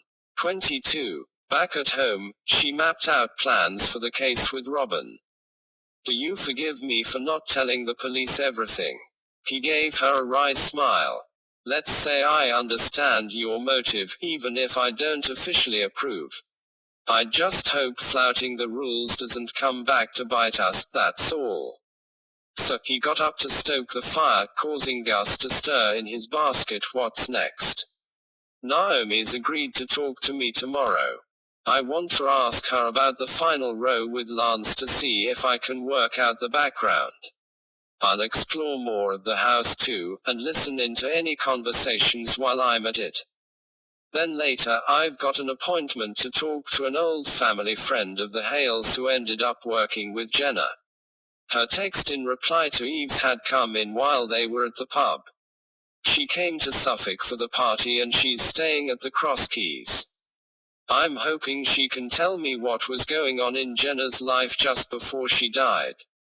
If she was killed, something major must have triggered it. And I can't wait for your updates on what Erica and Ackland talk about at the Black Cat Cafe either. I'll need to arrange an interview with him when I can too. Robin nodded. I'll make sure I'm in Bleworth on time.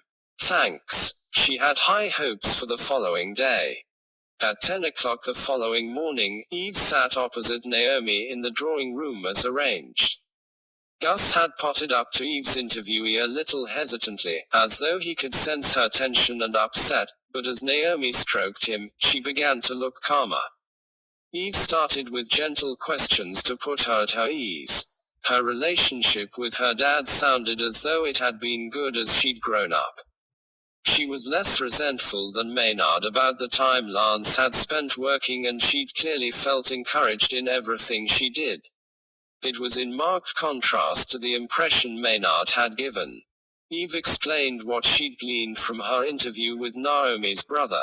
I wonder why you came through your childhood with such different memories.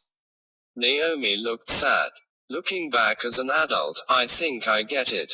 Dad found it hard if we questioned his judgment, and by the time Mum died, Maynard had already started doing that age 12. The same went for Jenna, she was 11. But I hadn't made that switch into preteen mode. I think he felt I was on his side. Then after Mum's death, Dad went abroad, and we spent most of our time at school or with Lucy. It meant Dad and I never locked horns in the way Maynard and Jenna had. It's only recently that our relationships become more challenging. The interview he gave about your research must have been a blow. Eve would have been devastated, but she wasn't used to a dad like Lance. Naomi looked utterly exhausted. It came as a bolt from the blue, but I should have expected it. It was the first time I'd really put myself out there. He was determined to preserve his position as top dog and terrified of anyone laughing at him. His solution was to get him to laugh at me instead. She gulped back a sob. There was no doubting her deep hurt. I'd seen him do it to Maynard and Jenna, so I knew what he was capable of. I'm sorry. Eve watched her eyes and ached for her inside, but her emotion made her wonder afresh about Naomi as a killer. It sounds painful. Someone mentioned you had a horrible run-in with him on Friday night too, after he'd shown Erica up. The trouble was, if Naomi knew Eve had helped the police in the past, she'd see she was digging, however subtly she tried to put it. Sure enough, Naomi's eyes were wary. I shouldn't have lost control like that. It was wrong to let other people overhear. Erica told you something that shocked you. There was a long pause. Naomi was looking down again, stroking Gus. Dad used her in an unforgivable way. It made me so angry that I tackled him about it immediately. Perhaps she could have poisoned Lance as well as writing the blackboarded note and losing control at the party. It would have been risky to show her feelings, but her hurt hung in the air. It was intense. Eve let the silence ride, hoping Naomi would say more about the way her father had used his research assistant. When she didn't speak, Eve tried to prompt her. Erica said he'd made some unreasonable requests. But instead of encouraging Naomi to say more, she looked oddly thrown. How did that make sense? I can well imagine, Naomi said at last. Eve wished she could ask Naomi to explain what she knew outright, but push too far, and she'd probably get herself thrown out of Lockley Grange.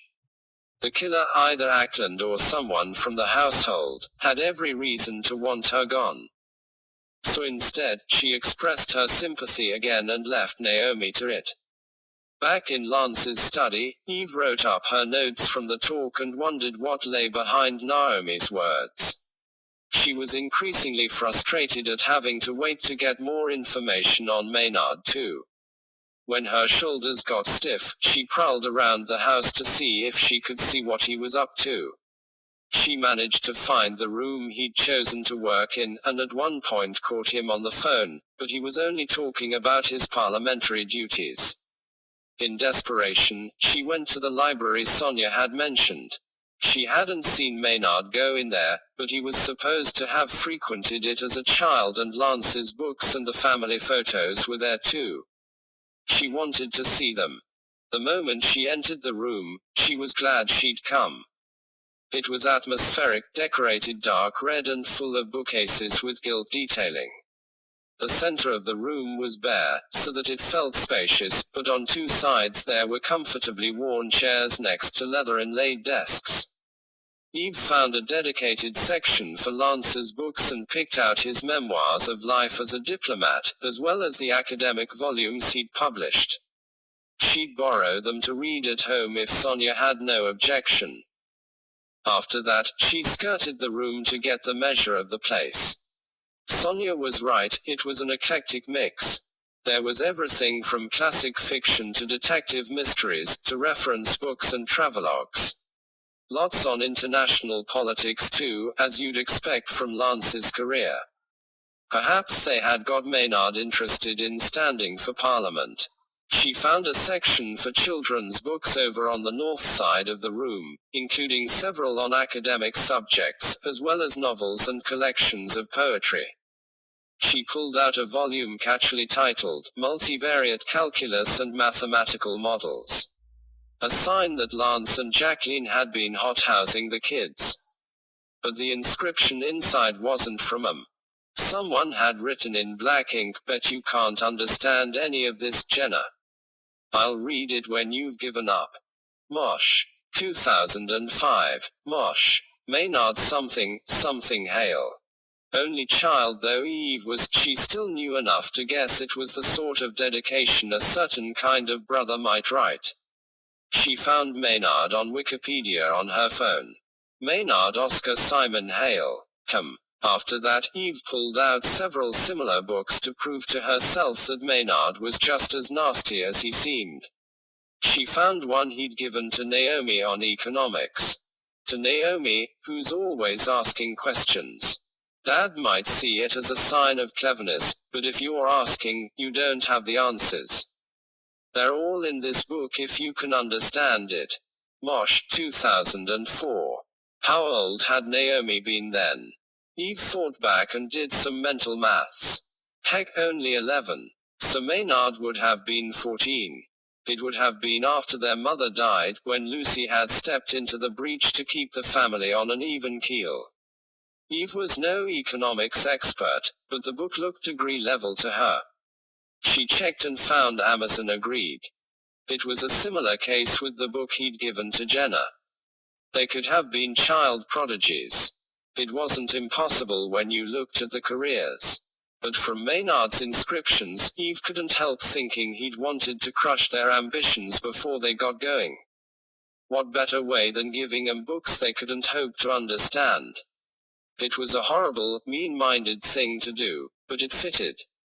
Lance had brought him up to be desperately competitive, and Jacqueline, not wanting Jenna to lose out to her big brother, had only encouraged her to fight back all the harder.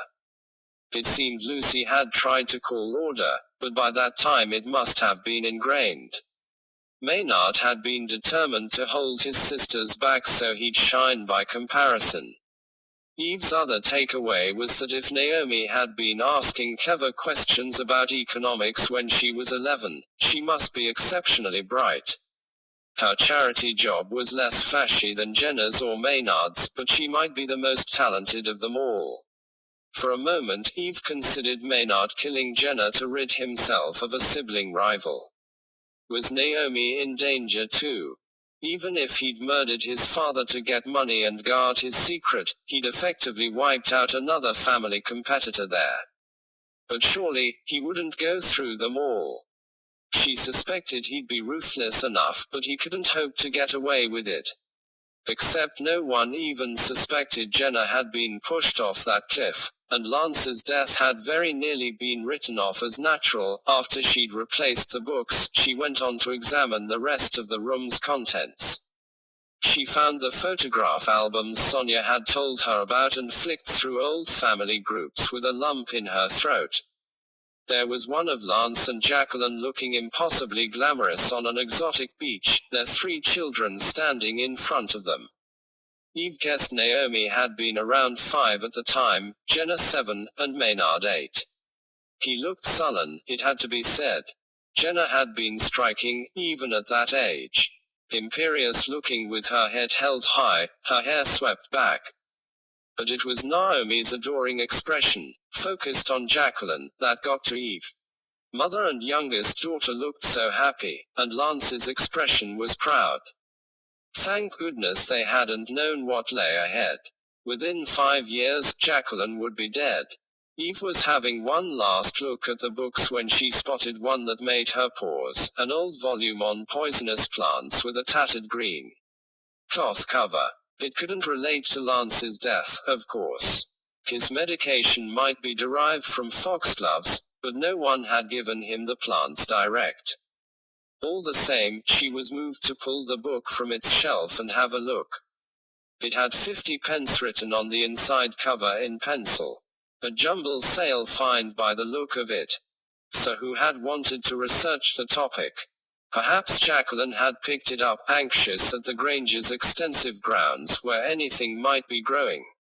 Eve could imagine her scouring the flower beds for plants that might harm her young children. As she turned the pages, she found the book fell open naturally on an entry about belladonna. Deadly nightshade. Close to the spine of the book, where the pages were sewn in, she saw there was a speck or two of something. A bit of dried plant. Eve shivered in the cold, high-ceilinged room. Whatever it was, it didn't look as though anyone had looked in this book for a long time, and her theory about Jacqueline's protectiveness still held good. She could have rushed in from gardening to check a plant, wanting to reassure herself. It had to be something like that, surely. The only historical unnatural death she knew of was Jacqueline's, and she hadn't been poisoned. 23. Eve drove Gus home from Lockley Grange that afternoon, ready to meet Robin, who'd been to eavesdrop on Ackland and Erica at the Black Cat Cafe. After that, she was going to meet Jenna's friend and colleague Judith Tyler at the Cross Keys. She was back at Elizabeth's cottage having a cup of tea when Robin returned home. She reached the door as quickly as Gus and almost fell over him. Robin gave her an apologetic look as he shut out the cold, kissed her and made a fuss of the dachshund. A bit of a letdown, I'm afraid. They didn't show. They did. He took off his coat and beanie, and I don't think they recognized me, but Lucy Garton did. Lucy. Eve was struggling to keep up. She poured Robin a mug of tea and handed it to him. Thanks. He held the drink close to his chest, as if for warmth. Yes, she was there too, and I doubt she believed my presence was coincidental any more than I think hers was. I wonder if she suspects Erica and Ackland. She told everyone she couldn't identify the couple she saw by the pool, but she might have been trying to guess. Robin nodded. I thought perhaps she was after the truth, just like us, but if so, she was clumsy about it. Eve put her arm around Robin. I suppose she's not lucky enough to have someone she can send on her behalf. Maybe she doesn't know who to trust. I can see she's in a tricky position, but I'm still trying to forgive her for scuppering what could have been a very enlightening mission. Erica and Ackland left. Aha! They crept off, but I'm sure Lucy saw them before they escaped. I followed them, of course. I thought Lucy might too, but I'm guessing that was a bridge too far. A waitress had just delivered her tea and cakes, so she'd have created a kerfuffle if she'd walked out. It's odd. She's renowned for her cleverness. You'd think she'd have planned it better. But Eve agreed, it was hard to believe her presence was a coincidence. There were plenty of cafes to choose from in Bleworth. Where did Erica and Ackland go? They sat in Ackland's car, where there was no possible way I could hear them. I don't think Erica trusts him. She wasn't keen to get inside any more than she wanted to enter his house when you saw her there. I stayed long enough to check she got out okay, but I've no idea what was said, only that Ackland looked more relaxed by the time they'd finished. Thanks for being so dedicated. But darn it, eloquently put, do you think there's any chance that they're lovers? Robin looked thoughtful. I certainly wouldn't have said so. They didn't even act like people who knew each other well. Bang goes another theory. He put down his mug and turned to give her a hug. I might be wrong. At least you've still got Jenna's friend to meet with. True, I only hope she says something enlightening. Ackland's agreed to talk to me tomorrow too, so I'll be entering his lair. What time? She knew he'd offer to wait outside as backup, in case she ran into trouble. First thing, I have to confess, I checked your bookings to make sure you'd be free before I agreed. He kissed her. That's just what I wanted to hear. Eve met Judith Tyler in the snug at the Cross Keys, thankful for the warmth of the pub. It was only a short walk from Elizabeth's cottage, but the weather was still bitter and it made her fingers hurt. She bought Judith a mulled cider, decided to have one herself, and settled down to ask her about the Hales. She'd start off with questions about Lance, it was what Judith would expect, then work her way round to Jenna and what life had been like for her just before she died. Thanks for agreeing to talk to me. It's great to find someone who knew Lance for so long. You were at school with Jenna. Judith nodded, her red hair falling forward, pale fingers gripping her warm drink. We met at primary school. After that, I spent almost as much time at the place as I did at home. Awful that both he and Jacqueline were murdered. I still can't quite believe it, but things were always intense with the Hales. Eve had her own experience of that, but Judith might know more. Intense? How do you mean? Feelings ran high. No one did anything by halves and they didn't moderate the behavior in front of me much. If there was a row brewing, I used to beg Jenna to take me up to her room, but she always wanted to join in. She shook her head. Eve had noted the same lack of moderation, of course, and recognized the desire to hide. I know Lance and Jacqueline used to quarrel. They hired me as a stand-in nanny one summer. Judith gave a quick smile. I'm glad I'm not giving anything away. Didn't it blow your mind that they could be at it for days? Absolutely. And then the passionate reconciliations. Judith and Eve shared a grimace. So awkward. They'd spoken at once. Judith laughed now, especially for an impressionable child like myself. But I thought Lance was fun. They both were. The thing that got to me was the competitiveness. Not just between them, but between Jenna and her brother too. It was the same old tale, but it was useful, the perfect chance to ask about Lance's dead daughter. I've chatted to Maynard and Naomi of course, but I hadn't seen Jenna since she was tiny. She liked to win then, just like her dad. Poor Jenna, yes, she did. She and Maynard used to fight, I mean literally, fists and all, if there was a dispute about who'd done best at something.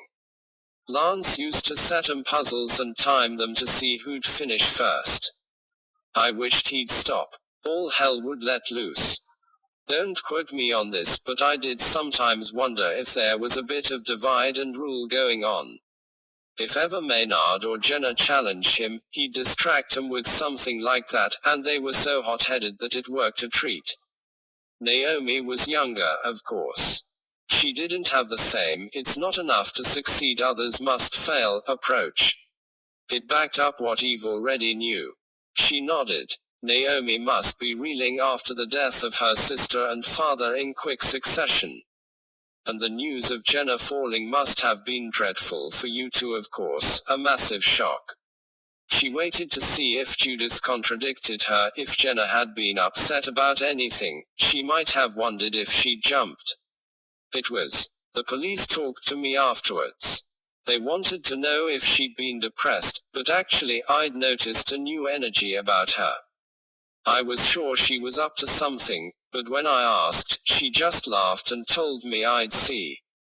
That only made Eve more suspicious. I'm so sorry she never got to pursue it, whatever it was. Another promotion perhaps. Judith hesitated, and Eve decided she'd better justify herself. Sorry, it's weird. It's Lance I really want to know about for the obituary, but having looked after Maynard, Jenna and Naomi as kids, I keep getting distracted. I felt very close to them at the time. Judith sighed at last. I can imagine. Truth to tell, I'm not sure Jenna's excitement related to her career. Her brow creased. I saw her leave the office one lunchtime with an older man who looked faintly familiar. There was something about the way they went off together. They looked secretive. Jenna had the hood of her coat up, though it wasn't raining. After a couple of days, I managed to place him, Leonard Clark, a friend of Lance's from back in the day. When I looked him up, I found he's Lance's chief rival in academia now. They worked at the same university. I couldn't help wondering what her business was with him. I had some idea she was planning to get her own back for all the snide comments Lance had made about her. 24. Back at Elizabeth's cottage, Eve and Robin cooked supper, then settled down to discuss the latest developments over pasta with chorizo, peppers and parmesan. Jenna sneaking off with Lance's arch-rival shortly before she died makes one wonder, Robin said. Eve nodded. If she was plotting something with this Leonard Clark, then horrific though it would be, I could imagine Lance pushing her. From the way everyone talks about him, it's clear he couldn't cope with being challenged. But he's alibbied by Naomi and her involvement's a lot harder to swallow. You know she's keeping secrets. And you said yourself it sounded as though she was hiring someone to tidy up after her. Eve sighed and prepared another forkful of food. I know, but she seems principled compared with her dad and Maynard. She works for a charity trying to improve the lives of impoverished children. I could just about see her finishing Lance off if he put her work in jeopardy. Her upset over the article he wrote is intense. But conspiring with Lance over Jenna's death's another matter. All the same, fathers and daughters have been known to lie for each other. And perhaps you're a bit too close to Naomi. That might be true, but was she really the sort to cold-bloodedly plot the death of her own sister? Eve just couldn't accept it. A fresh thought struck her. Of course, Lucy's made it her mission to protect Lance, and she went down to Surrey the night Jenna died. I suppose it's not impossible she sneaked out and went all the way to Cornwall to kill Jenna to protect him. But she was actively encouraging me to root out secrets and ensure justice is done. It would be weird to do that if she's guilty. It was a puzzle. Erica could have done it on Lance's behalf too, if she'd fallen in love with him, but I doubt it. It would demand a really warped sense of loyalty, and she seems too level-headed. Erica said Lance had made unreasonable requests, but that would hardly cover murder. I think Maynard still feels more likely for Lance and Jenna, though I don't see how Jenna meeting with Lance's rival might prompt him to kill her. It's not as though he'd do it for Lance's sake. It made her case against him less convincing. Have the police pressed him on the blackmail yet? Robin nodded. Greg was vague about why he was asking him again. Said he was acting on an anonymous tip-off and didn't mention his phone call. Maynard denied it as strenuously as before, but Greg says he looked shocked and angry. I'm afraid he might still guess you're the source of the information. You need to take care. Eve nodded. What about Erica? Did Greg ask her again about her relationship with Lance? She said the affair was a figment of Maynard's imagination. I feel bad for not showing him the note she wrote now. Robin put his hand on hers. In reality, Greg's treating an affair between them as a definite possibility. And the note doesn't prove Lance returned Erica's feelings. He wouldn't be any more certain if he knew about it. Eve felt marginally less tense after the reassurance. Robin sat back in his seat. So what's the plan? I'll email the work rival after supper and see if we can talk on Saturday when I go to London to meet my journalist friend. He's a natural interviewee for Lance's obituary, as they're in the same field. I want to know what he and Jenna were up to, though extracting the information could be tricky. But first things first, tomorrow I'll tackle Terence Ackland. Eve returned to Dr. Ackland's holiday rental the following morning. She took her car, so Robin had somewhere to sit. It was far too cold for him to hang around outside, whatever he said. She left him parked just out of sight of the cottage with an open call to her mobile. If she ran into trouble, he could be with her like a shot. I'm so sorry for your loss, Eve said when Ackland let her in. I gather you and Lance were old friends as well as doctor and patient. He sighed and led her down a pristine, narrow hallway to a pleasant holiday cottage sitting room, complete with plenty of chintz. That's right. I still feel terrible about missing the digoxin overdose, but poor Lance ignored every bit of advice I gave him. I'd been worried his heart would give out for the last 5 years. That was probably true even if Terence was guilty or knew he'd been killed by Erica. You got on well, he nodded. He could be infuriating, of course. I knew he could improve his health if he tried. But his devil-may-care attitude went with a fun-loving personality. They talked about Ackland's memories for a while, then Eve decided to leap in and take him by surprise. I gather you know Erica Paxton well too. A friend said they saw you together in Bleworth. He twitched visibly and there was a long pause. We bumped into each other, he said at last. We've met before because I often visit the Hales, but it's no more than that. I offered to buy her a coffee because I knew she must be shaken up. She agreed, but then got upset and left before we started our drinks. He spread out his hands in a gesture of helplessness. So you never got to chat, to find out how she was doing? Ackland looked her straight in the eye. That's right. I must try to get her to open up at some stage, or encourage her to share her feelings with someone else. She's not my patient, of course, but I'm concerned for the welfare of the entire household. It was satisfying to catch him out in a lie, but this wasn't getting her anywhere. She wondered whether to risk going further. After a moment, she said, the friend who recognized you both thought you got into a car together, but I guess she was mistaken. She let the sentence hang. Ackland sighed and looked at her with what felt like a studied bedside manner. Between ourselves, that's true. I wouldn't want this going any further, but in all honesty, I suspected she'd been having an affair with Lance. In fact, I'm damned sure she was. But damned sure wasn't the same as knowing. So you can see why I was so worried about her feelings. He sounded honest. When she rushed out of the cafe, I tried to talk to her again. It doesn't do people any good to bottle things up. I see. But Eve was sure that wasn't what they'd talked about. Erica had been nervous of Ackland.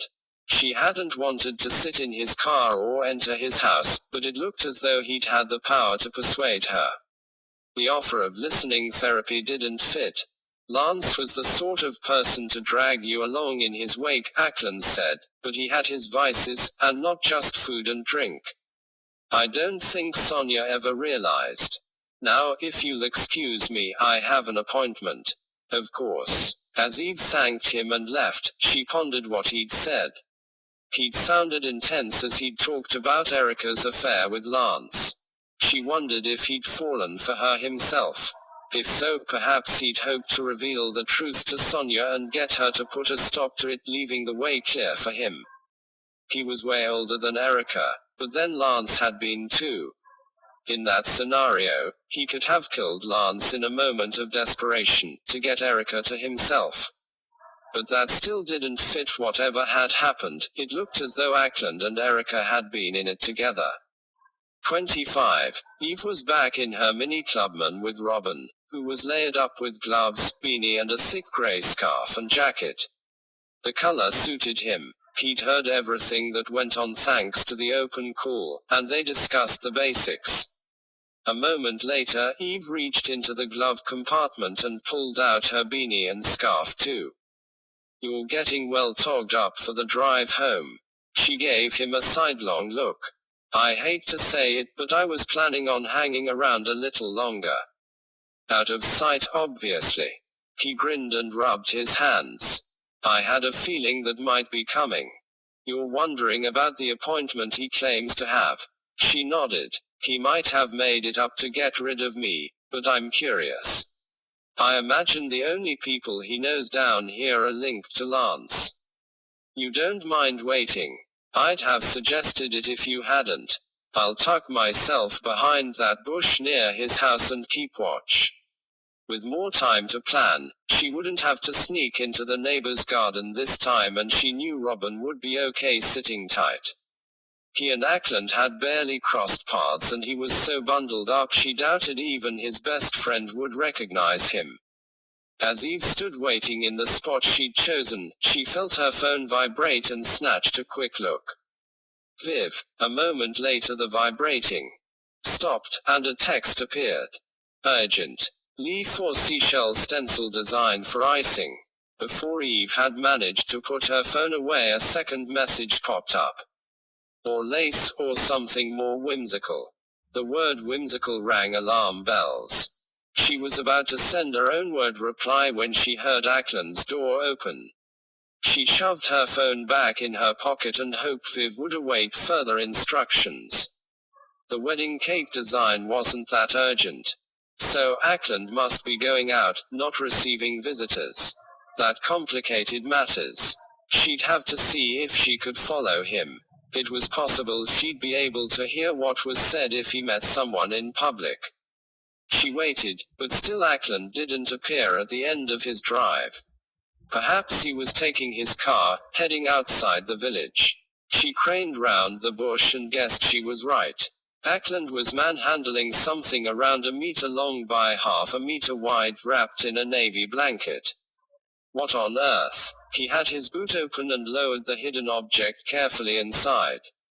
After that, he stood there a little longer, making sure the object was secure perhaps, then closed the boot and slipped into the driver's seat.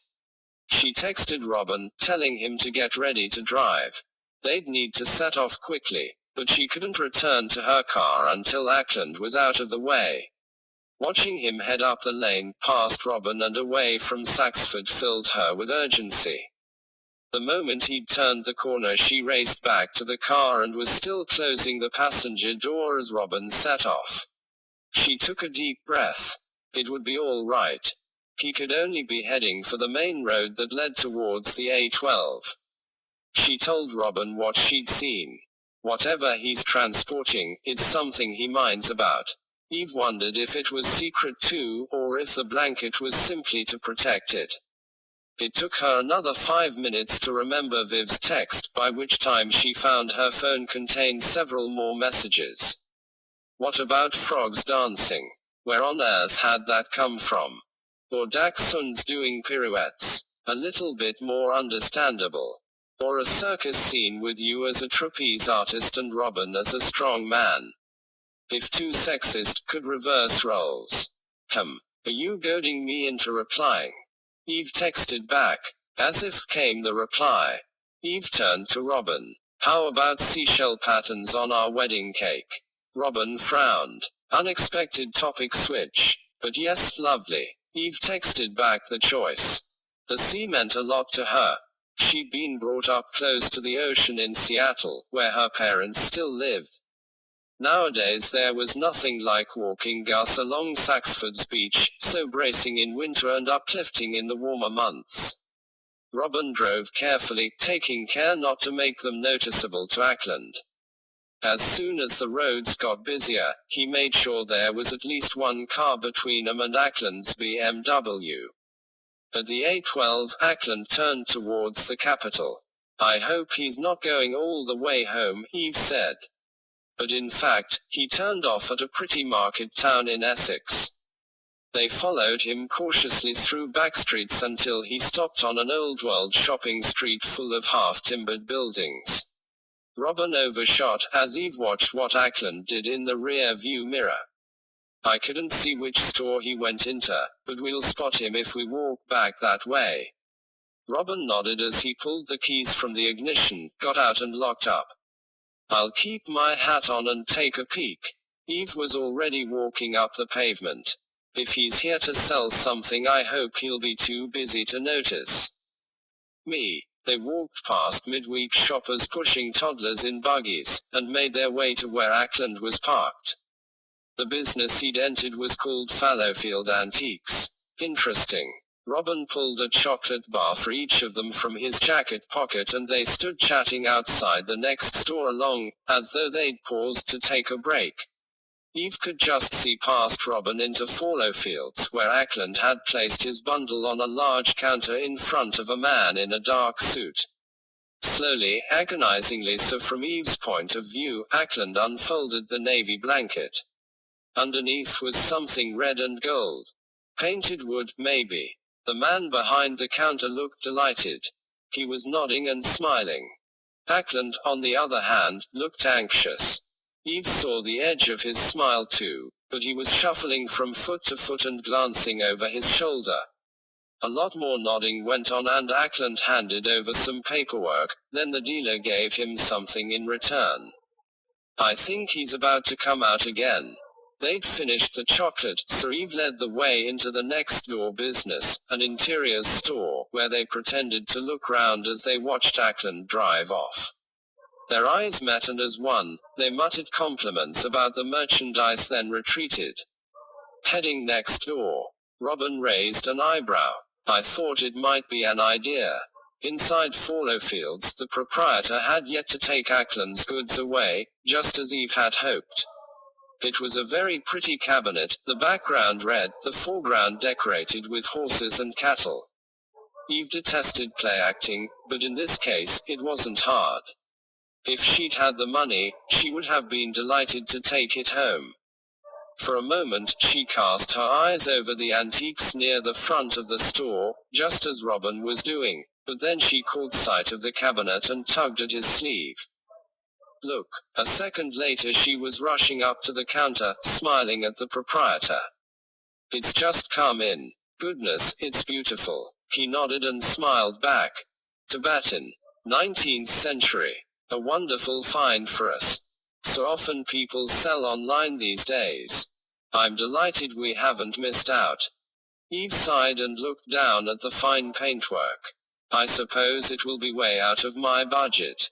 "Ah." The man's eyes were kind. "Possibly. Out of most people's, I should think, though we'll advertise online ourselves and I know we'll find a buyer. We'll price it at £9,000. Eve winced and he looked sympathetic. "It's always worth inquiring.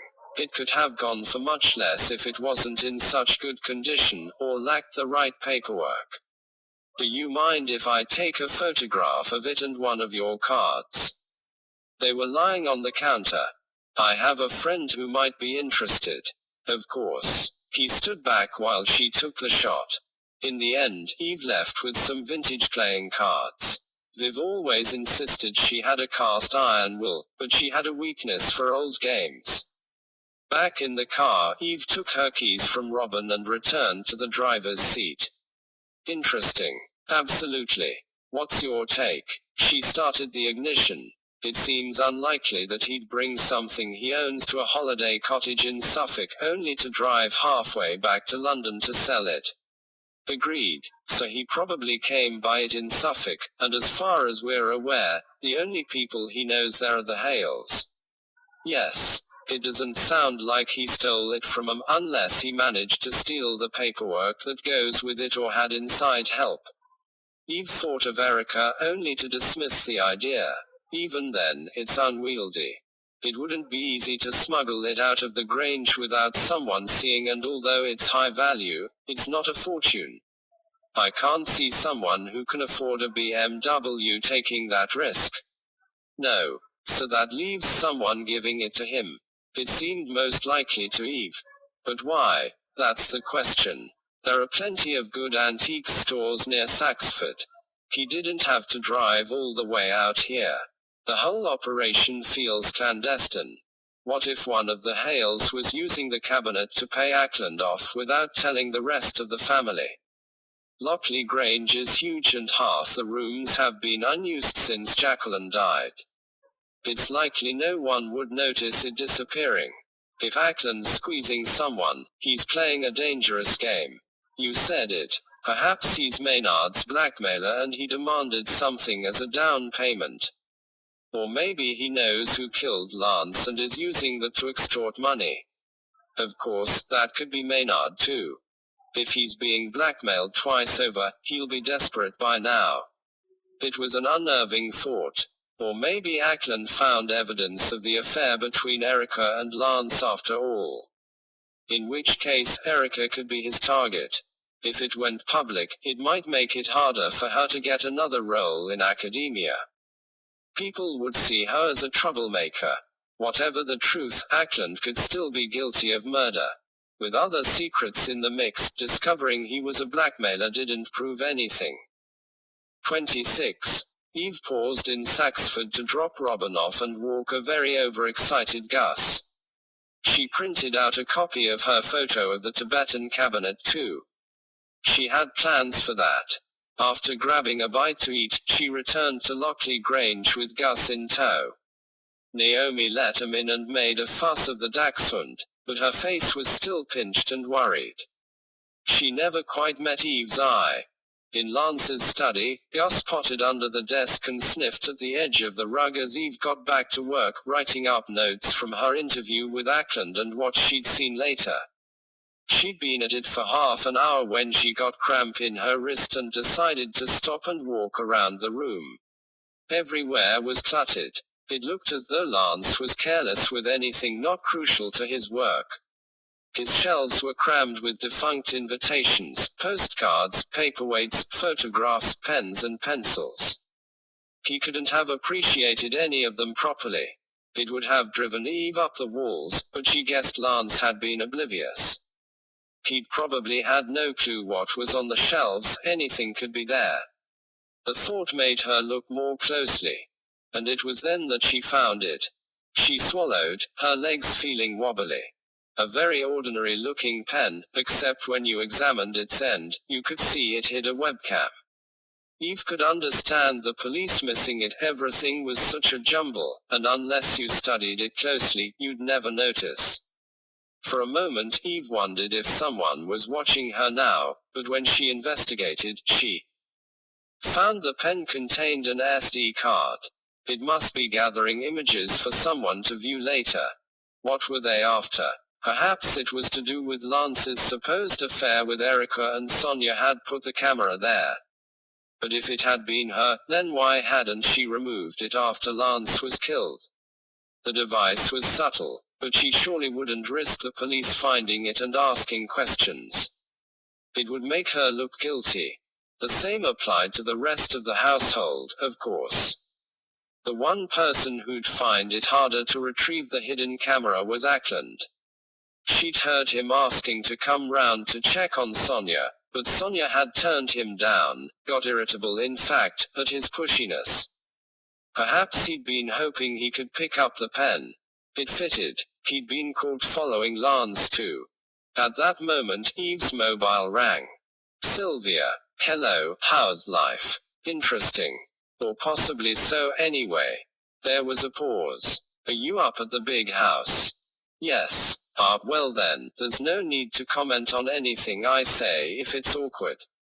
I'll just give you the gist. I had coffee with Sonia this morning. Ah, thank you. It's a pleasure. I'm not sure if it's relevant, but she got a text while we were together which clearly irritated her. She tutted, rolled her eyes and said, "How many more times?" before stuffing the phone back in her pocket. It rang a short while later and she excused herself, picked up and said, "Will you please stop?" I got up and left the room to give her some privacy. In reality, of course, I listened in. "You're one in a million." "I know," Sylvia laughed. "Anyway, I'd say she's got an admirer and she's trying to keep them at bay." Eve thought of the flowers which Sonia had stuffed into the bin. "Because it'll look bad." "I don't think so," Sylvia said. "I think they're making a nuisance of themselves, and she's not interested."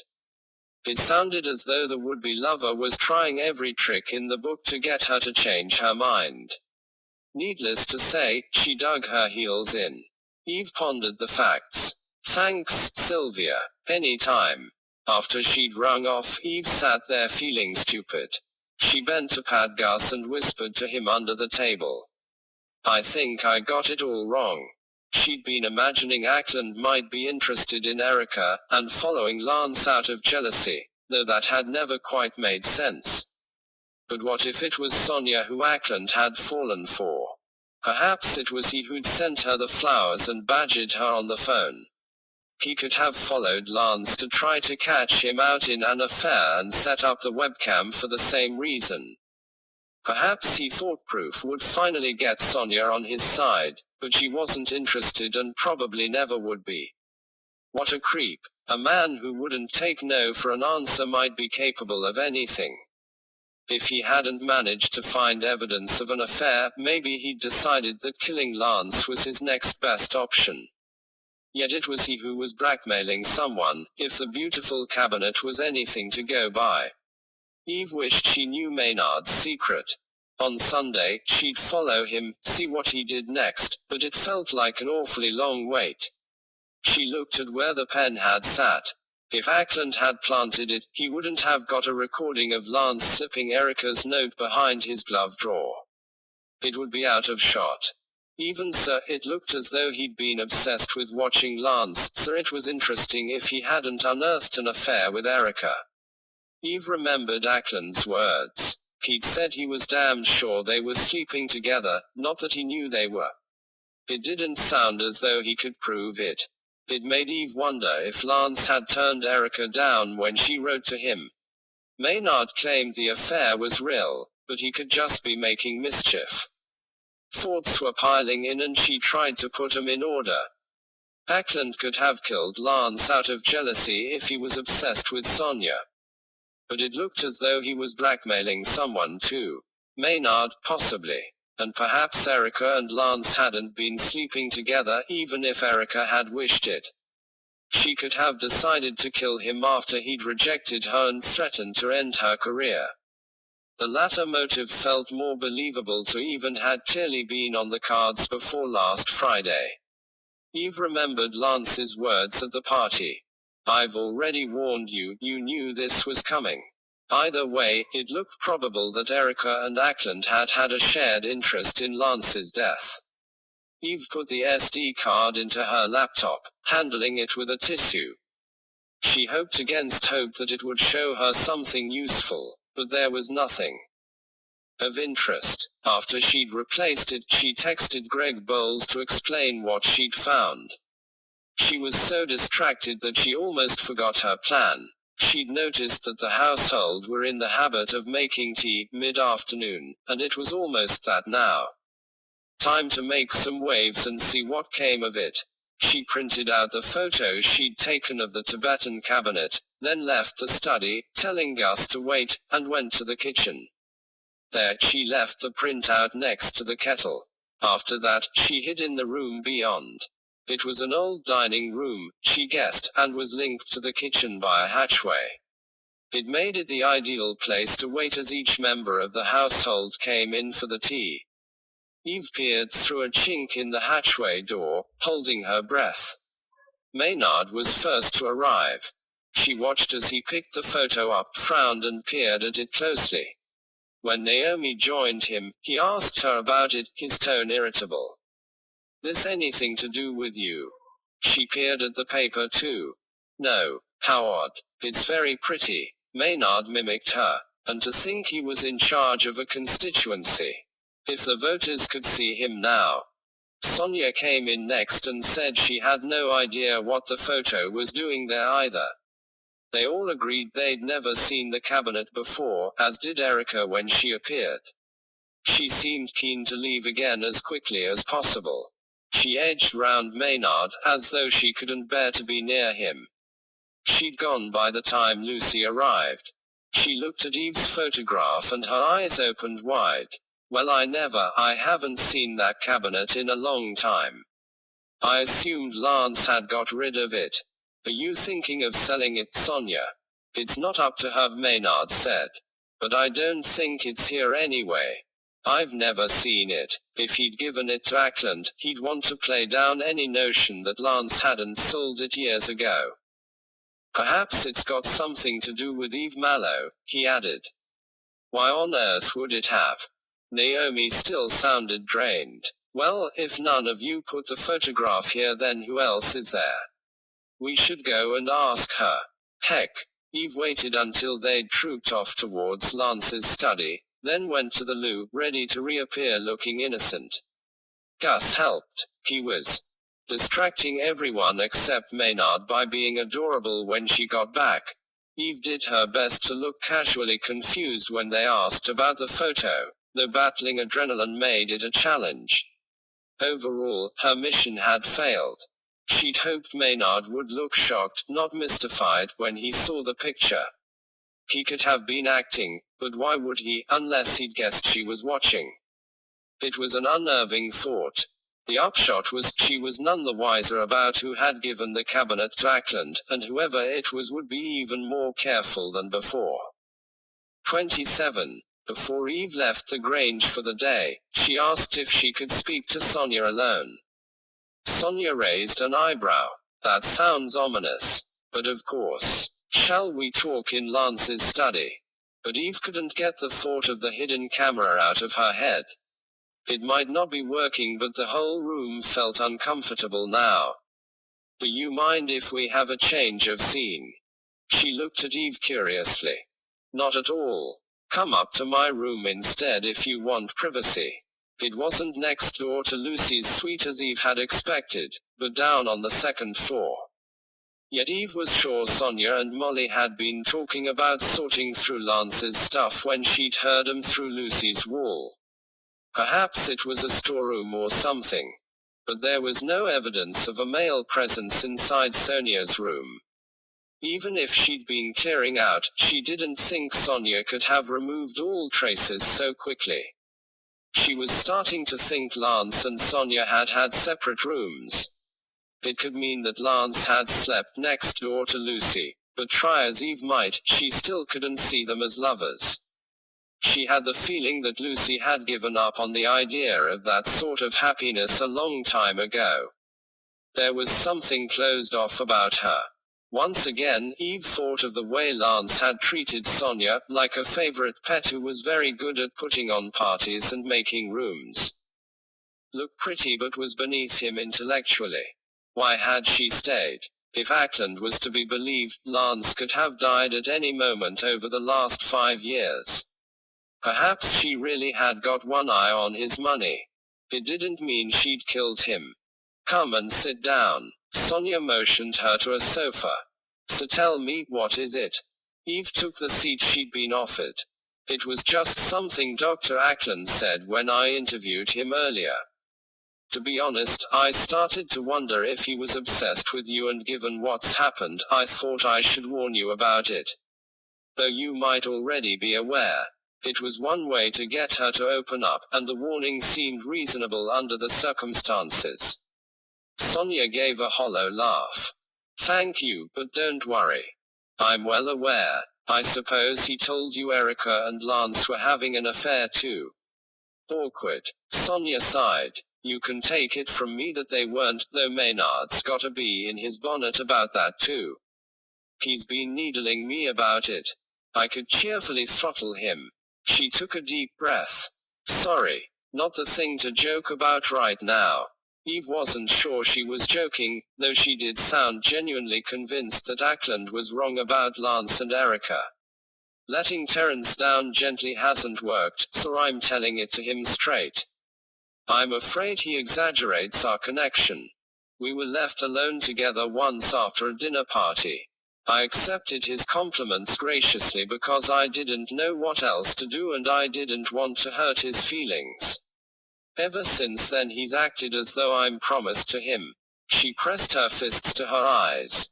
He sent me one of the bouquets you saw me bin just after Lance's death, complete with a disgustingly presumptuous note.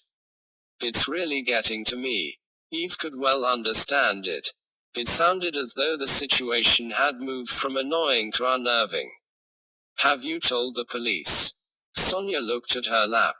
Not yet. I don't want any publicity. I'm worried he'll make it sound as though I led him on, and I can't have that. She must feel trapped. Eve guessed any hint of an affair might make Sonia look guilty, especially in the eyes of someone like Di Palmer. Back at home, Eve prepared for another meet-up with the gang. Viv arrived in time to help, which meant the cashews were all but gone when Sylvia and Daphne arrived.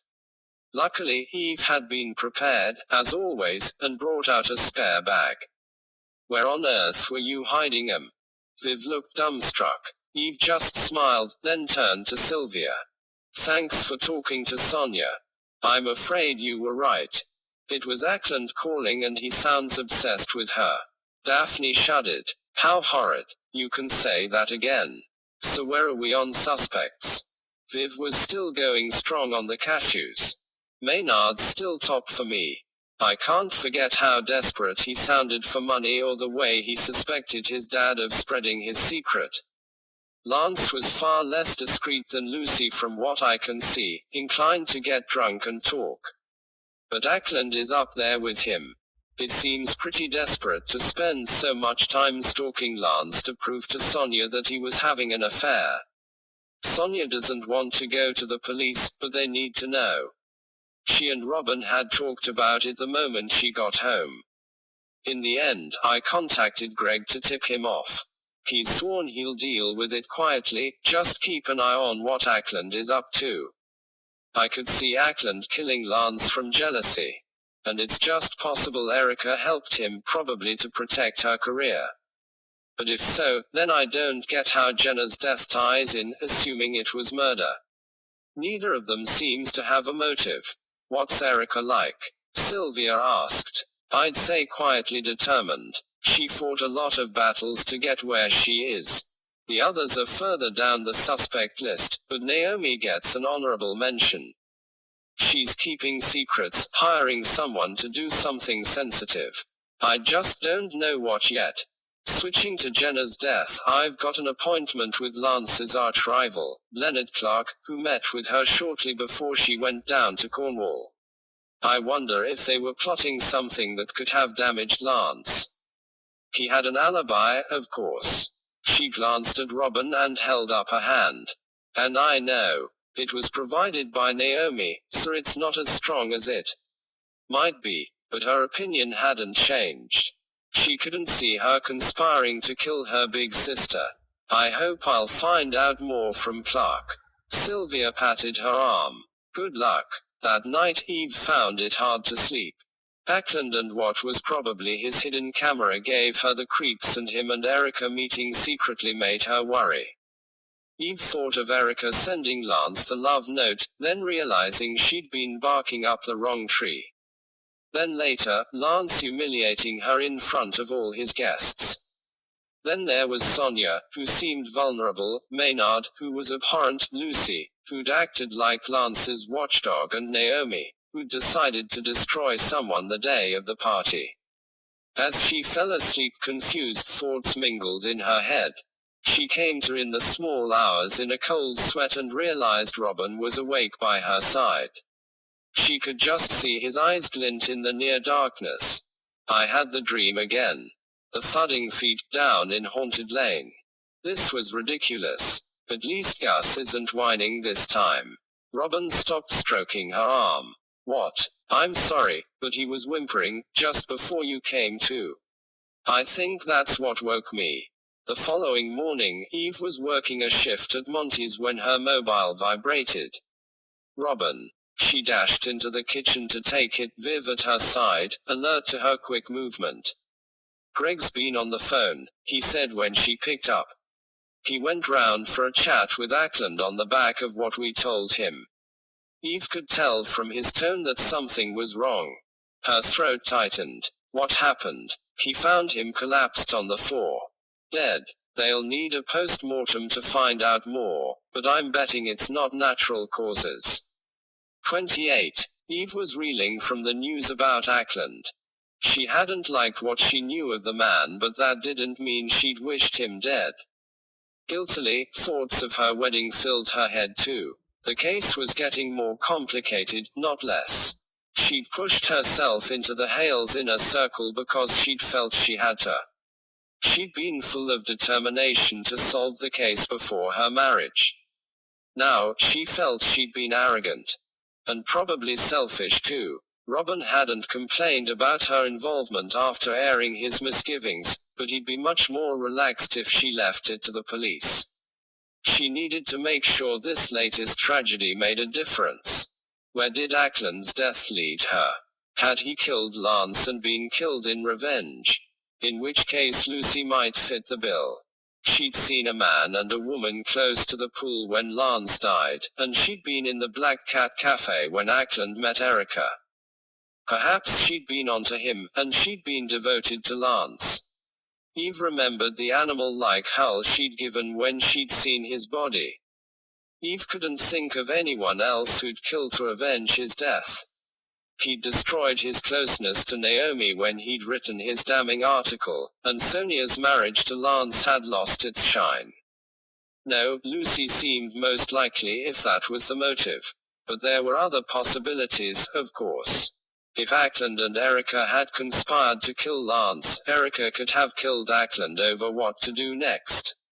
He and Erica could have fought over Ackland's blackmailing. It was an extra risk. Alternatively, Ackland might have been innocent, but a threat to the killer, and finally, the killer could have needed him and Lance dead for different but related reasons. Eve looked at her watch. It would be hours before Greg contacted Robin with any news, and the Hales would be tied up with the police. She'd better wait before she headed back to Lockley Grange. In the end, Eve went to see Moira, the village storekeeper, to see if she'd heard anything. As a collector and spreader of news, she was second to none. Eve could tackle her over the bride and groom cake topper Viv had mentioned too. She held the conflicting conversational themes in her head and felt faintly hysterical. "Ah, Eve dear," Moira said brightly as the shop bell jangled and Eve hastily closed the door to keep out the cold. "Another terrible tragedy I hear, and I suppose we must assume poor Dr. Ackland was killed as well. Have you been up to the Grange? I'm sure the Hales must be in a state of shock, so soon after dear Lance's death." Dear. Moira always behaved as though she knew the great and the good personally, even if she'd only met 'em to deliver food. "I haven't been up today. I guess they'd be busy with the police." Moira looked disappointed, but then brightened. "But I'm sure you have an idea of who might be guilty." A second death must have narrowed down the suspects. Eve thought of her earlier musings. Lucy, Naomi or Sonia. Or Maynard. Or Erica. I'm not at all sure yet, but what have you heard, Moira? You're so well connected, and I know people confide in you. She hoped she wasn't laying it on too thick, but she needn't have worried. Moira was simpering.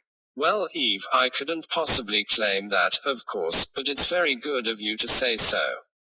I had Dr. Ackland in here only yesterday, as a matter of fact, just before we closed. I must say he looked quite jolly then, poor man. When I commented on it, he said Lance's death had knocked him for 6, but he just had a bit of good news which had cheered him up a little. I was curious, but I didn't like to pry, of course. She wasn't even blushing. Eve stifled a giggle. Of course not. But it's only polite to make conversation. Exactly, Eve. Moira looked relieved. That's just what I thought. So I said how pleased I was to hear it and asked if it was business related. That gave him the option of a simple yes or no. He agreed that it was, in a kind of a way, so I waited, because I didn't want to interrupt him if he was about to say more. After a moment, he said he thought the income from a scheme he was involved in had dried up, but it turned out there was more. The power of simply leaving an awkward gap in conversation. Well done, Moira. That's interesting. Thank you. At least he was upbeat at that point. She nodded. Just what I thought. By the way, Moira, I wanted to thank you for the cake topper you gave Viv. Moira beamed. Well, something borrowed, you know. Paul and I had it on our cake. Her enthusiasm made Eve feel even more mean, but there were limits. I'd love to put it out on the day, somewhere where it wouldn't be seen, perhaps, but I wasn't going to have a topper on the cake. Yours in particular is such a special piece, I think it would distract from Viv's icing. She might get more commissions if people focus on what she's done, not the decoration on top. I wouldn't want to ruin her moment. Eve apologized to Viv mentally for being patronizing, but it would save hurt feelings. Moira was smiling, so it was worth it.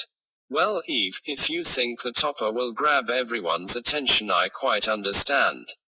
It was the best that money could buy back in the day.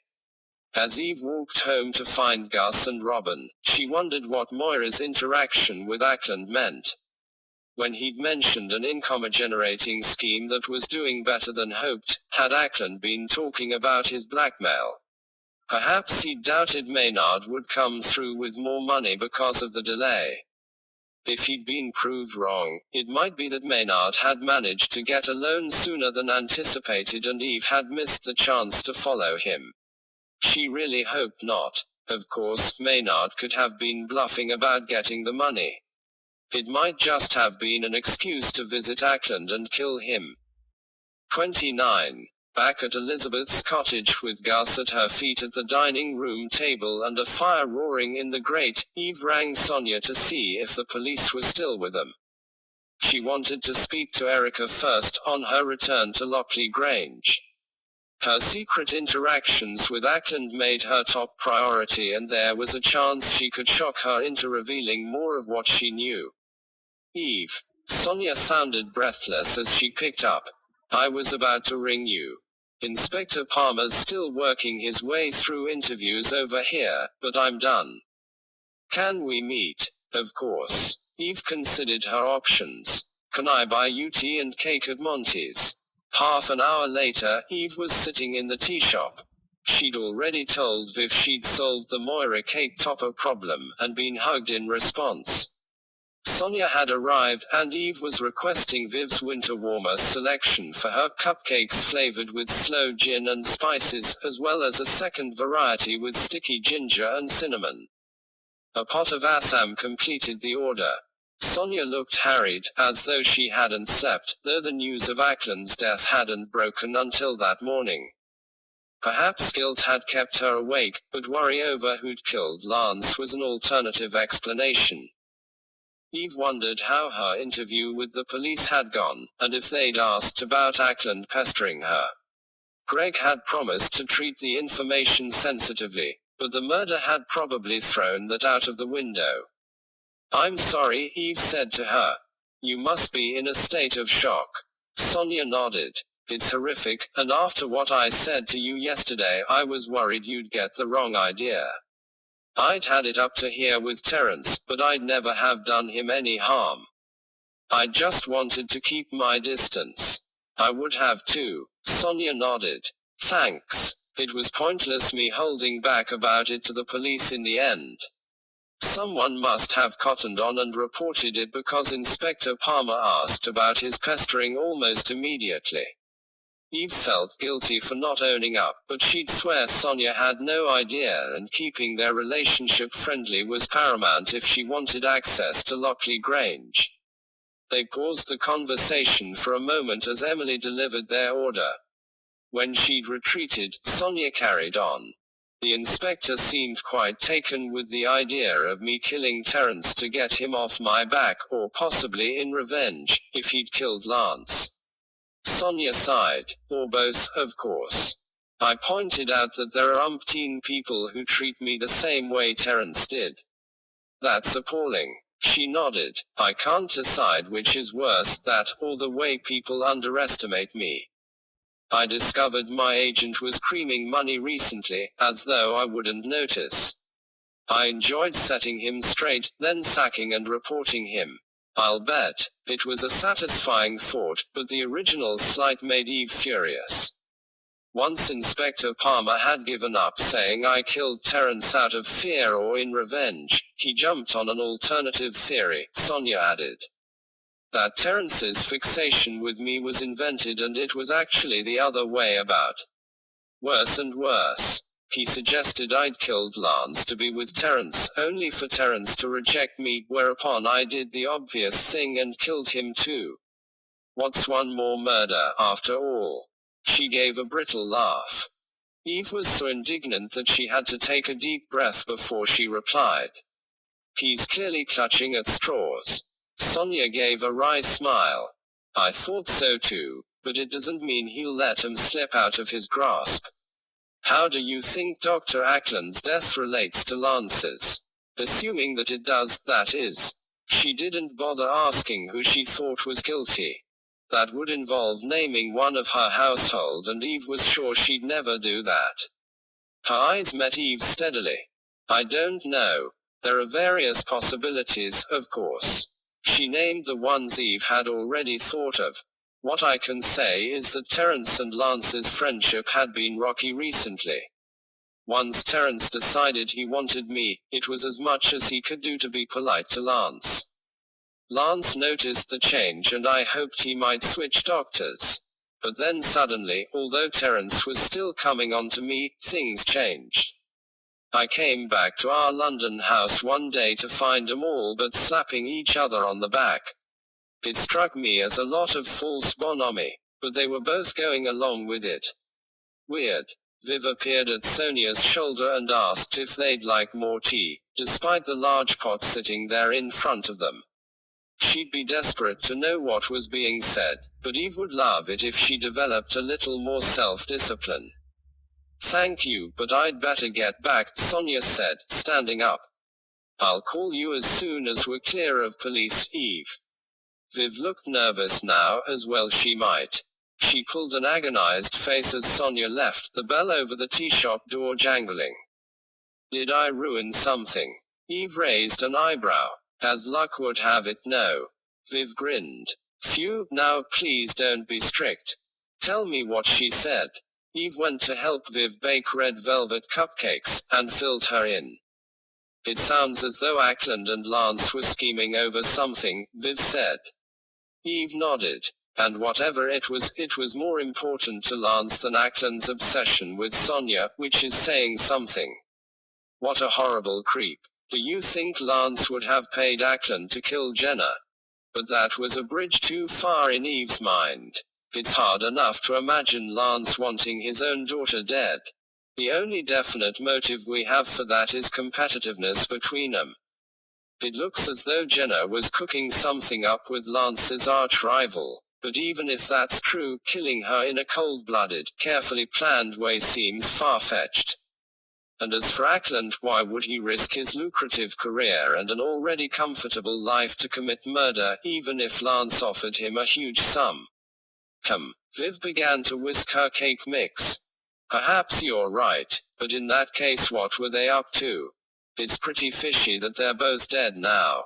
She was right. It was 30. Eve had just finished a lunch of parsnip soup and crusty bread when Sonia called to tell her the coast was clear at Lockley Grange.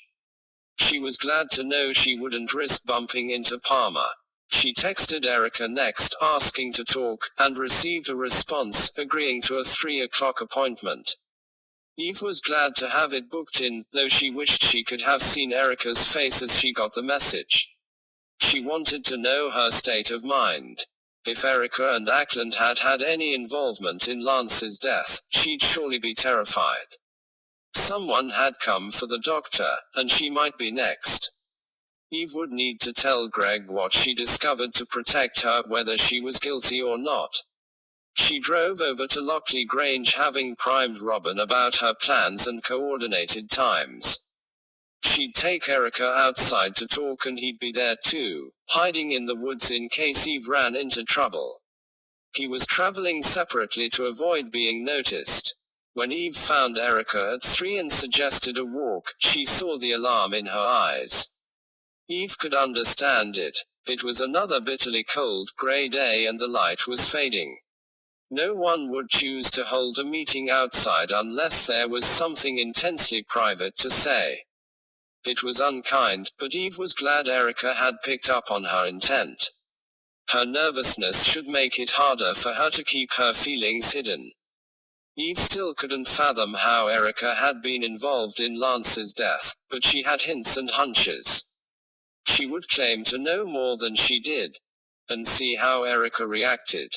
They paced across the hard, frosty lawn to the east of the Grange in silence, and the world was silent too. No birds sang and the wind was still. As they reached a wooded area where Scots pines shut out even more of the light, Eve turned to Erica. "Let's carry on walking. It's too cold not to. But after Dr. Ackland's death, I needed to talk to you in private." She paused. "I'm sorry, Erica, but I know you and Ackland were at the pool when Lance died." She hoped she sounded convincing. It made a lot of sense. Lucy had seen a couple and Eve had witnessed the pair of them skulking around together. They'd both seemed scared and panicky. Erica opened her mouth, her eyes huge. How, but then she stopped herself. It was too late, though. If she wanted to know how Eve knew, it meant Eve was right. "Please, tell me what happened." Erica's mouth was working. At last, she spoke. "It's too late. There's nothing I can tell you." She'd know that Eve would report anything she said to the police. She might guess that Eve was short on evidence too, given she hadn't been to talk to them already. She was sharp, so she'd see her best option was to keep quiet, but she wasn't unmoved by what had happened.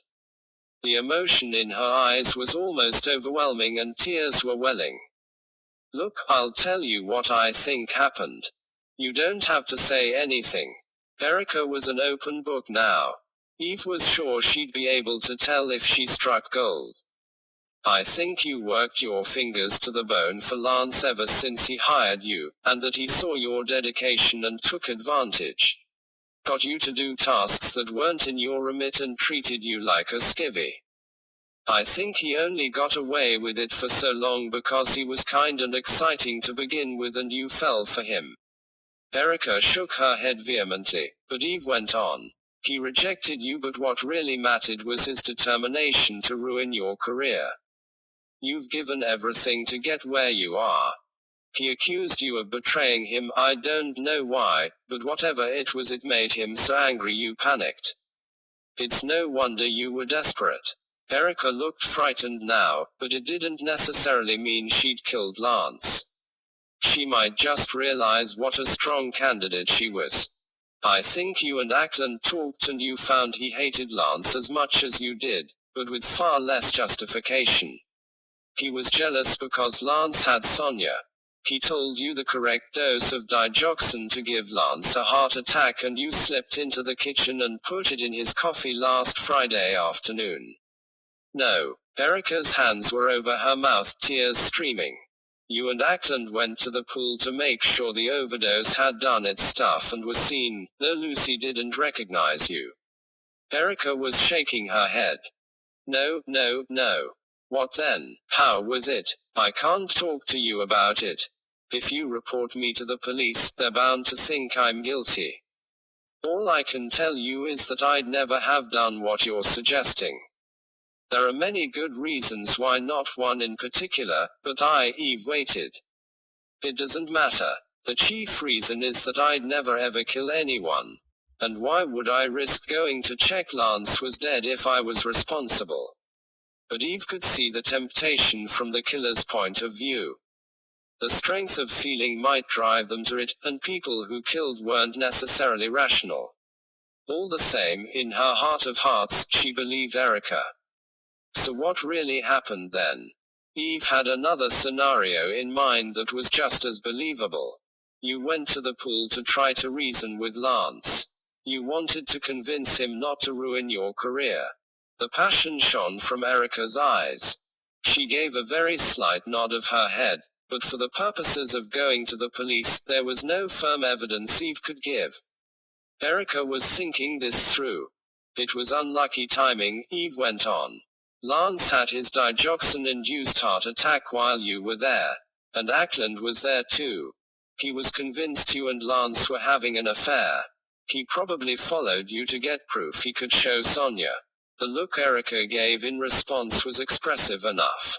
You didn't raise the alarm because Ackland said there was nothing to be done, and although you didn't know the death was murder, you didn't want anyone accusing you of bringing on the heart attack by arguing with Lance. Erica was crying again, huge great sobs. Eve was sure she'd got it right now. Ackland wouldn't want to explain he'd been there either, of course. Admitting he'd been spying on a patient would hardly be ideal, but he could have been guilty of a lot more than that. He had a motive for Lance's murder. Once again, Erica shook her head strongly. You might have watched as he went through the motions of trying to revive Lance, but he was a doctor. He'd know how to make that look convincing. At last, Erica spoke. If I'd been there, as you say, I'd never have left without raising the alarm unless I was completely confident Ackland had done all he could to save him. That was interesting. Ackland had been obsessed with Sonia. Even if he hadn't administered the digoxin, Lance's death would have taken him one step closer to his goal. Sonia didn't want him, of course, but it seemed he hadn't accepted that. Perhaps whatever he and Lance had been cooking up together had been so appealing that he'd wanted Lance to live after all. Or maybe Erica was wrong, and Ackland had simply put on a good act. Eve thanked Erica for talking to her and apologized for the upset she'd caused. She had no proof, but she was pretty much certain she was innocent, and that life had been tough for her over and over again. She wished she hadn't had to grill her like that, but time felt doubly pressing with the latest death. And what if Ackland wasn't the last? That thought, and the wedding countdown, were making her stomach churn.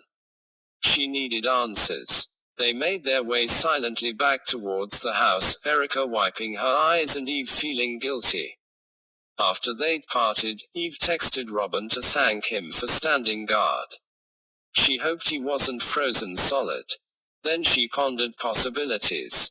Could Lance have told Ackland Maynard's secret and agreed to share any proceeds from the resulting blackmail? Perhaps Lance wasn't as well off as he seemed. The Grange was falling apart after all. If that was the arrangement, Ackland had two reasons to want Lance dead, Sonia, and the prospect of a sole share of the profits. But it made no sense. Maynard didn't have the money to pay, and Robin had said Lance's fortune was sizable. What was it Eve wasn't getting? Surely something had to become clear soon. 31. It was completely dark now, but the sky had cleared. Looking out of Lance's study window, the shadows under the trees were blacker than ever. From somewhere nearby, Eve heard a mobile ring, but couldn't catch any of the conversation. It seemed to provoke a reaction though. Movement. Hurried footsteps going past the study door.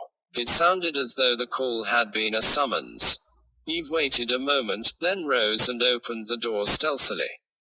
She was just in time to see Naomi disappearing round a corner, entering one of the corridors that went towards the back of the house. Gus got up. She almost made him stay, but the excitement in his eye made her relent. Besides, his presence would make her look innocent. No one expected a spy to have a dachshund with them. She put her finger to her lips to let him know absolute silence was required, then turned towards the door again and exited the study. By the time she reached the back corridor, Naomi had disappeared.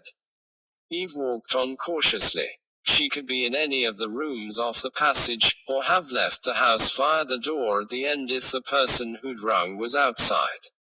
Eve decided that was more likely. The call implied something complicated to organize.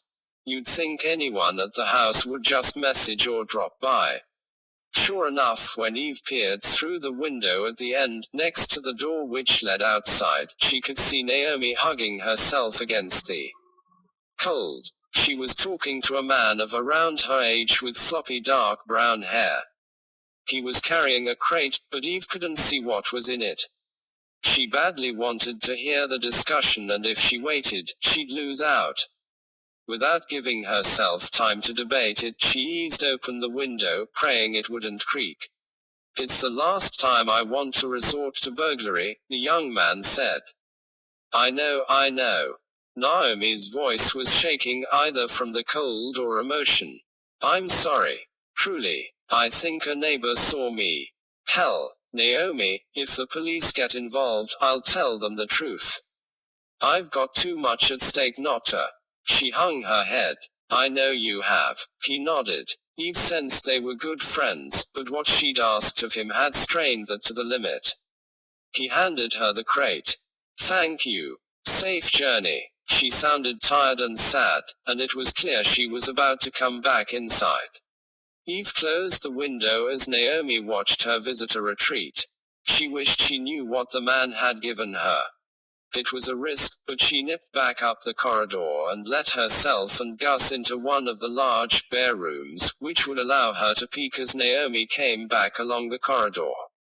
She'd be sunk if Naomi happened to choose the same hiding place to look at her delivery.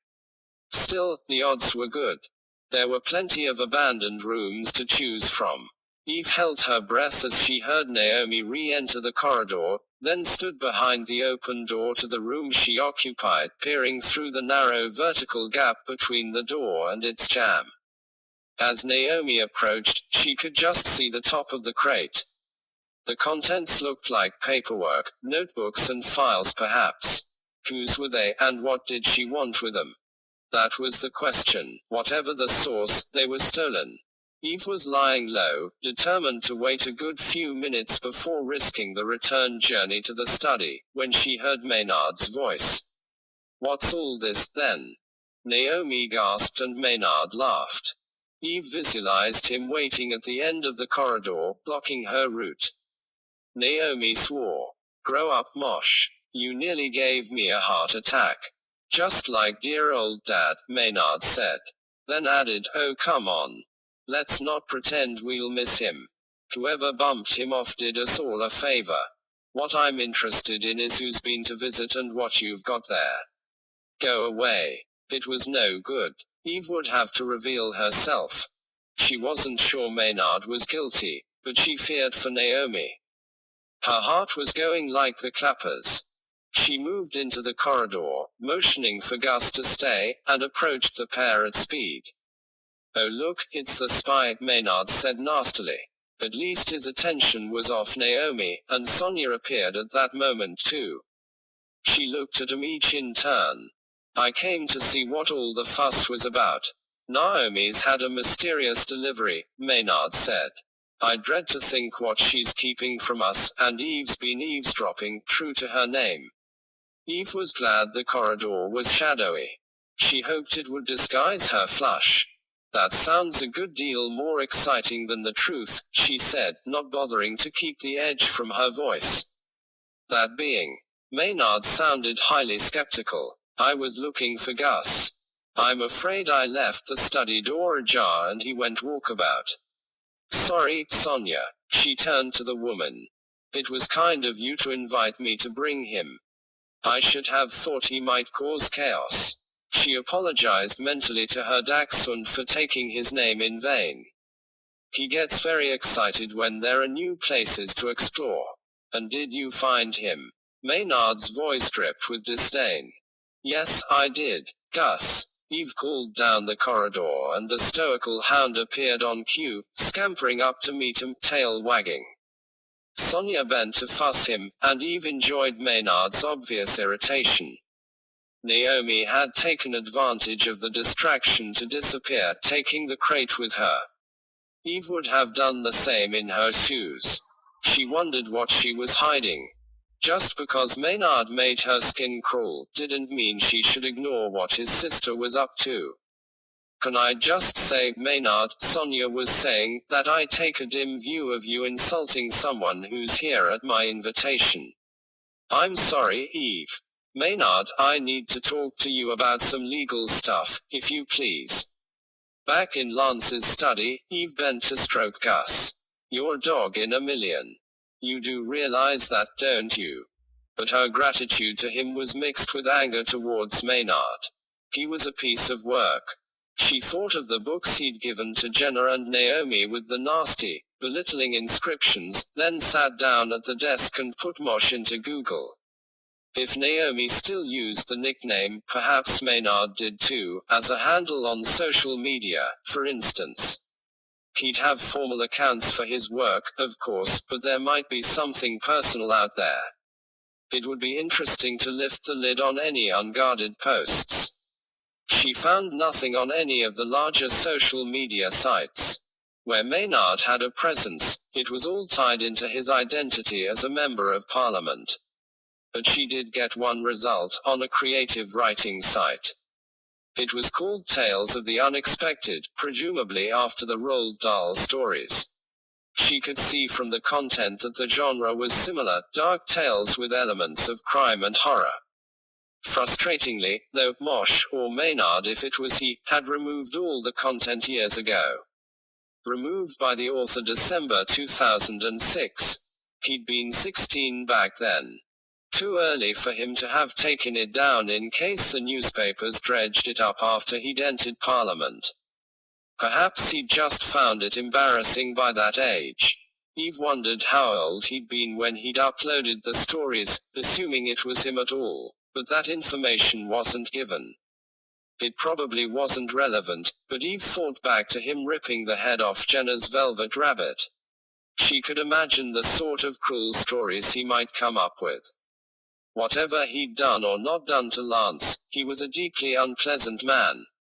32. The gang met that night in the Cross Keys, huddled in the cozy snug. Toby had brought them their food and Eve had wild venison steak in a port sauce.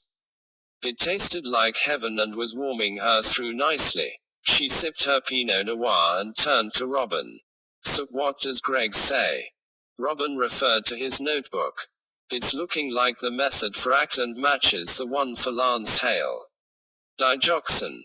They've rushed through tests on a mug which had traces of sediment in it and the toxicology reports on Ackland's body will probably confirm it. So the police don't think Ackland killed Lance. Viv said.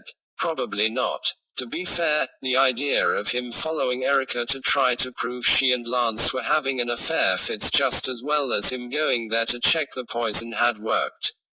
Eve relayed the two scenarios she'd put to Erica to those in the gang who hadn't yet heard about it. I think he believed evidence of the affair would bring Sonia to his side, though he was deluded.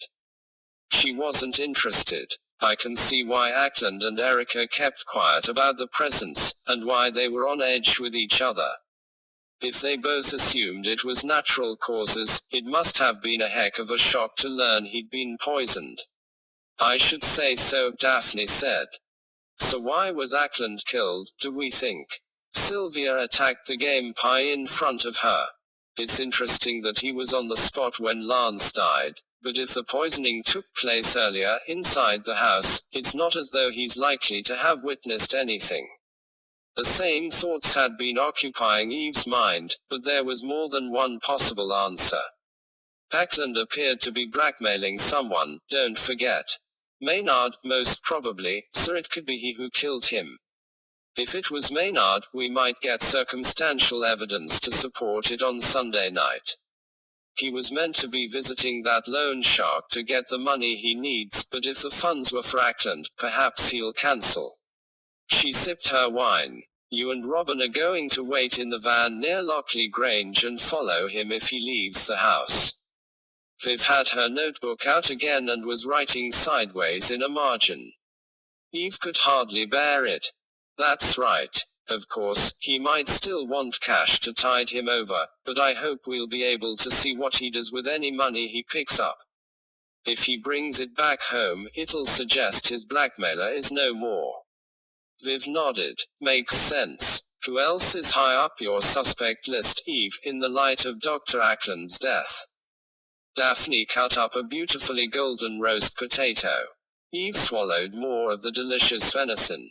I think we have to consider Lucy Garton. She could have done a copycat killing to confuse the police. She'd worked for Lance for years and I could hear the pain in her voice when his body was found. Such anguish. She might have killed Ackland in revenge, if she thought he was guilty, whether he was or not.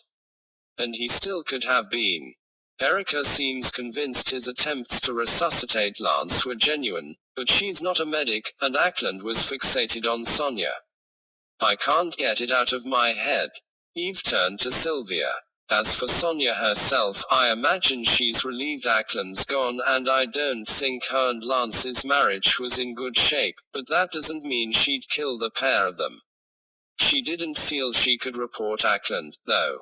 She was worried he'd imply she'd encouraged him, which probably says a lot about the sort of man he was. Sylvia was frowning. I'm surprised she didn't go ahead anyway. She's tough as nails, as I'm sure you've seen by now. And if, as you say, her marriage was in its death throes, then why worry over Lance being jealous?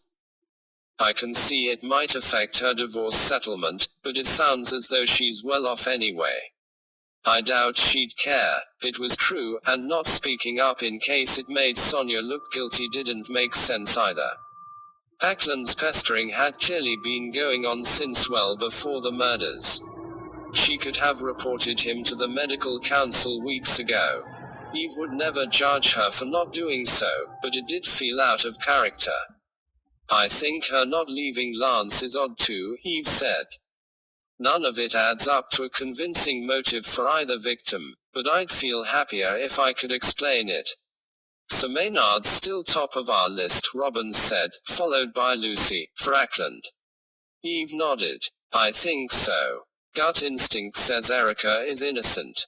She looked so upset when I talked to her, but I didn't get any hint of guilt. And going to the pool to reason with Lance fits. But again, there are still questions to answer. What tasks did Lance give her that were unreasonable? She won't say, and I'm not sure how to find out. And Naomi? Viv asked. Eve told them about her secret visitor that evening.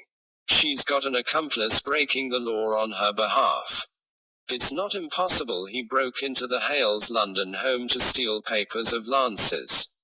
Or he could have stolen something from Ackland's place. If I knew the answer, it might change everything, but as things stand, she doesn't strike me as a likely killer. She's too nice, Robin said. Eve gave him a look. I know. Nice people can do terrible things. 33. Eve and the gang covered next steps before they left the pub. Eve's trip to London was the following day. She wanted to find out what had made her media contact, Monica Sutton, decide to write complimentary articles about Maynard and Erica. After that, she planned to confirm that it was the film director, Felix Masters, whom Lance and Lucy had excluded from Lance's party. She needed to know why it had been so important to keep him and Sonia apart. And lastly, she'd talk to Lance's arch-rival, Leonard Clark, with the aim of finding out why he'd been meeting Jenna in secret just before she died. Lance couldn't have pushed his daughter unless Naomi had lied, but in the back of her mind, thoughts of Lucy still floated. Would she have killed for him? Without even asking him perhaps, if she thought Jenna was set to ruin his life. By 11 o'clock the following morning, Eve was sitting in Monica Sutton's office in a tall glass building overlooking a canal far below. She'd spent the train journey to London digesting the news headlines. Latest death in Hale shocker. Hale family doctor latest victim, what made him a target? Death in rural Suffolk, when will villagers find peace again? What would Eve's family be thinking as they prepared to attend her wedding? Her twins had been in regular contact to check she was okay, ditto her parents. Meanwhile, cousin Peter, who was testing Eve's patience to the limit, had sent a text that morning with 2 queries from his mother: was it really safe to visit Saxford, and would there be any sweet white wine on offer at the wedding reception, or should she bring her own? It had to be said, you could see where Peter got it from. Long time no see. Monica smiled, her wavy dark hair falling forward, and Eve felt guilty for looking her up with ulterior motives. How's life in the countryside? More eventful than you might imagine. You heard about Lance Hale's murder. The instant she said it, Monica's expression changed a fraction. Yes, we covered it, of course. And now his doctor's dead, I hear. Interesting. You know something about it. Eve realized Monica was planning to grill her, just as she'd been intending to tap Monica for information. I was there when his body was found, when everyone thought it was natural causes. Or at least, almost everyone. Can I quote anything you tell me? Eve grimaced. Probably better not. I'm still in and out of the Hales' Suffolk house at the moment, writing Lance's obituary. I don't think they'd like me speaking to the press about the murder. I hear you. Off the record then. I was actually hoping you'd tell me something, because you've written about members of the household recently.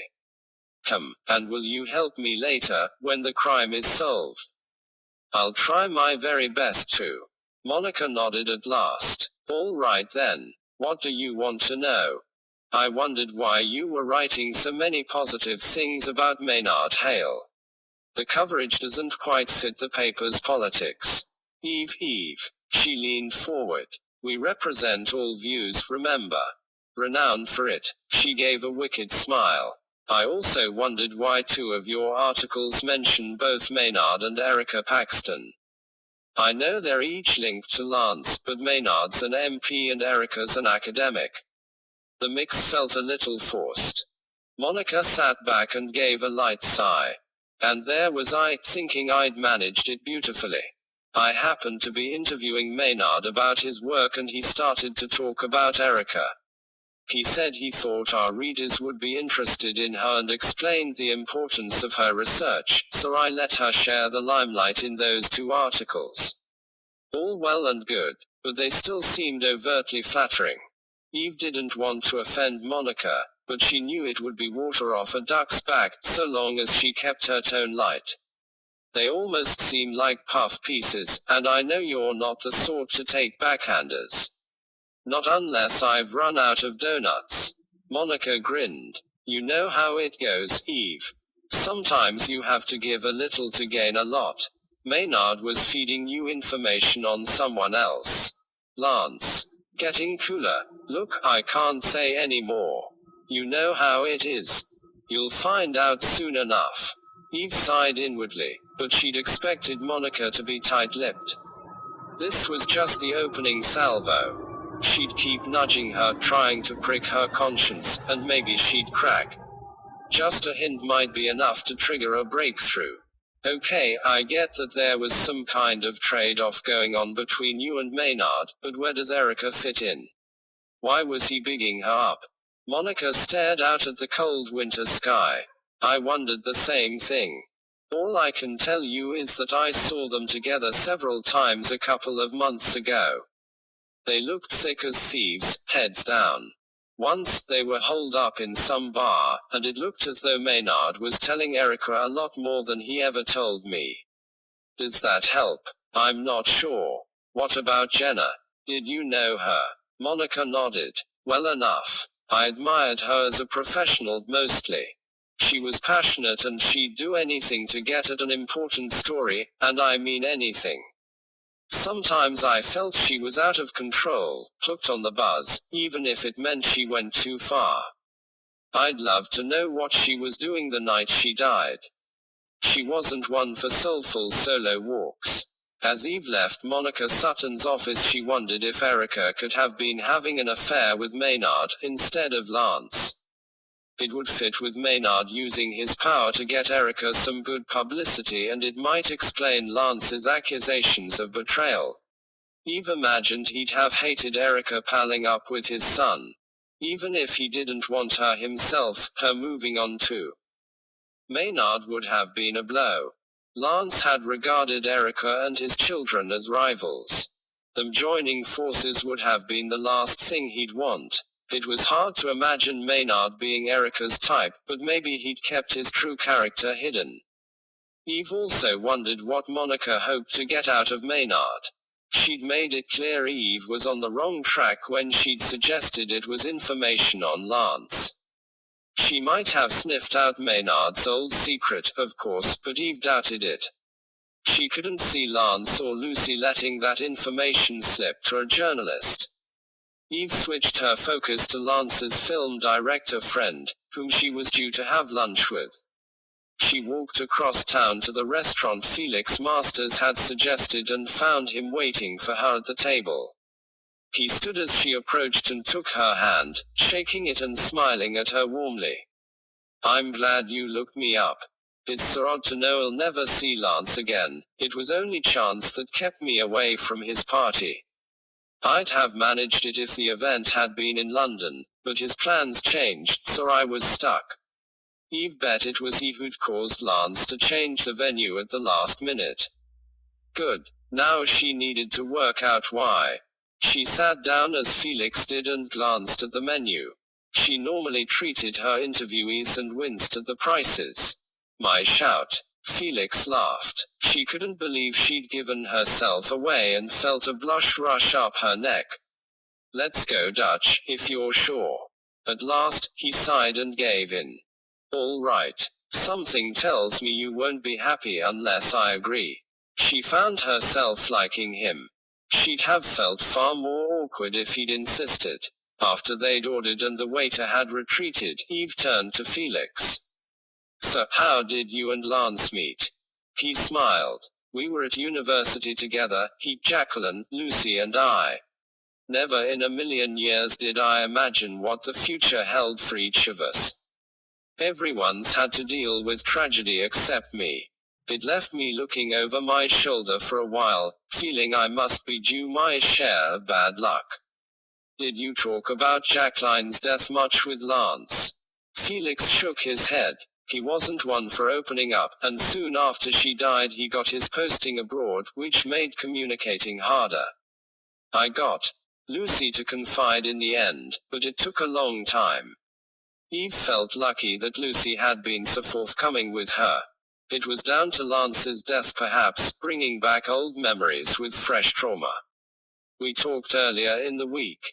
You know her well. Probably best out of the three of them. We dated for a while at university.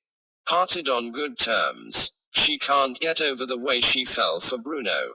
I think it put her off relationships for good.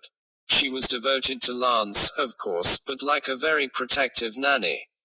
And Lance, I think her support allowed him to pick up the pieces and move on. She looked after him in a way that Jacqueline never had. Nor should she have. She had her own life to lead, whereas Lucy abandoned hers after what Bruno did. I still worry about her. I'm not sure what she'll do now. Lance became her reason to keep going.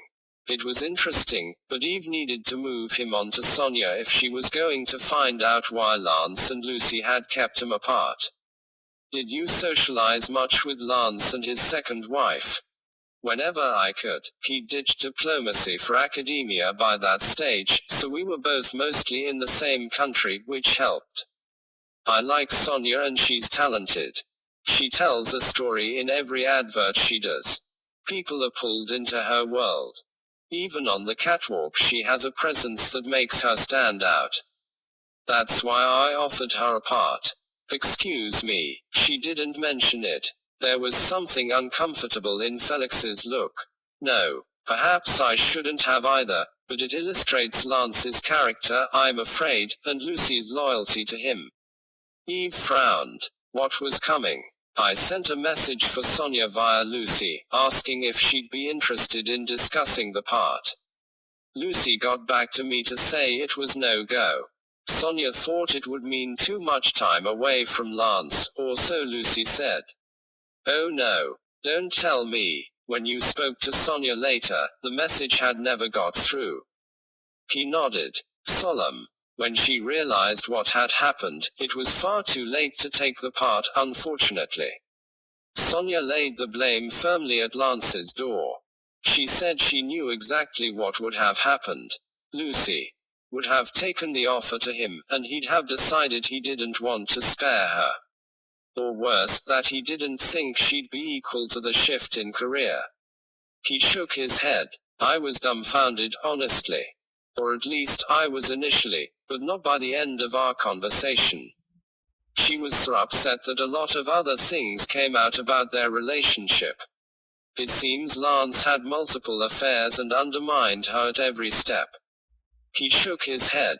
Sonia told me his older kids hadn't wanted her and Lance to marry. At the time, when he stood up to them, she'd thought of him as heroic. Later, she realized Lance regarded her as stupid too, but in his view, it was a benefit. She'd never be a threat to him. Eve closed her eyes for a moment. It was too appalling. I know. Felix grimaced as she met his gaze again. I'm sorry, because one shouldn't speak ill of the dead, and Lance could be fun, but the stories Sonia told me were horrific. We were still friendly on the surface, but I never thought of him in the same way again. Apparently, he flew out to join her once when she was taking part in a private fashion show in Milan. When she'd finished her set, she found him talking to a group of senior Italian politicians and she was the topic.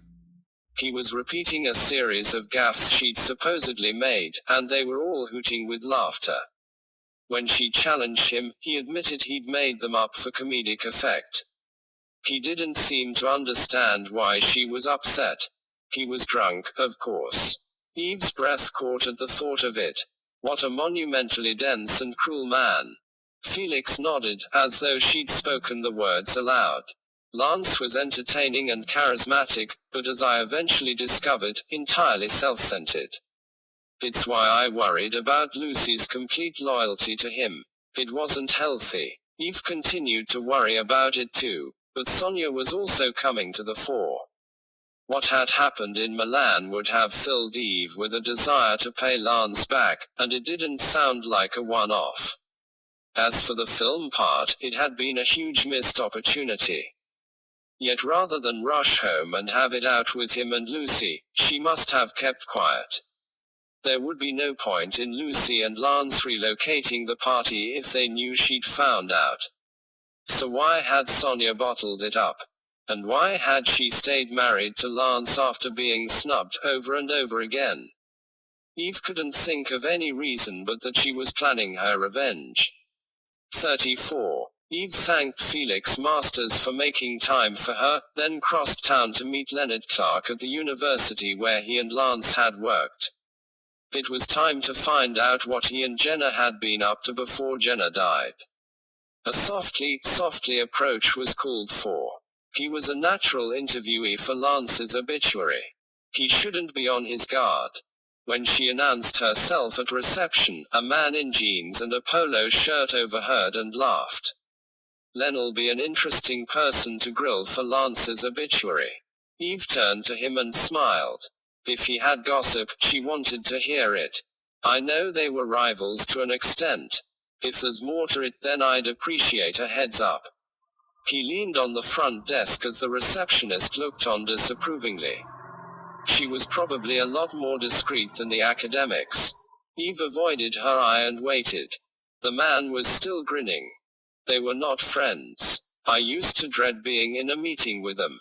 Academia's a competitive environment, of course, but this was something else and I always wondered what was behind it. All I can say is Len wasn't happy when he discovered Lance was coming to work here. I caught him looking for other professorships just after the news broke, though he stayed in the end. Eve was even more curious to meet Leonard.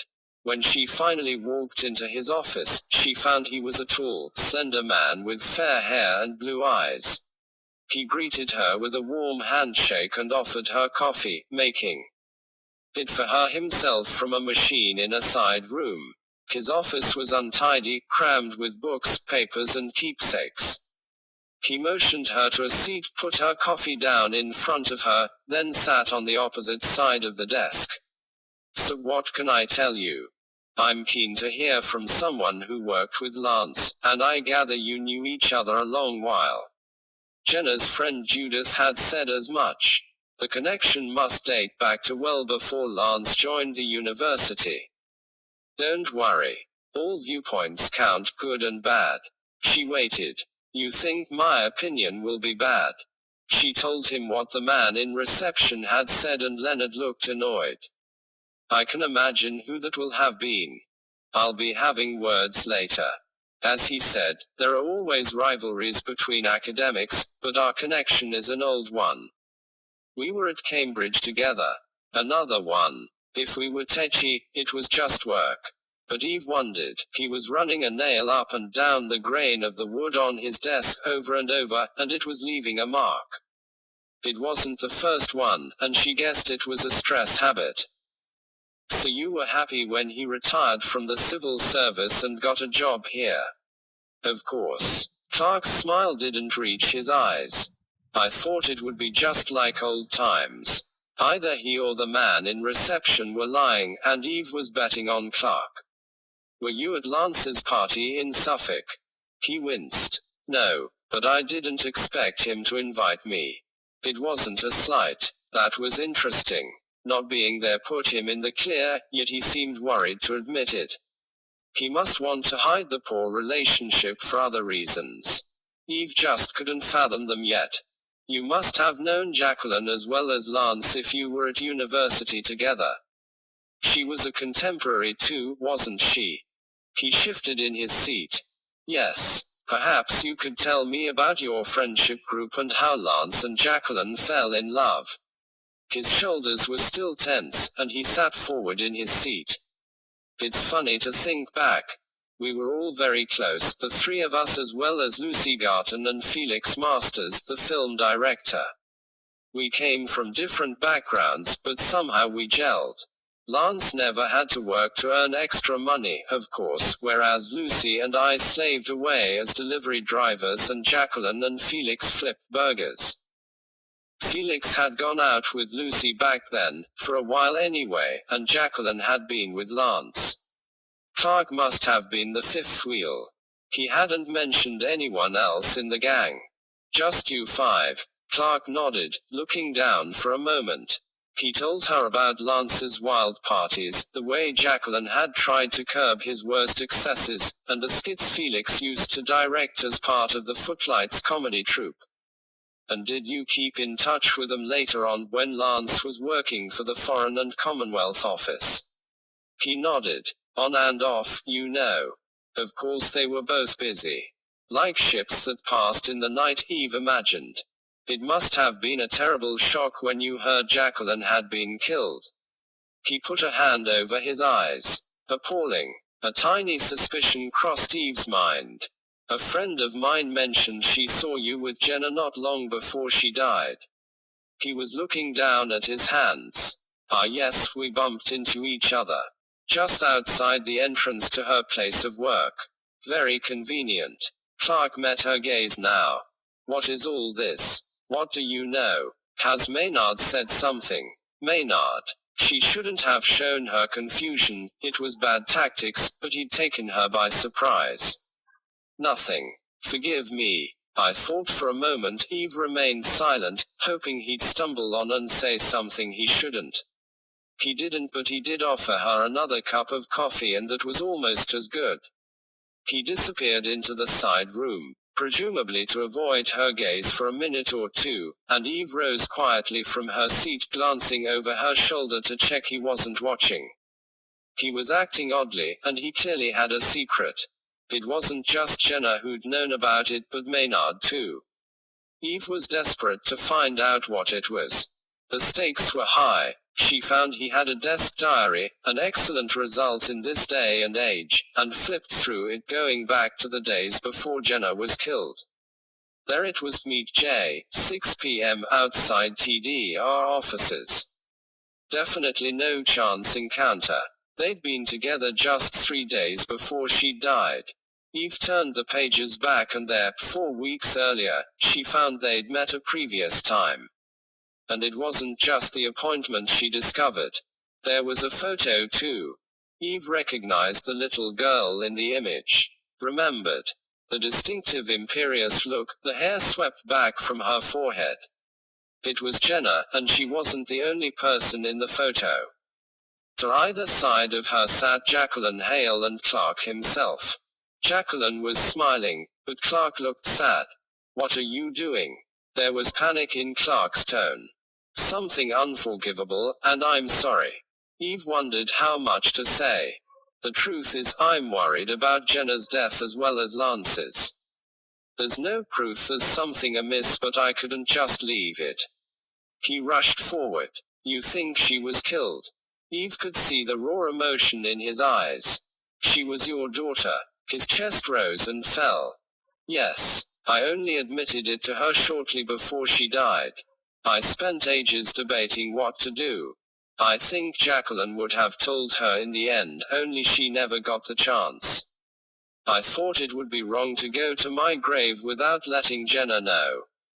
But also," he hung his head, "I yearned to talk to her. Now I'm worried I stirred things up. Caused her death, even. Do you want to tell me why?" Eve sensed he was desperate to share his worries. "It took a while to get Jenna to talk to me. When we did finally meet, she naturally wanted proof that I was her father. That last time we got together, she'd had the DNA results. She seemed pleased, but not quite in the way I'd imagined." There were tears in his eyes. "She wasn't emotional and fond, more gleeful and delighted. I was worried she'd tell Lance. I knew they didn't get on, and I suspected she'd do anything to get back at him. The thought of his reaction scared me. It wasn't just that he'd be jealous. That was fair enough. Jacqueline and I had wronged him. It was that she'd chosen to have an affair with me. At the time, that wouldn't have made much odds. An affair with anyone would have been terrible. But if it came out now, it would be far worse. Because you were his greatest rival. And people who talked about how clever Jenna was would realize it was your genes she'd inherited, not Lance's. It was horrific, but she bet it was how Lance would have viewed it." Clark nodded. "The worst of it was Jacqueline admitted to me that Lance wasn't Maynard's dad, either. She'd had an affair with the man who did the maintenance at the chambers where she worked. She said he was so much kinder and more perceptive than Lance.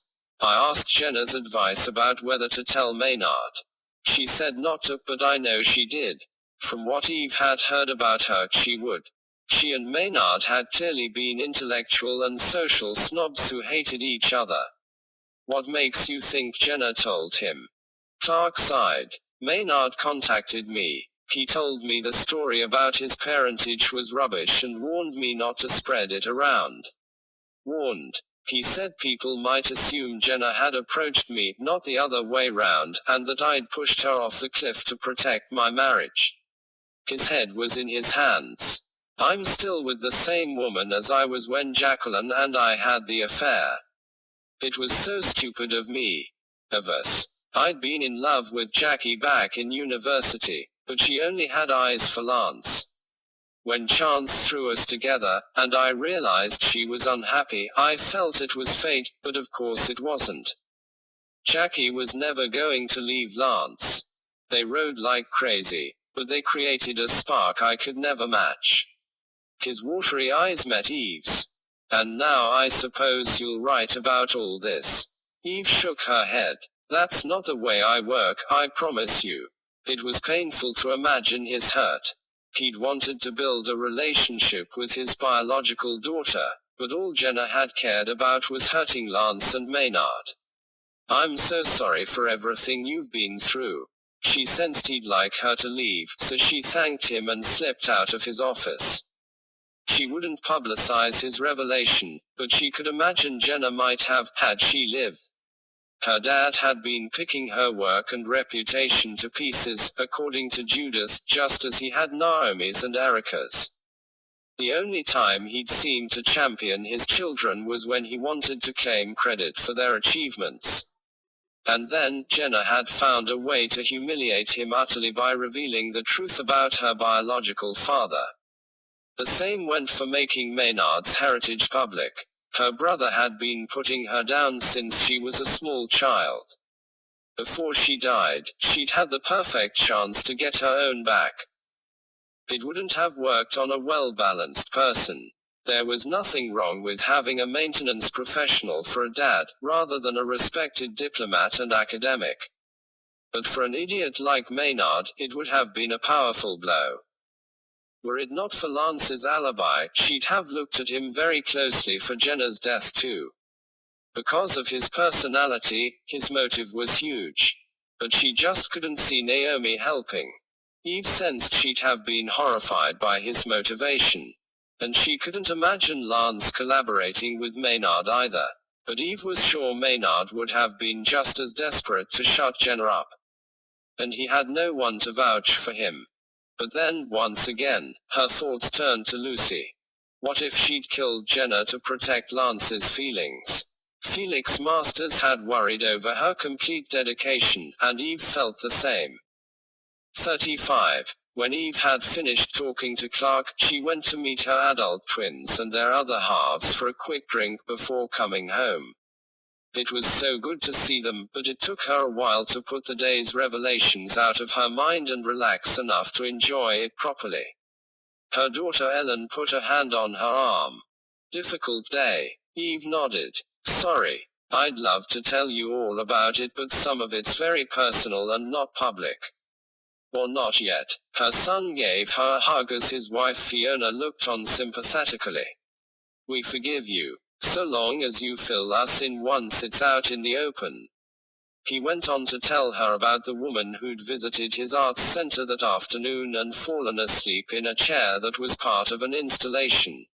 It cheered her up. Back in Suffolk, she was less guarded with the gang. They were involved already, and without the extra knowledge they'd be working blind. "I think you should encourage Clark to tell the police what he told you," Robin said when they'd left. "I appreciate he doesn't want to destroy his marriage, but he must see that justice for Jenna is paramount." Eve nodded. "I'll send him an email now. And I'll point out that it could tie in with Lance's death too, though in all honesty, I don't see how. But Maynard could have killed the pair of them for unrelated reasons. I can certainly imagine him being desperate to keep his mum's affairs secret. He threatened Clark over it after all. And there's Lucy to consider for Jenna too." She woke the following morning feeling keyed up. At last, it was the day of Maynard's appointment with the person who'd agreed to lend him money. Eve strongly suspected that it had been Ackland who'd been blackmailing him, and that Maynard would have cancelled the meeting, but they still needed to be outside Lockley Grange ready to follow him in case. The day before had made her depressed, and she decided to try to improve her mood by going to church. She wasn't truly a believer, but Jim Thackeray, the vicar, encouraged attendees of all faiths and none and was one of her favorite people. He even welcomed Gus with open arms, despite the Dachshund's discordant singing. She was crossing the village green towards St. Peter's, worrying over the enormity of Lance and Lucy depriving Sonia of an acting part when she saw Sonia herself just ahead of her, Naomi by her side. Eve watched him enter the church as Viv rushed up to join her. Had any more thoughts since last night? Eve shook her head. I went into Moira's this morning and she thinks it's Naomi. Eve turned to her as they followed the two Hales into the building. What on earth gave her that idea? She says it's always the least likely ones. Eve suspected Moira watched a lot of television. They shuffled into a pew and Gus got snarled up with Deirdre Lennox's handbag strap. The bag tipped over and a tube of hemorrhoid cream fell out. Eve stuffed it back hastily and apologized. The service was a bit raucous. Gus sang his way enthusiastically through "Oh Come, Emmanuel," but had thankfully calmed down for "I Was Glad," and the other Advent hymns. After it was over, Eve and Viv went to the back of St. Peter's for coffee. Jim was talking to Sonia and Naomi, expressing his sympathy, no doubt. He was seldom solemn, but when he was, you knew he genuinely felt it. Eventually, it looked as though they were winding up, and Eve turned to Viv. "I wouldn't mind a quiet word with Sonia." It was essential after what she'd discovered the day before. The way Lance had belittled her so publicly was horrendous, and losing the film part was huge too. She needed to judge how angry Lance had made her. "Is there any chance you could distract Naomi?" Viv nodded. "It's a deal. So long as you tell me exactly what Sonia says immediately afterwards." As if I'd get any choice. Viv stuck her tongue out. "Want me to ask Naomi some incisive questions in case Moira's right?" Eve had grave misgivings but gave the project her blessing. "You will be tactful, won't you?"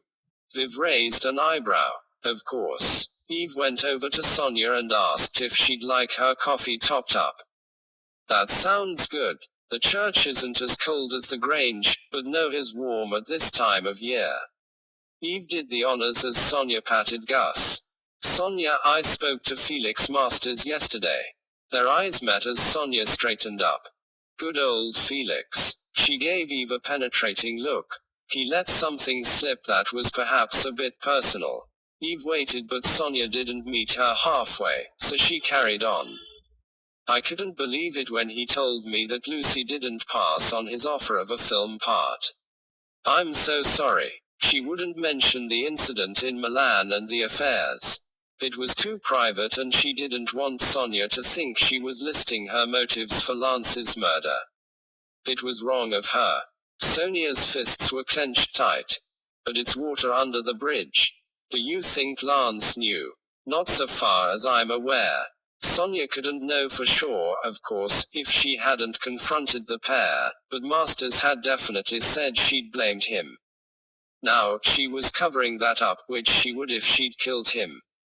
Alarm bells were ringing. "I hope Felix approaches you again now that he knows you didn't turn him down." Sonia's poker face slipped slightly to reveal her emotion. "What are the chances he'll have another significant role that's just right for me?" Significant. Eve had assumed it had been a walk-on part or something minor. Not that she didn't have confidence in Sonia's abilities, but she would have been a newcomer. "I'm sorry. It must have been an awful blow." Sonia took a deep breath and shook her head. "I'm not sure I'd have gone for it anyway. It would have been a lot of stress and travel and I love my regular work." But Eve didn't believe her. "I wanted to talk to you as well," Sonia said, drawing her further away from Viv and Naomi, though the church was noisy. "Look what I found." She took out a piece of crumpled A4 paper and handed it to Eve, who scanned the first few lines. "Wait, this is the missing page from Lance's speech." Sonia nodded. "Where was it?" "Stuffed behind the radiator just to the left of the French windows in the reception room where we held the party." So it wasn't mislaid. Someone did it on purpose. 36. When Eve left St. Peter's, she spotted Lucy across the village green. She was shuffling a series of letters into the postbox. Stuff to do with Lance's death, perhaps.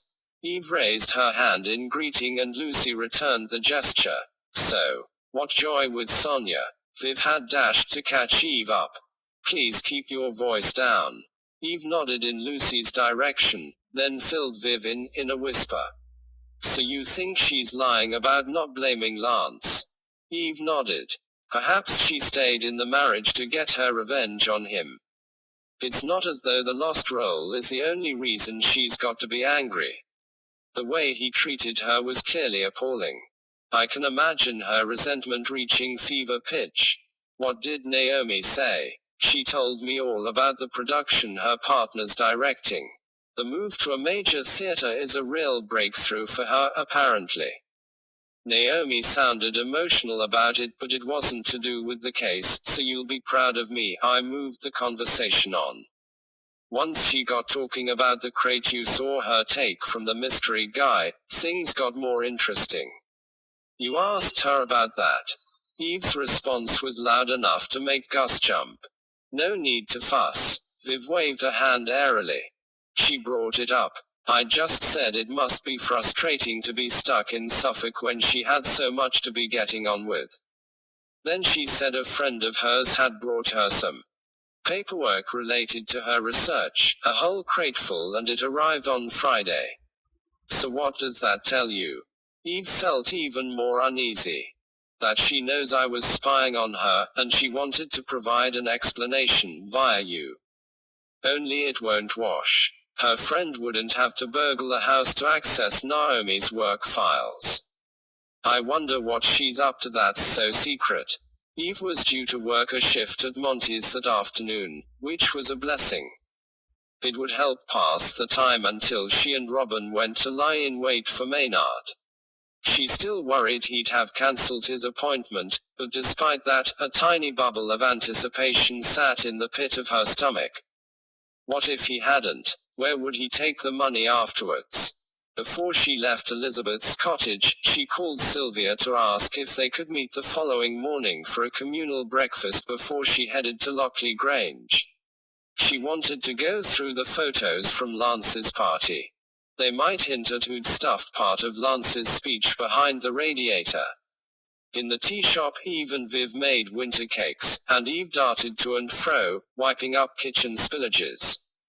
Viv tended to lose focus when Eve talked about a case, though she still never got eggshell in her mix, Eve noted. It was puzzling and slightly annoying. When they paused for tea, Eve's thoughts were still full of the planned adventure that night. She googled Maynard Oscar Simon Hale on her phone for the umpteenth time, wishing for a lead, because even if she and Robin caught sight of a second blackmailer, she was worried they'd never work out Maynard's secret. Without that knowledge, it would be hard to guess if he might have killed over it. There were no useful results, so she tried Mosh again. The one oddity I've picked up on is those missing stories I told you about from the Tales of the Unexpected website, but that's hardly promising. Mosh on its own produced no useful results, and in a fit of desperation, she entered the nickname a second time, coupled with the names of people who'd followed his account on the writing site. One by one she turned up nothing. She'd abandoned hope so thoroughly that she almost dropped her phone when she finally got a result. Wait, look at this. Viv rushed to her side.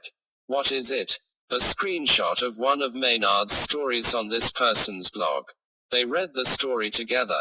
It was about a man lost in the hills who killed each passerby he met rather than returning to a humdrum life. Grim, Viv said.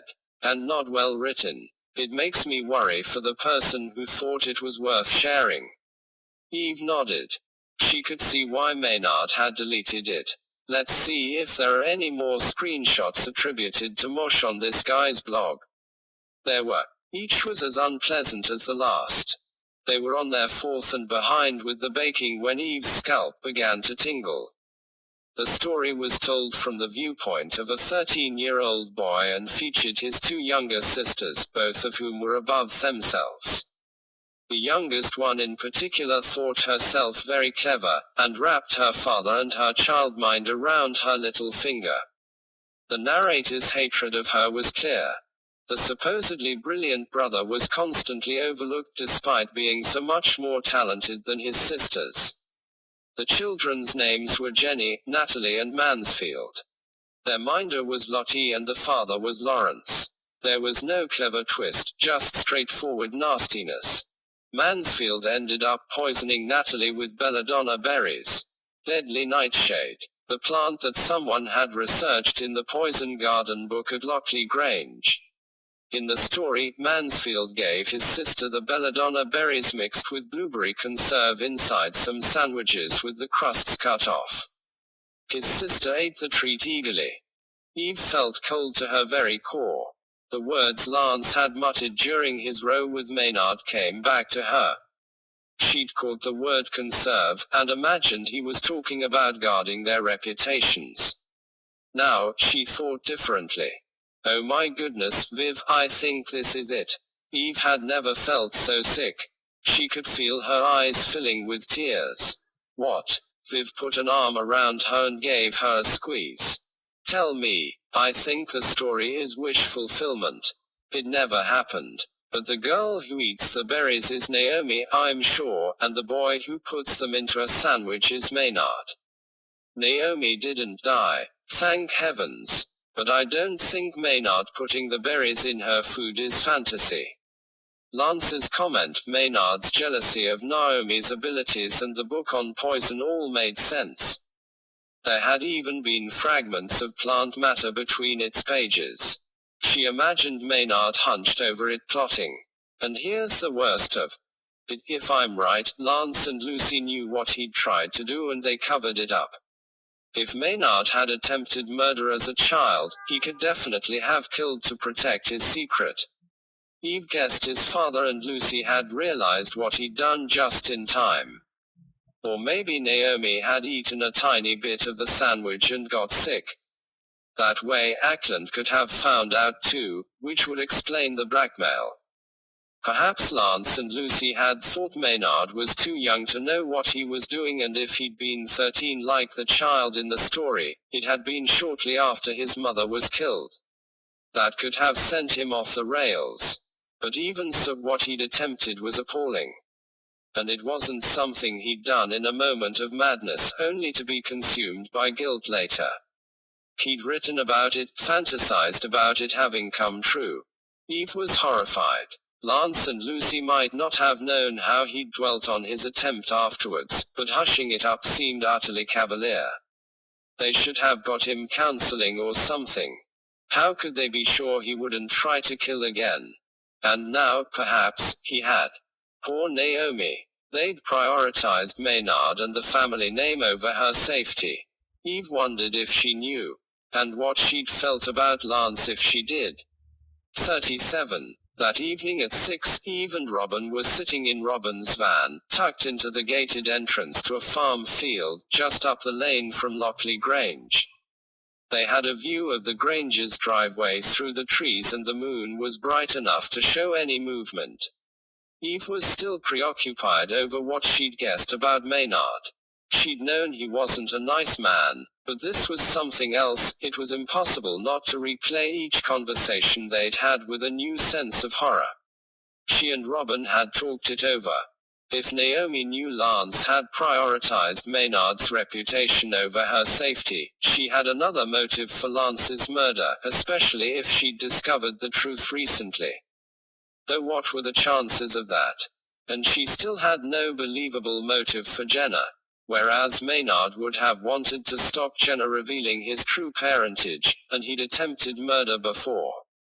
He could easily have killed Lance to stop him talking too. His future would be in ruins if his attempt on Naomi's life got out, and someone had already been blackmailing him over it. Lucy's position looked all the more precarious. The secret she held was huge. It was enough to fill Eve's head as they waited near the Grange. The meeting Maynard had scheduled was at 9 p.m. But of course, they had no idea where it would take place, hence being 3 hours early. Even that had felt riskily late to Eve, but Robin had pointed out that disreputable moneylenders weren't that hard to find. It was unlikely Maynard was planning to drive to Scotland to get what he needed. My best bet's London, Robin said. It's home turf for Maynard and nice and anonymous. If so, they might not have long to wait.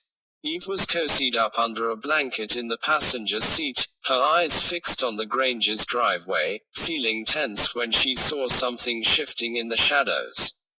The car was moving along the drive at a snail's pace.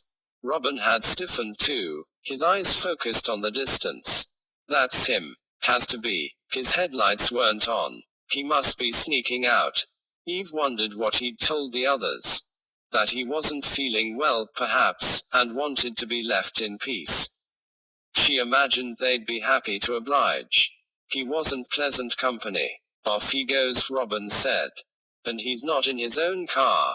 Eve had got a rough idea of which belonged to who over the last few days. I think he's driving Lance's. They watched as he exited the drive and turned right, inland towards the main road. It was another few seconds before he turned on his lights. Robin gave him a little longer, then set off too, a good distance behind but close enough to keep tabs. The trouble with Suffolk was that the land was so flat. You could see into the distance, but you would be seen too. Eve breathed a sigh of relief once they reached the A12.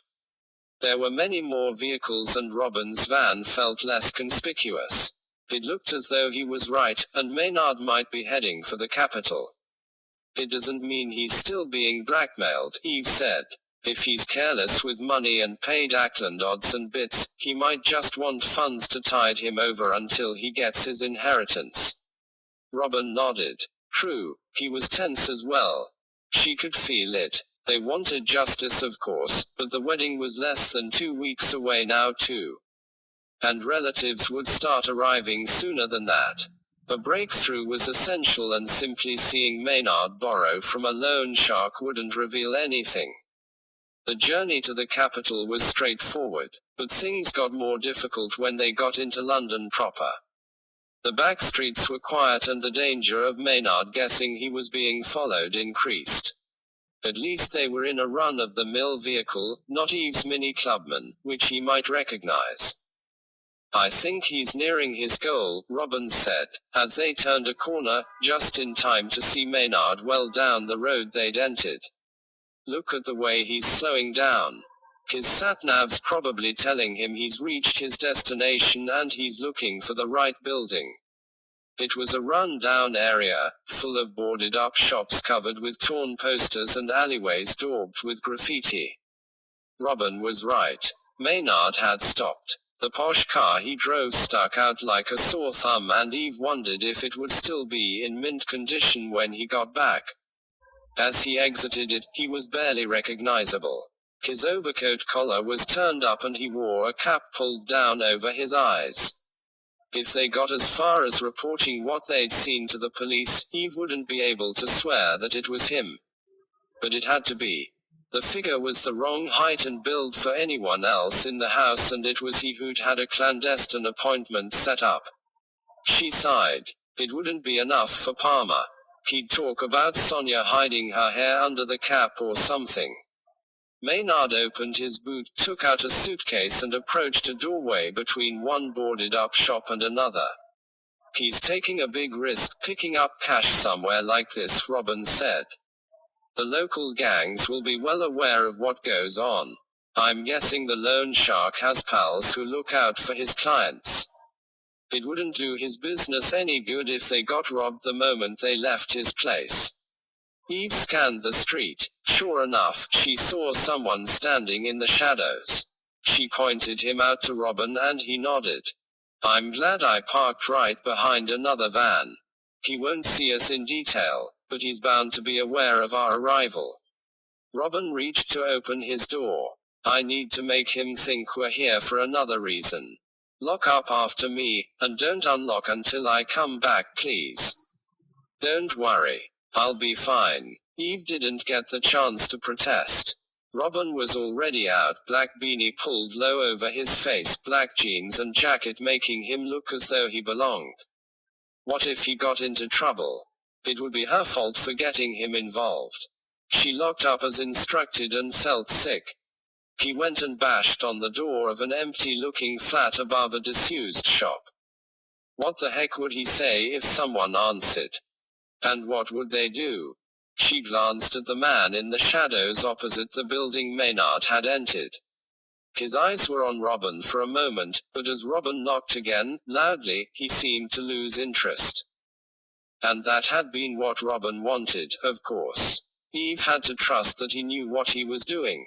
She still prayed that no one came to the door, and breathed a sigh of relief when he got back. She unlocked to let him in. Did you have to try so hard to get a response? He grinned as he locked up again. Wouldn't have looked genuine if I hadn't, but I was pretty sure the place was empty. What would you have said if someone came? I'd have asked for someone called Dan, then got a bit shirty when they told me I'd got the wrong flat, but backed off before I got into a fight. Very reassuring. He laughed. Now let's make ourselves scarce while our guy in the shadows still thinks it's a coincidence we're here. Robin edged the van back into a side alley and turned, but he only drove as far as the main road. They'd already agreed they'd follow Maynard wherever he went. It wasn't long before they saw him emerge, he and his car still intact. The guy in the shadows had served his purpose. He's still got his cap on, Robin said, echoing her thoughts earlier. Even if he's picked up on camera, he won't be identifiable.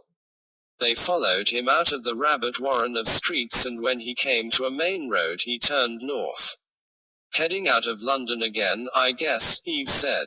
And quite possibly back to Suffolk to stash his cash at Lockley Grange. She tried to quell the disappointment which was building in her chest. They drove in subdued silence, but when the option came, Maynard took a route north towards Epping Forest, not northeast towards home. Eve and Robin's eyes met for a second and excitement bubbled up again. 38. Eve and Robin continued to follow Lance's car, until Maynard turned off the main road and wove through a quiet, leafy village, then out the other side. It was wooded on their left, the trees thick and impenetrable in the darkness. Fields stretched to their right.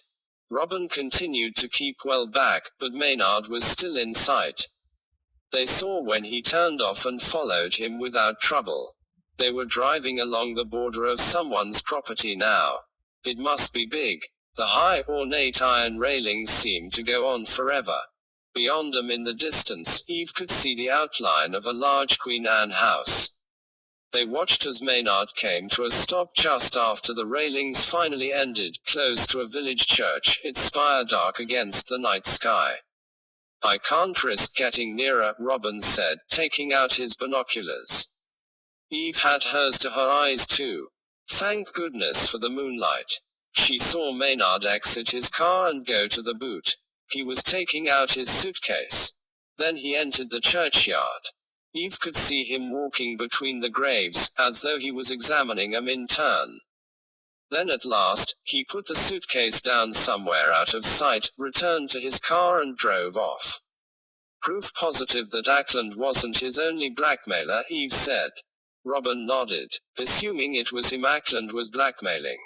I wonder if he knows the identity of this one.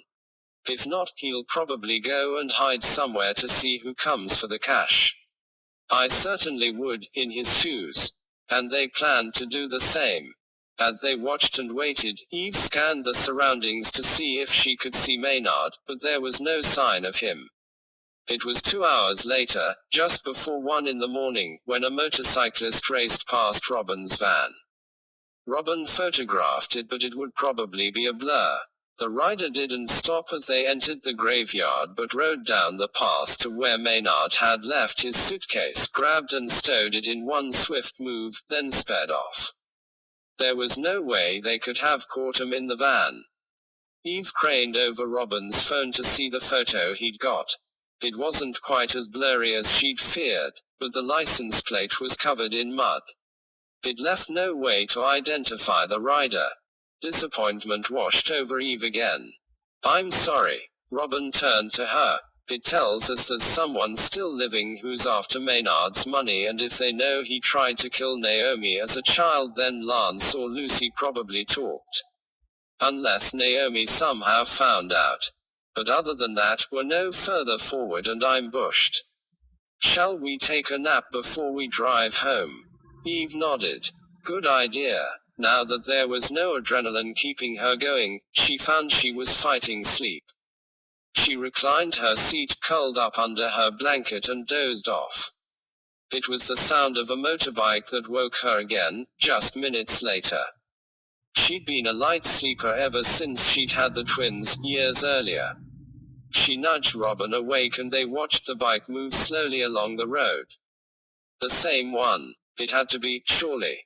Its license plate was caked in mud, just like the one earlier. They watched as the rider reached the iron gates of the large house they'd driven past, then dismounted, keyed in a code and entered the grounds. The gates closed after them automatically. Eve and Robin had the binoculars out again. The rider went round the back, then all was quiet. They lived there and drove away to put Maynard off the scent. Robin nodded. Looks that way. Maybe they figured he'd never guess they'd be so brazen. At that moment, Eve saw movement in a road beyond the graveyard.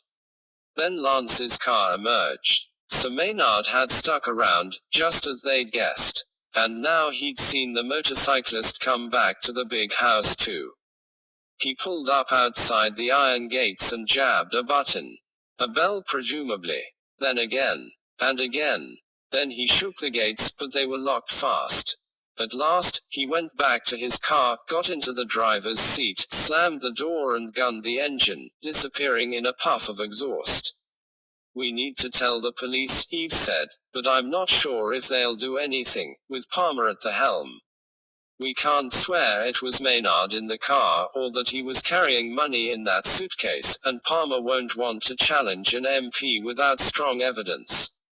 I guess Greg might help, behind the scenes, but we need to act ourselves. Find out who lives there. Robin nodded. And get to them before Maynard does. They should have waited longer before coming back. 39. Eve tried not to focus on what time she and Robin made it back to Saxford. Resolutely, she set her alarm early enough to make her breakfast appointment at Sylvia and Daphne's. She needed to see if Sylvia's photos could tell her who'd stolen the sheet from Lance's notes. She arrived at Hope Cottage at the appointed hour, where Daphne took one look at her and prescribed coffee with extra toast and marmalade. She ushered Eve through to her and Sylvia's tiny, cozy kitchen, the walls painted a deep red, and they sat at the table, the coffee and toast rack between them. Gus was sitting at Eve's feet. Every so often he poked his nose out from his shelter to check for the presence of Sylvia and Daphne's cat, who treated him with the utmost disdain. Eve gave him a reassuring pat. Back at Elizabeth's cottage, Robin was in the process of contacting Greg Bowles about what they'd seen the night before, but neither of them had high hopes of progress. Sylvia had her laptop open, a group photo of people laughing up on the screen, the familiar windows and wallpaper of Lockley Grange in the background. You need to start here, from what you said. Taken around 10 minutes before Lance's speech. Eve thanked her. The timing sounded about right. Erica swore the notes had been in order at that stage. She needed to work out what had happened next. I had a look, of course, Sylvia said. We both did, Daphne added, topping up Eve's coffee. But you know the house better than we do, and there are lots of photos with radiators in shot. Eve ate her toast, as Sylvia, who didn't seem to be hungry, scrolled through picture after picture. Erica looking nervous. Maynard looking snide. Sonia with her head held high. Naomi looking sad. Then came the first picture of Lance at the lectern. He was full of confidence at that point, as though he was lapping up the audience's attention. There were several more as he continued, which captured his character perfectly, his powerful charisma and delight at being in the spotlight. Then came some shots featuring audience members, many looking on with rapt attention, now serious, now laughing. And then wait a second. Sylvia raised an eyebrow. That's the right radiator. The French windows Sonia had mentioned were visible at the edge of the picture. And standing just in front of the radiator, his hand on the windowsill above it, was Maynard. He was looking in the same direction as everyone else in the sequence of photos, towards his father. And he was smiling, but it wasn't a nice smile. He looked as though he was taking pleasure in someone's discomfort. Good Lord, Sylvia said. I should have homed in on that one just from his expression. But I'd already gathered that Maynard and Lance didn't get on, so it didn't strike me as odd. I assumed he was happy to see his father stumble over his words, but it never occurred to me that he might be responsible. Do you think he was? Eve nodded slowly. It was the way he had his hand placed just over the top of the radiator that convinced her. It was as though he was protecting something there, subconsciously keeping everyone else away from it. And that was just where Sonia had found the missing page. The mere fact that he was standing there immediately after it disappeared was suggestive. I think it's very likely. What a jerk. He let Erica take all that flack when it was his fault. It's all the worse because I think he and Erica had been friends behind the scenes. I don't know the background, but my journalist colleague Monica saw them drinking together, and it was Maynard who was feeding Monica positive stories about Erica. It was horrendous to let her take the blame, but totally in character. Eve shook her head. Perhaps he did it to get back at Lance after Lance refused to lend him money. What will you do next? Sylvia asked. You look as though you could do with going back to bed. Sadly, I think catching up on sleep will have to wait.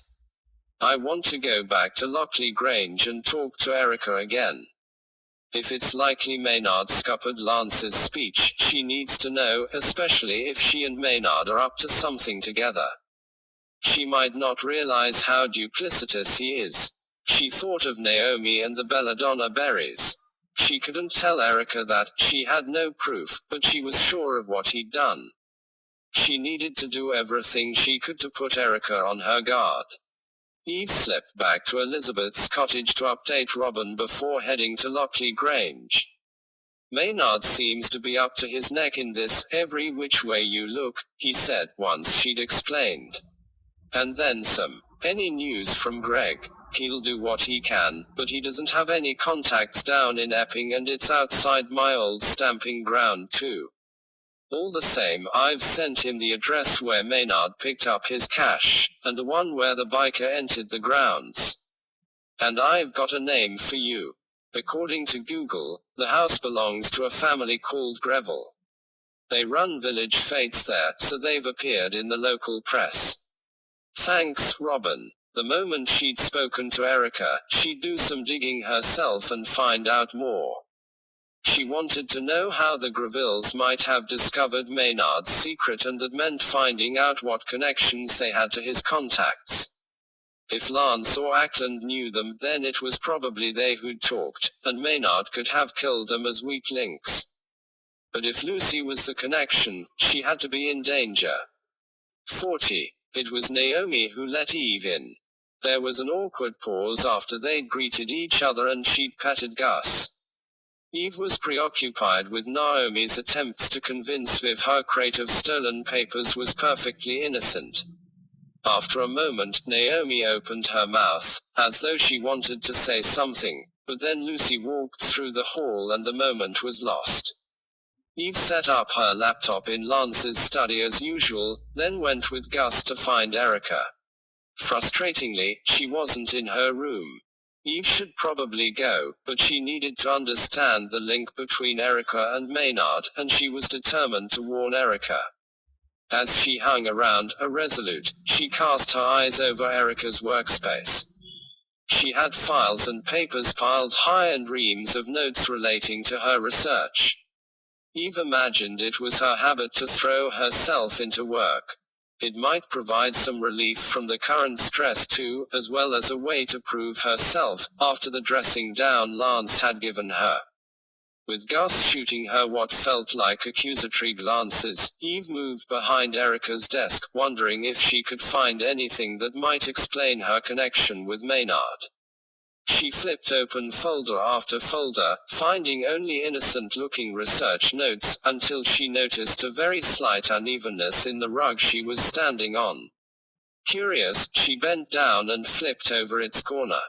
What she found was a slender file of folded card. She hesitated for a moment. If Erica caught her, she'd have no explanation to give. But in the end, she went for it. Erica would have to forgive her or not because the goal was worth it. She left the rug flipped back so she could replace the folder quickly. The contents were more than interesting. A dossier on Maynard. Photos of him close to Parliament. Pictures of him with a group of men and women Eve didn't recognize. And then a photo of Maynard with Lance's rival and Jenna's biological father, Leonard Clark. On top of the group photo was a post-it note written on in Lance's writing. "You see, he's betraying me. I wouldn't ask you to do this without good reason. Heck, this put things in a new light." Eve took photos of the pictures in the folder and slipped it back under the rug, then left a note for Erica, saying they needed to talk.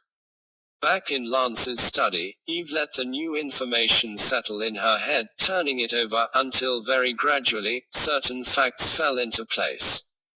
Her thoughts on how to handle the interview with Erica became clearer. After that, she set to work researching the Gravilles. She couldn't find Facebook accounts for any of them but followed the links Robin had emailed her. She was poring over news stories about the respectable-sounding charity fetes they'd held when she heard footsteps in the corridor. In the split second before Erica entered the room, Eve saw a face she recognized in one of the Greville photos. "You wanted to see me." Erica sounded tired as Gus potted over to greet her. The previous conversation they'd had hung in the air. "You're not going to ask me more about what we discussed, are you?" Eve shook her head. "I can't hate myself any more than I do already." Erica looked at the four. "I wish to goodness Maynard hadn't spread all those rumors about me and Lance having an affair."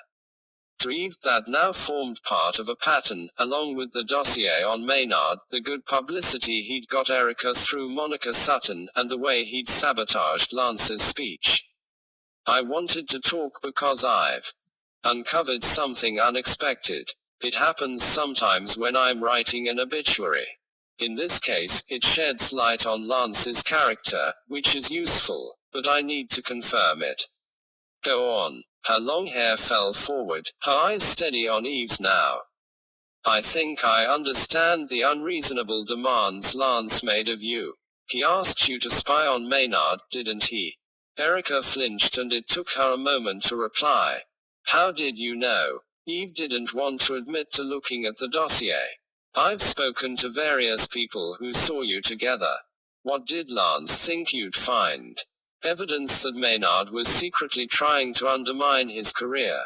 Maynard's just as competitive as Lance was, so I could believe it. I don't think he's risen as quickly as he'd like in Parliament. He's the sort who expects to be plucked from obscurity immediately." She gave Eve a weary look. Lance was still getting more publicity than he was, but instead of being pleased, Lance got paranoid because it would give Maynard extra incentive to bring him down. He spotted Maynard with an academic rival of his, someone he had no business with, and it made him suspicious. After that, he started watching Maynard secretly. It made him anxious each time he met with someone from Lance's circle. He wanted me to get proof of what he was planning. I'm guessing Maynard worked out what you were up to. It would explain the revenge he took on you." "Revenge?" Eve explained her theory about the stolen page from the speech. "I don't have proof, but I'm pretty certain he took it thanks to my friend Sylvia's photos." "But it's not just that, is it? He got back at you by spreading rumors that you and Lance were having an affair too. That would damage your reputation. And he got a journalist contact of his to big you up in her newspaper. Why would she agree to do that?" "It's a very good question. The journalist must be getting something out of it." Eve needed to push Monica harder to find out what. "I'd been thinking Maynard was doing you a favor. That maybe he'd fallen for you. But now I believe his motive was more complicated. He wanted to drive a wedge between you and Lance, to make Lance think you'd swapped sides, probably, given the articles mentioned Maynard as well. And I guess it worked. Lance accused you of betrayal at the party. Erica nodded and slumped into the chair opposite Eve. He was furious, convinced I was the source of the stories. He decided that Maynard and I were lovers, and working against him. Eve could imagine it making Lance angry enough to change his will. Perhaps Maynard had killed him to avoid that happening. Once again, she imagined him asking his dad for money on the off chance he'd get an advance on his inheritance, knowing full well that Lance would be dead by morning. Perhaps he'd been arrogant enough to assume Lance would give in to avoid a scandal. Erica put her head in her hands. It went against my better judgment to spy, and Maynard spent the whole time trying to prise information on his dad out of me. In the end, he got suspicious, and I backed off. The whole thing's been a disaster. Eve felt for Erica. It's horrible to say it after I minded him as a child, but I don't trust Maynard. I'm glad you've distanced yourself. As Erica left the room to get on with her work, Eve turned her attention to the news report she'd been studying just before she'd come in. The face in the crowd she'd recognized at the Greville's fate was Lucy Garton. Lucy had told the police she didn't know anything about a damaging secret of Maynard's, but Eve had always doubted that was true. Now she was all but certain it wasn't. It was hard to believe Lucy had told anyone that Maynard had tried to poison his sister. It would have involved admitting she'd protected him, but seeing her at the Greville's fate was too much of a coincidence. If she knew them well, perhaps she'd let the details slip in spite of herself. It was time to find out. Eve went to knock at Lucy's door and found her wrapping up an ornament at her desk. It was the carved wooden statue which had been on the mantelpiece when she'd visited last.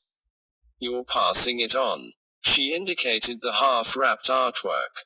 Lucy nodded. As a Christmas present. It's not really my cup of tea, but one of my relations admired it once, so she let the sentence trail off. Eve decided she'd have to wade straight in. Lucy, do you know a family called the Grevilles who live down by Epping Forest? She sat back in her chair. Yes, of course. They're my cousins. Not that they're there at the moment.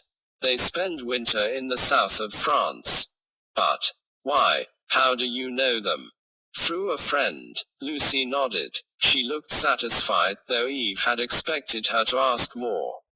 It's a small world. Eve hoped she wasn't blushing. So none of the family are around. They don't come home for Christmas or anything. Only this friend thought she'd seen one of them. Lucy had gone back to her wrapping. No, I don't think it's likely. They normally stay abroad until spring. That's concerning. I hope it wasn't an intruder that my friend saw. Though what about staff? Would there be any gardeners or cleaners coming and going? The biker could be a Greville employee, though the possibility of Lucy telling them Maynard's secret seemed remote. Lucy paused in her work and frowned. There's a team of gardeners who come in once a month while they're away, I believe. A new lot this year because the last ones were unreliable. I hope the new team aren't up to no good. Probably not. Eve couldn't see the biker being one of them for a minute. She could just about imagine Lucy forming a close bond with an old family retainer and confiding in him about Maynard, but certainly not spilling the beans to a new firm. Why would she? Even telling her cousins would be risky, though it must have been a hard secret to carry for so many years. Eve wasn't sure what to say, but she couldn't leave without issuing a warning. Lucy, I don't want to speak out of turn, but I'm worried about Maynard. I overheard him talking to Lance about a secret. He thought you or his dad might have passed it on to someone and it sounded serious. I'm actually a little frightened of him. That small boy turned man who she'd scolded as a 4-year-old. Lucy turned to face her. Don't worry. I've known Maynard very well, for a long time. I think I can predict his behavior.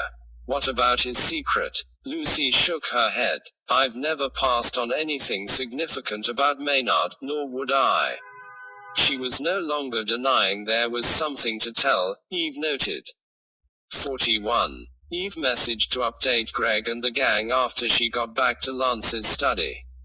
If only Lucy's connection with the Grevilles would push the police to ask Maynard more questions, but with the family apparently away and Lucy refusing to admit she'd shared his secret, it didn't seem promising.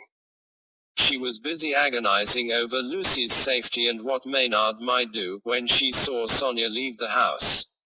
She seemed nervous, glancing over her shoulder and looking at her watch repeatedly as she dashed to her car. Eve needed to be clear-sighted about this. She now knew that Sonia believed Lance had prevented her from taking an acting job that could have changed her life. Eve could only begin to imagine her fury. Yet she'd taken no action about that or about Lance's past slights, and it didn't fit with her character.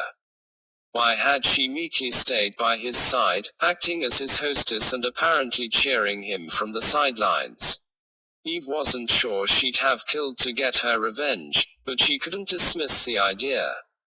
She hesitated for a moment, then rose from her seat, causing Gus to leap up too, tail wagging. Let's get going, she said to him. She only hoped she could catch Sonia in time to follow her.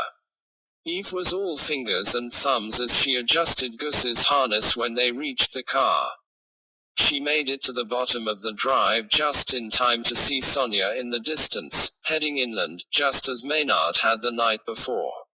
Eve hoped she wasn't driving all the way to London too. But it soon became clear she was making for Bleworth. Eve kept well back, but she could still see Sonia ahead of her, joining a queue for one of the town's car parks. At this rate, Sonia would escape while Eve was still waiting for a space. What to do? Eve left the queue, hoping against hope she'd find on-street parking in time to see Sonia leave the car park. In the end, she parked with at least a foot of her Mini over double yellow lines. It was the first time she'd ever done it. She'd always half-wished she was a rule breaker and had wondered how it would feel. Now she knew, deeply uncomfortable. She could do without being fined too, but she really wanted to see where Sonia went. She was back at the car park's entrance within 2 minutes, just in time to see her emerge and head up one of the town's beautiful half-timbered streets and enter one of Bleworth's more upmarket inns, the Blue Duck. Eve walked round the side of the building, where she could peer through a window to assess the situation. At last, she managed to spot her, sitting at a table. The empty chair opposite her had a coat hanging over it. Eve looked at the bar, and spotted the man she might be meeting. A smooth-looking guy with black-rimmed glasses and thick dark hair. He took a while talking to the barmaid. Eve guessed he was ordering food as well as drink. We need to get in there, she said to Gus, and we need to do it quietly. She put her finger to her lips and he gave her a doleful look. Promise I'll make it up to you. Eve needed to choose her approach carefully. Go too close and she risked being seen, but too far and she'd never hear what they said. In the end, she found a spot where she and Sonia were back to back, bought herself a drink and against every protocol the Blue Duck probably had kept her beanie on. It wasn't much of a disguise, but at least her pixie crop was hidden, and Sonia wouldn't have to pass her if she went to the loo or the bar. It left Eve just about calm enough to settle down to listen. So, Sonia's companion was saying, is everything going according to plan? You've addressed all the details we discussed. It's essential that your version of events is convincing. Some of your suggestions worry me. There was a pause. I know, you said. But I've done this before. You have to trust me. I just think it's too soon. No. Sonia's companion's voice was sharp. It's exactly the right time. You're a good actress, you know that. Just keep behaving as though you loved him and everything was sweetness and light. There was a pause. Not much longer to wait now. You're going to make so much money. And so am I. He gave a low laugh. I just need your dedication. Can you let me have it? At last, Sonia said, all right. Yes, Eve had been wrong about the food. The kerfuffle behind her told her Sonia and the man she'd met were reaching for the coats. Next came the scraping of chairs. As they left, Eve considered what she'd learned. It seemed that Sonia had been panicking about something and the man had come to talk her down. But what were they up to? Eve considered one of the pub's exorbitantly priced sandwiches. She'd be safe to stay and eat now they'd gone, but she was too anxious about getting a parking ticket. She'd buy a sandwich on her way out of Bleworth instead. As she walked Gus back to her car, her mind roved over what she'd heard. What was the source of the money Sonia's visitor had referred to? Could it relate to Maynard's blackmail? After all, Lance was supposed to talk when he was drunk, and in his sleep. Sonia might know all about Naomi and the belladonna. But it didn't fit with Lucy and the Gravilles, and the man had held up the money as something to look forward to, not something they'd already got. Eve breathed a sigh of relief as she peered at her car's windscreen. No ticket. Luck was on her side. She opened a rear door and secured Gus in his harness. No, I know you don't like it, but it's for your own safety. Because I love you. As they left Bleworth, she peered at her beloved dachshund in the rearview mirror. What we heard proves one thing, I was right. Sonia sticking with Lance was artificial. Her continued fondness for him was an act and she was keeping it up with a goal in mind. She was just getting out of her car, back at Lockley Grange, when a text came through. It was from Felix Masters. Just thought you might like to know that Lucy Garton has been in touch. Give her her due, she says she thinks things have changed. And Sonia would be interested in any future acting parts that come up. That was interesting. It implied that Lucy was starting to think independently now Lance was dead. And maybe that she regretted scuppering Sonia's chances previously. But of course, if she'd discovered that Sonia knew, she might be acting out of fear too.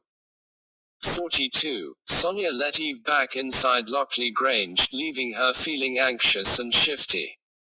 You nipped out for lunch. She looked uneasy and Eve guessed the meeting in Bleworth was preying on her mind. Eve nodded. I had a few bits and pieces I needed to do in town. Best to stick to something like the truth in case Sonia had seen her. Naomi appeared on the opposite side of the hall, raised her hand to Eve in a brief greeting, then turned to Sonia. Madeline's run finishes tonight. She's coming down tomorrow afternoon. Good, good, Sonia said, after a moment. She'll be happy, won't she? It's all gone so well. Naomi nodded, though nothing seemed to lift her spirits. Yes, it's all gone brilliantly. Sonia turned to Eve. Naomi's partner, Madeline Stone, directs plays. She's just had her first real hit. An absolute coup. I remember hearing about it. That's fantastic. Eve thought of the burglary and the person Naomi had hired to do an illicit job for her and wondered if Madeline knew about it. If not, keeping up the lies would be a strain. How's the obituary coming along? Sonia said. She probably wished Eve would finish up and leave them to it, especially as she was keeping secrets, just like Naomi, Maynard and Lucy. Good, thanks. I should be out of your hair very soon. I'm just making use of Lance's books in the library and 1 or 2 more papers and then I'll be sorted. Eve fancied Sonia looked relieved, but Naomi's expression didn't change, and she fiddled with the bangle she wore. Back in the study, Eve messaged the WhatsApp group to suggest a catch-up that evening, then worked on an outline of the obituary. She found it almost impossible to concentrate, the clock ticking down to her wedding was getting so loud. She couldn't wait to share ideas with the gang. Surely something had to give. Viv, Sylvia and Daphne came to join her and Robin for pasta with a creamy mushroom sauce. They sat round the dining table with glasses of white wine and focused on the different strands of the case. Can we rule anyone out of involvement in Lance's or Ackland's murder? Sylvia said.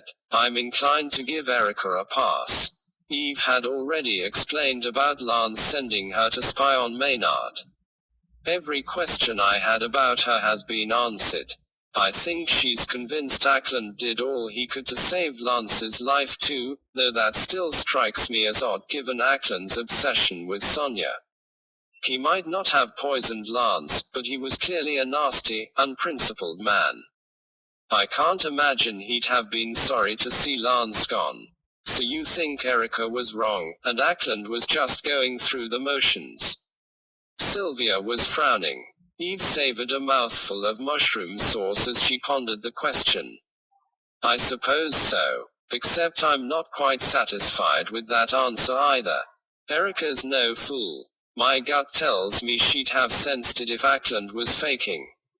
Perhaps the oath he swore when he became a doctor came back to him when he saw an old friend in trouble, said Daphne, who found it very hard to believe ill of anybody. Or the situation could have been more complicated than we realize, said Sylvia, who didn't. So let's take it that Erica's out of it, Viv said, scribbling on a loose sheet of paper. I've heard that it's possible to buy new notebooks, Eve said at last. Apparently they sell them at the stationer's in Bleworth. Viv raised an eyebrow. Very funny. Here, have one of mine.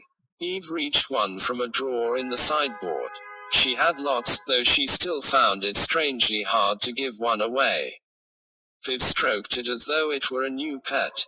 Thank you. What about Naomi? She seems less likely. Eve shrugged. Character-wise, I agree. I'd just feel happier if I knew why she's taken delivery of stolen paperwork, hired someone to do something secret and talked about destroying someone the day of Lance's party. I can't write her off until I understand all that. Motive-wise, she could have killed Lance because he rubbished her paper, or if she found out he'd kept quiet about Maynard trying to poison her. It would be terribly hurtful. And it's possible she targeted Ackland because he'd found her out, or she knew he was in on Maynard's secret too. But she's not top of my list. She's got an alibi for Jenna's death, if she was killed, albeit provided by her dad. And I still find it hard to imagine her murdering anyone, let alone a sister. And Sonia, she's newly interesting. Eve filled him in on what she'd overheard that day. She and this unknown guy are down to make money, and he wants Sonia to keep up the pretense that she loved Lance. The guy pleaded with her to dedicate herself for just a little longer. I've no idea what it means, but Lance lost her an acting part, had multiple affairs and publicly humiliated her. She had a motive to kill him. And if she did, it's not impossible Ackland somehow guessed. He was dogging both their heels after all. Sonia hated Jenna too, though that dates back years, so the case against her feels less compelling there. And she didn't cry at the party, so the chili oil hanky must have belonged to someone else. I guess we're on to Lucy, Robin said. Now we know the secret Jenna was about to reveal and its likely effect on Lance. I had a wild idea about her heading down to Cornwall to kill Jenna. She devoted her life to Lance after Jacqueline died. I imagine she could have persuaded Jenna to walk along the cliffs with her late at night, and although she's clearly very fond of Naomi, I don't think the same goes for Jenna or Maynard. Then if Ackland killed Lance, I could see Lucy poisoning him in revenge, but I really doubt that's how things played out. If Ackland was guilty, he must have decided to go and watch Lance die. I could believe that, but then to be careless enough to reveal his presence to Erica. It feels unlikely when he'd have had so much at stake. Viv nodded. So Ackland's looking less likely then. I think so. I can't see why he'd kill Jenna either. Robin topped up everyone's drinks. If we accept that, then Lucy becomes less likely for Ackland's murder. I can't see her motive unless she was avenging Lance's death. Yes, Eve thought back to her previous theories. I'd wondered if she could still have killed him in the belief that he was guilty, but on reflection, I think she'd have wanted proof. She looked down at her own notebook. So as ever, Maynard comes to the fore. He had a motive for killing Jenna, if she was pushed, Sylvia said. Eve nodded. Jenna knew Lance wasn't his biological dad, and we know Maynard's a despicable snob. I think he'd have been horrified at the idea of his true parentage coming out, and he always hated his sisters anyway. Then he could have killed Lance for a combination of money, revenge, and a determination to shut down his secret, which apparently only Lance and Lucy knew. Eve turned to Robin. I'm still scared for her. I tried to warn her again, but she won't talk openly about Maynard's secret, let alone admit she's passed it on. You've done what you can. Robin took her hand and gave it a squeeze. Then we come on to Maynard's motive for Ackland. It looks possible Ackland was blackmailing him, just like the unknown individual on the bike. That would be quite enough to put him in danger. Eve nodded. Everywhere we look it's Maynard, but we've no proof. And her parents were arriving in Saxford in little over a week. It was a far lesser worry than getting justice, but she was still finding it hard not to panic. She banked on having this time to get sorted. It wasn't long before the group disbanded. You must be exhausted after last night, Daphne said, patting Eve on the shoulder as she, Sylvia and Viv made their way out into the crisp, cold night. Eve was certainly desperate to get to bed, but despite the trip to London the night before, she lay there wide awake. Robin slung an arm around her, but before long, he was sound asleep. Eve lay there feeling tense. She was so worried for Lucy and dreaded dreaming of thudding feet in Haunted Lane. At some point, despite her fears, reality faded away. For once, waking to the sound of the footfalls and Gus whining didn't send her heart racing. She just felt a terrible sense of foreboding. She longed to ring Lockley Grange and ask someone to check on Lucy, but she had no way of knowing what was really going on or making her request sound sensible or compelling. When she went to the village store to pick up some milk the following morning, Moira already had the news, heaven only knew how. Oh yes, Eve, I can't believe someone hasn't already told you, what with you working at the Grange. Lucy Garton was attacked in the night. Hit over the head and left for dead, so I hear. She's in hospital now, and I understand it's touch and go. Such a very terrible thing to happen. 43. Soon after Eve got back to Elizabeth's cottage, she got a call from Sonia, warning her to steer clear of the Grange that morning. Poor Naomi's had to put Madeline off visiting until tomorrow too. The place is crawling with police. Eve understood it was a shame to postpone Naomi's partner's visit, but saying poor Naomi when someone had tried to murder Lucy felt like odd priorities. She wondered just how angry Sonia had been with her over the lost film part, and if she was panicking inside. If she'd failed to kill Lucy, she must be terrified. What happened exactly? None of us know. Eve could hear the fear in Sonia's voice, as though her breathing was tight. It's frightening. Poor Lucy. It was so hard to tell if she was being genuine. Someone walked into her suite and hit her over the head. We only found her this morning. Naomi noticed her door was ajar, got the mother of all frights when she saw her, and called an ambulance. She came round half an hour ago apparently. Robin was busy on his phone, Eve noticed. The note he put in front of her told her he was already getting updates from Greg. Attacker approached from behind. Lucy can't identify them. If I were Lucy, I'd have locked my door at night, Eve said. She hadn't been firm enough. She should have made her realize the danger was real. I've been locking mine. Sonia's deep breath was audible. The trouble is, Lucy's such an old, established part of the family. I don't think she can believe any of the household would do her harm. It certainly hadn't worked when Eve had tried to warn her about Maynard. She'd been confident she could predict his behavior. The question was, had she been right, and someone else was to blame? Or had she misjudged him? Eve visualized him lacing his sister's conserve with poisoned berries. To be capable of that, as a teenager, Sonia promised to let Eve know when she could come back to finish off, and Eve expressed her sympathy and let her get on with it. It was frustrating to be stuck at arm's length. Once she was off the phone, she turned to Robin. There's no question that the attack was genuine.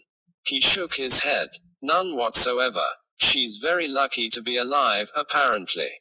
From the medical evidence, the team guessed she might have hurt her attacker and shifted slightly so the blow didn't land as cleanly as it could have.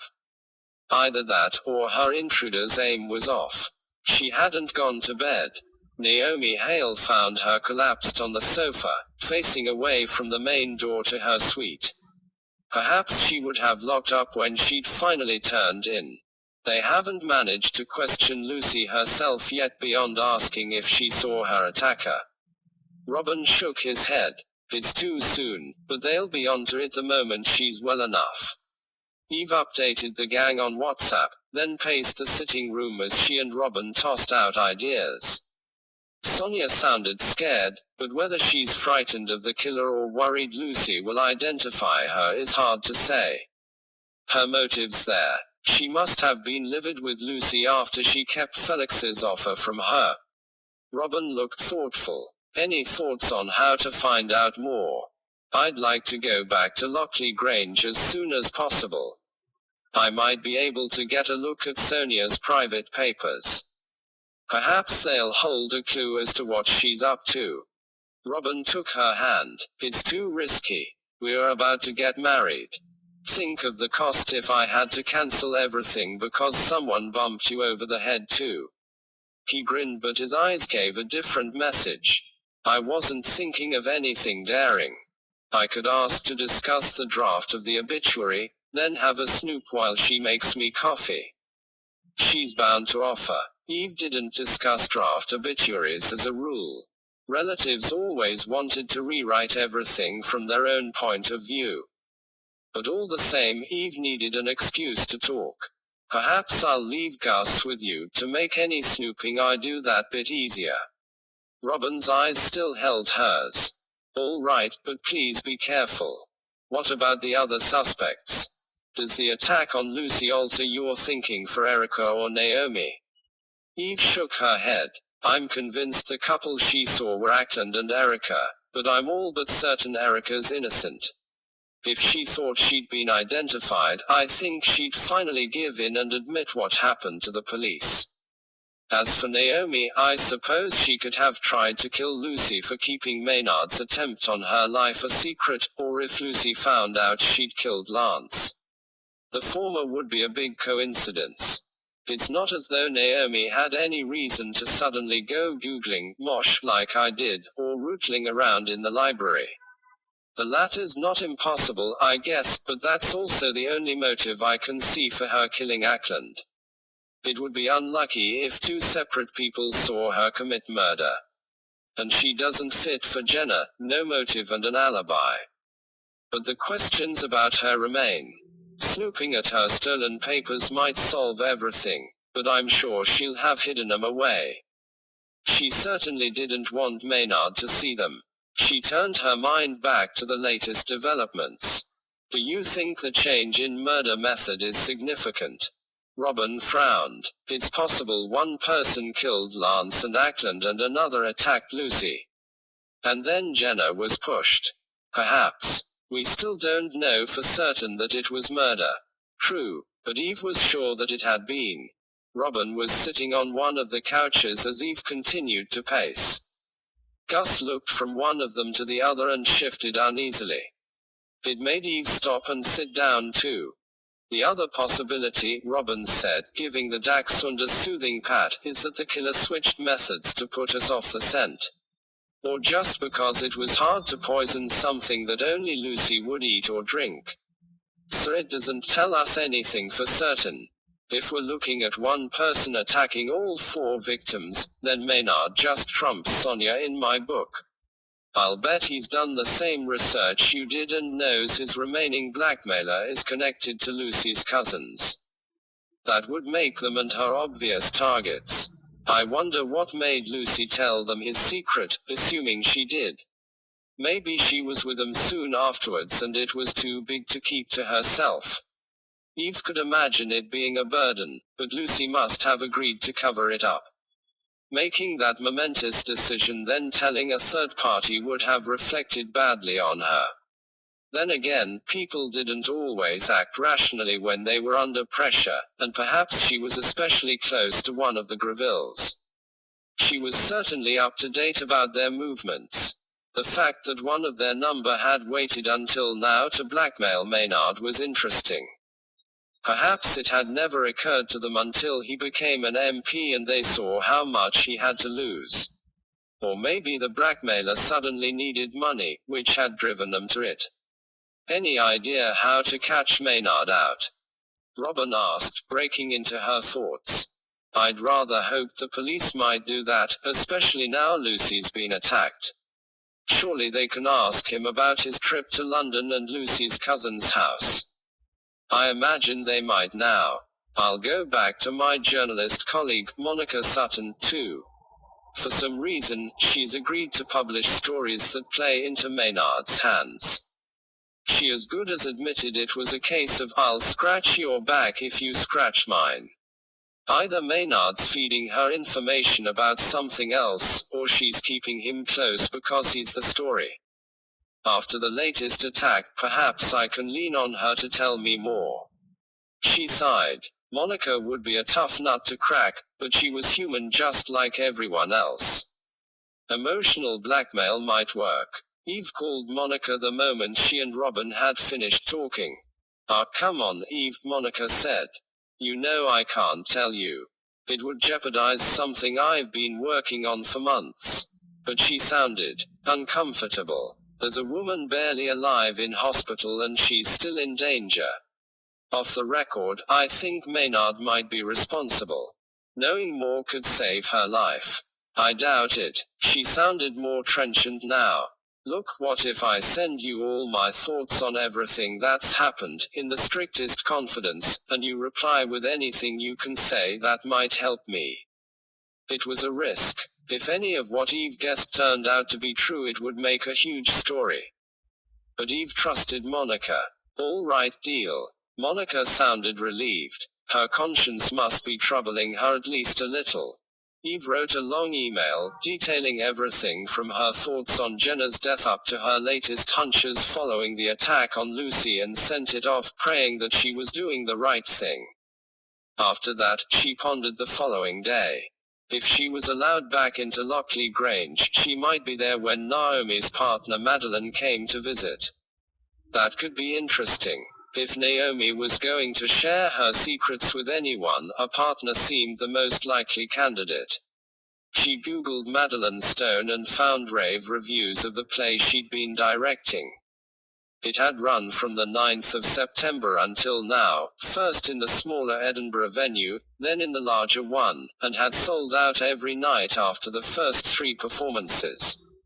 After that, Eve worked more on Lance's obituary, and as the day wore on, bits of news came through. She relayed everything to the WhatsApp group. The police had asked Maynard about his London and Epping trip. He denied everything. His father's car had been picked up on a couple of cameras, but there was no proof that he was driving it. The rest of the household denied all knowledge too. If anyone had seen him go, they weren't admitting it. Unfortunately, they hadn't stuck together that evening, so no one could alibi anyone else.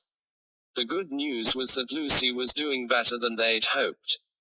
She might be allowed home the following day. The police had suggested she stay somewhere else, but she was determined to go back to Lockley Grange. She'd told them she believed her attacker had come in from the grounds and that none of the Hales would dream of harming her. Her assailant had entered her suite so quietly that she hadn't known she'd had company until she felt the blow. It had happened at around 1 in the morning. She said she'd never needed much sleep, and in her shoes, Eve wouldn't have felt relaxed enough to go to bed early either. But Eve would have locked the door. Why on earth won't she go and stay somewhere safer? Eve said to Viv when she went to do her shift at Monty's that afternoon. I know I would. Viv popped some sticky ginger buns into the oven. Unless she knows she's not in danger and the attack was a put-up job. Eve shook her head. I wondered the same thing, but the medics are convinced. She's very lucky to be alive. And there was one more bit of information that came through just before I left Elizabeth's cottage.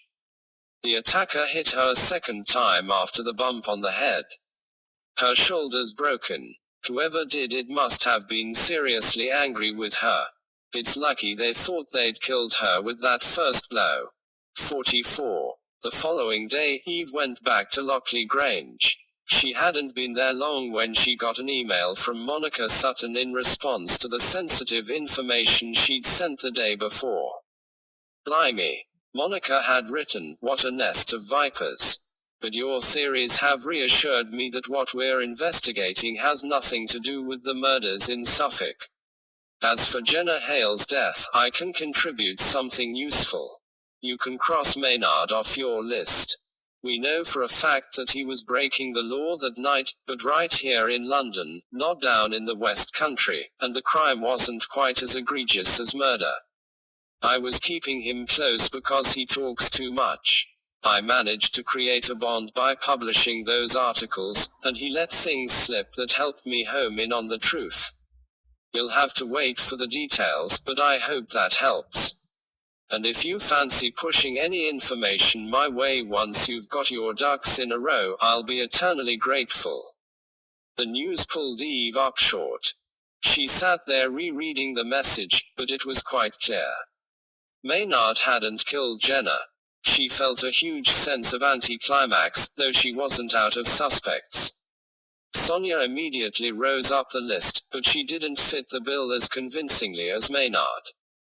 Perhaps they were dealing with more than one killer after all, or Eve had misunderstood the meaning of the chili oil hanky. Eve messaged the WhatsApp group to update him, feeling anxious. After that, she turned to pick up the flowers she'd bought for Lucy from the village store. She was just about to take them to the woman's suite when she spotted Naomi out of the window. She was walking slowly up to a battered old VW Beetle where a slight woman with thick, dark hair was emerging. This must be Madeline, the theater director, whose visit had been put off yesterday. She exited the car, dashed towards Naomi and held her tight. It must be a big relief for the pair to reunite now that Madeline's first major production had finished. Eve imagined she'd have itched to come to Suffolk to be with Naomi after Lance's death, but the production sounded make or break career-wise. Naomi had made it clear she didn't want to scupper Madeline's chances, and it wasn't as though Edinburgh was on the doorstep. The pair turned towards the house. Madeline had an arm around Naomi's waist, but Naomi looked unhappy and distant. Eve couldn't help wondering if it was because of the secrets she'd been keeping since her father's death. Perhaps it would change her relationship with Madeline forever. Eve fought with her conscience, and however intrusive it was, concluded that it was morally excusable to try to hear what the pair said. It was the first chance they'd had to talk face to face since Lance's murder, which was a prime time to share dark secrets. Eve was glad she'd left Gus at home for once. He knew how to keep quiet, but it would be that bit easier to be subtle without him. She went to stand in the corridor and listened, picking up distant voices. Sonia greeting Madeline, she thought, but she'd probably give the pair some space after saying hello. Sure enough, Sonia said something about having to go out soon, and Eve caught a glimpse of her ascending the stairs. Moments later, she heard a door closing somewhere on the ground floor. She checked over her shoulder to make sure she wasn't observed, then followed her nose until the murmur of Naomi and Madeline's voices reached her. They'd gone into one of the smaller rooms, which had two exits, one onto the corridor and one to another room. Guiltily, Eve let herself into the adjoining room, but she still couldn't hear clearly. She was going to have to take risks if she wanted to know more. At last, she put her ear to the paneled door which connected the two rooms. Let's talk about what's been happening here, Naomi was saying. Her voice was rather stiff. There's nothing to say beyond what you already know. Really. Madeline sounded anxious. Because I feel like you're holding out on me. And we promised to tell each other everything, remember? Always and forever. There was silence and it was Madeline who spoke again. Please, Naomi, you're scaring me. Tell me, what is it? There was a long pause, and when Naomi replied, Eve could tell she was fighting tears. Nothing. Tell me about your run. It sounds like a triumph. Madeline gave a deep sigh. Boasting apart, it was better than I could possibly have hoped for. Everything's opening up for me. Despite the lack of the brass palm tree. She laughed, but the sound was unsteady.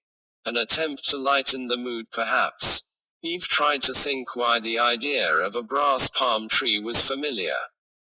Ah, yes. Naomi tried a laugh too, but it sounded even less convincing than her partner's. Sorry about that. Letting you down 2 days before you opened wasn't ideal. I was convinced Dad would be happy to lend it to you. Me too. Madeline's laugh was a little more convincing this time. I remember you saying he thought it was kitsch. Something Madeline had wanted as a prop, presumably. And Eve made the connection now. She'd seen the offending article in a huge photograph displayed on the day of the party. Lance had made disparaging comments about it, but Lucy had put it up in the hall at Sonia's suggestion, to make the entrance look warmer and more inviting. They went on to talk about Madeline's plans. Naomi was driving the conversation, keeping it on neutral subjects. Surely, she'd crack and share something more personal with Madeline eventually. Eve felt increasingly awkward standing there, listening to stuff that had no bearing on the murders. At last, Naomi's voice lowered a little. Madeline, there's something I need to tell you. At last. But at that same moment, Eve heard her name being called. Heck, it was Sonia. It was the worst possible timing, but there was nothing for it. Eve crept away from the door and let herself out of the room. It would have been very hard to explain if Sonia had seen her emerge, but she wasn't in sight. Eve could hear her voice from somewhere near Lance's study. Ah, there you are. She smiled as Eve approached. I just wanted to let you know that I'm going out. You said you'd nearly finished, so I wanted to say goodbye if I'm likely to miss you. If Eve wanted to snoop at her papers, she might have to do it in her absence. She pasted on a smile and thanked her for all her help. It felt as though Sonia was dismissing her. How would she find out the truth if she lost access to the Grange? Eve needed to make every second count. She'd lost the chance to hear what Naomi was going to tell Madeline, but she could at least reason with Lucy. It was time to deliver her flowers. Surely someone could persuade her to move out until the killer was caught. Eve traipsed upstairs, where she knocked gently on the door to Lucy's suite. Come in. Lucy's voice was sad and weary, but when Eve entered, she wasn't in bed. She sat on her sofa facing away from the door, her arm in a sling, head bandaged. She turned as Eve entered and winced as though it hurt her to move. She still wasn't locking her door. I hope I'm not disturbing you, Eve said. I can see I'm not being very original. There were multiple bunches of flowers in the room. You shouldn't have, Lucy replied, but it was a kind thought. There's a vase in the display case there if you wouldn't mind. Of course, Eve approached the glass-fronted cabinets she'd admired on her previous visit. After she'd filled the vase with water, cut the ends off the stems and arranged the flowers, she hovered in the doorway. Lucy hadn't invited her to sit down. Lucy, I'm so sorry about what's happened. You know you'd be welcome to stay with me and my fiancé if you'd like. Until her twins arrived for the wedding, obviously, or there are rooms at the Cross Keys if you'd prefer more privacy. But Lucy just shook her head. It's kind of you, but I'd rather stay here. I've made my home with the Hales for more than 20 years. I can't turn my back now. Eve nodded, then said goodbye and left the suite. Frustration was going to be the order of the day clearly. As she walked down the stairs, she looked out of the window to the forecourt. Madeline was leaving already. She had her head down, her arms gripped tightly around her torso, hugging herself. Instead of driving straight off, she sat in her car, slumped over her steering wheel. Inside, Eve could hear the faint sound of crying. 45. Eve went back to Lance's study and fumed with frustration. Whatever Naomi had confessed to Madeline, it seemed to have left them both devastated. Outside, Madeline still hadn't driven off. She looked utterly destroyed. The thought brought Eve up short, reminding her of what she'd overheard Naomi say on that phone call to her friend. She sat down at the desk and went through her notes. Here it was. You know what it's like when you know something needs doing, even if it involves destroying someone you love. Before Friday I'd never have imagined I was even capable of it. Naomi had told the police she'd been talking about destroying Lance's reputation, but Eve had always suspected it was a lie. And then, at another juncture, she'd said, I can't tell her. Not yet. Eve had imagined she'd been talking about confessing something to someone in the house, Sonia, or perhaps Lucy. But what if there was another explanation behind the snippets of conversation? Something that had nothing to do with the murders. Because however awful and dramatic things were, people still had their ordinary, everyday concerns which could feel every bit as heart-wrenching as the news that made the papers. Eve thought of Naomi's first phone call again. Whatever the truth behind her words, they related to a decision made on Friday, and if she'd lied about them relating to her dad, there had to be a reason for that. It suggested she hadn't wanted to tell the truth at that point. I can't tell her.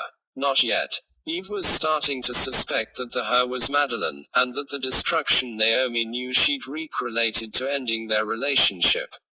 She wouldn't want to do it during Madeline's successful theatre run.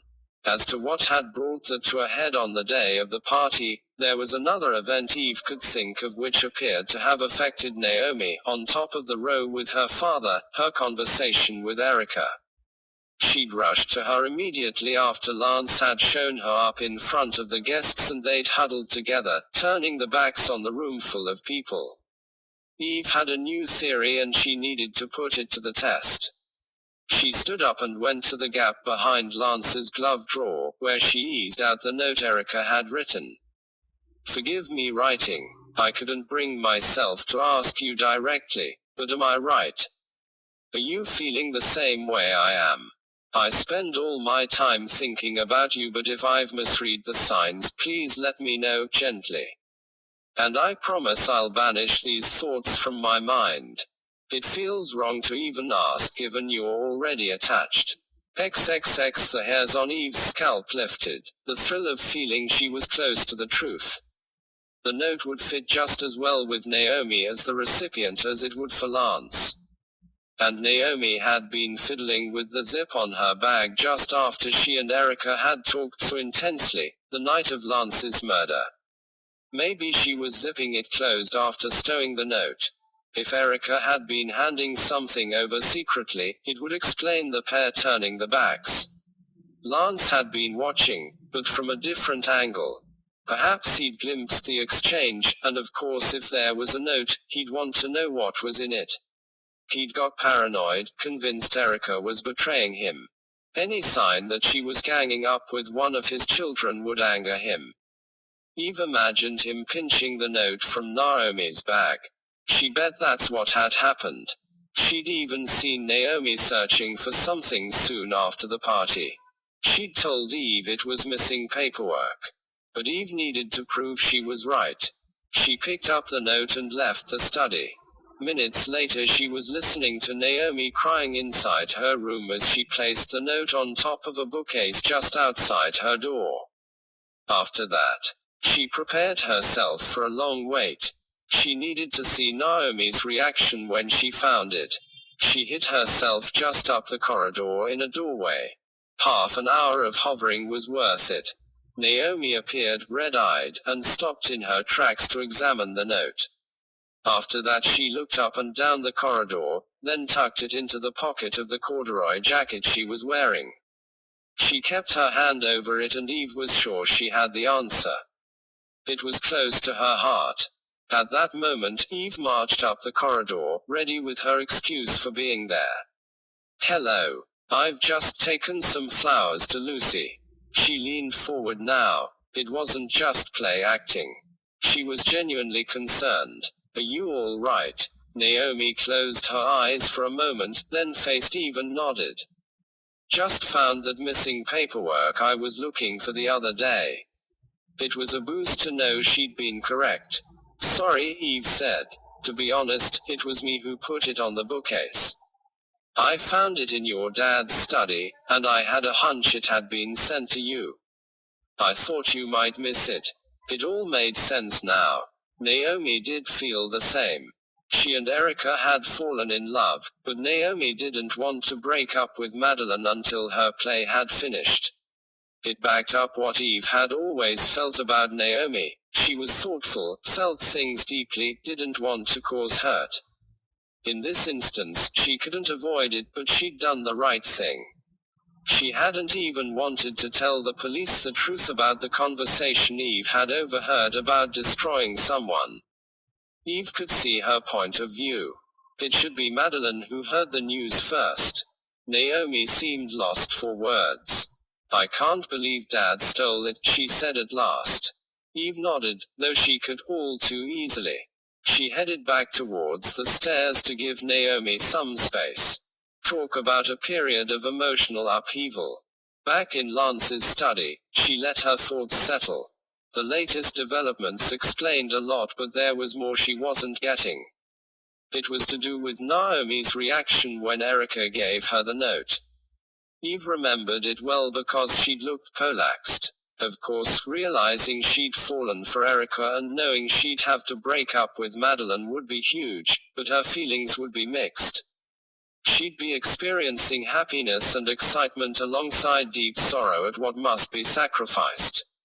Yet Naomi had looked thawed, and that had overridden everything. What was it about the note that had triggered that third emotion, and made it so strong? Eve thought back. Immediately afterwards, Naomi had asked Erica something. Eve hadn't heard her words, but Erica's reply had rung out.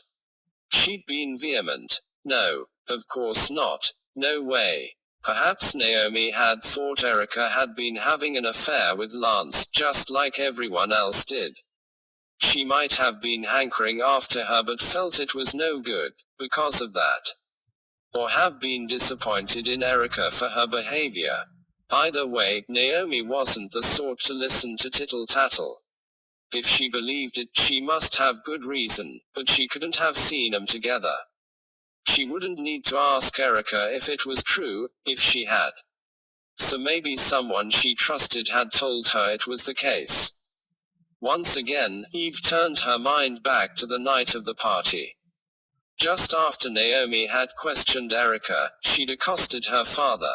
Eve remembered how quick he'd been to usher her out of the room. After that, they'd had that furious argument. What if Lance had told her he and Erica were having an affair and she'd caught him out in a lie? But why would he lie about it when Naomi was fond of Sonia, and he knew it would upset her? Eve paused a moment and paced the room, thoughts whirling in her head. Naomi had implied she and her dad had been close before he'd rubbished her research, and that had only been within the last month. A tiny pang of doubt attacked her somewhere deep inside.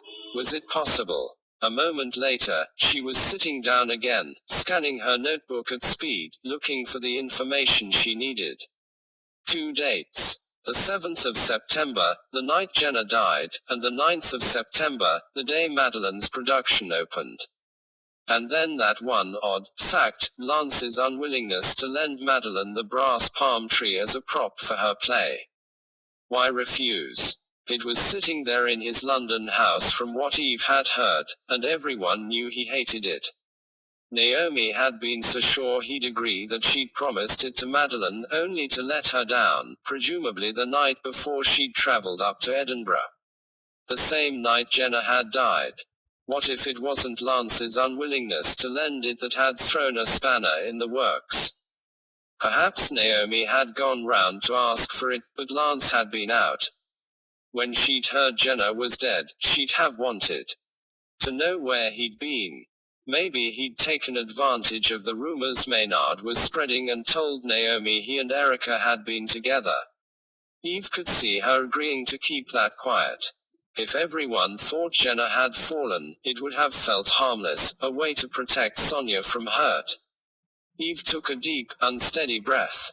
It would certainly explain Naomi's reaction to Erica's note, and her row with Lance just afterwards.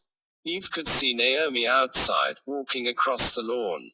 She probably wanted some peace to come to terms with the breakup with Madeline, but Eve badly needed answers.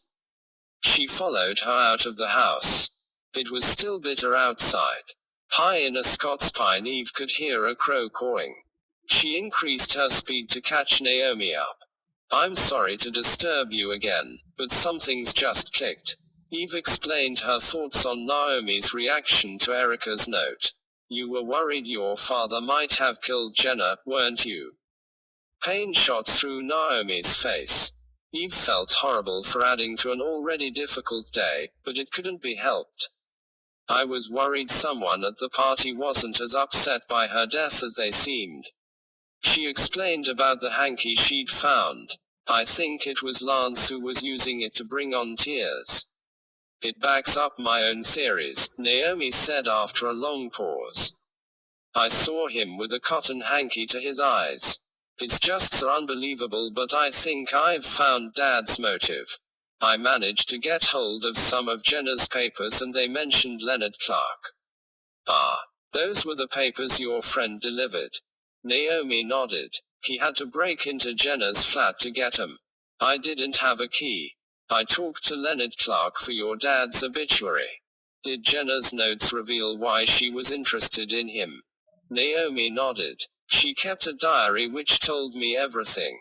"You know already?" Eve bit her lip. "I'm afraid so. Her diary explained the truth about Maynard's biological father too," Naomi went on. "It would fit if Maynard had killed Jenna. He's so hardened and ruthless. But it was Dad who asked me to alibi him and lied about where he was.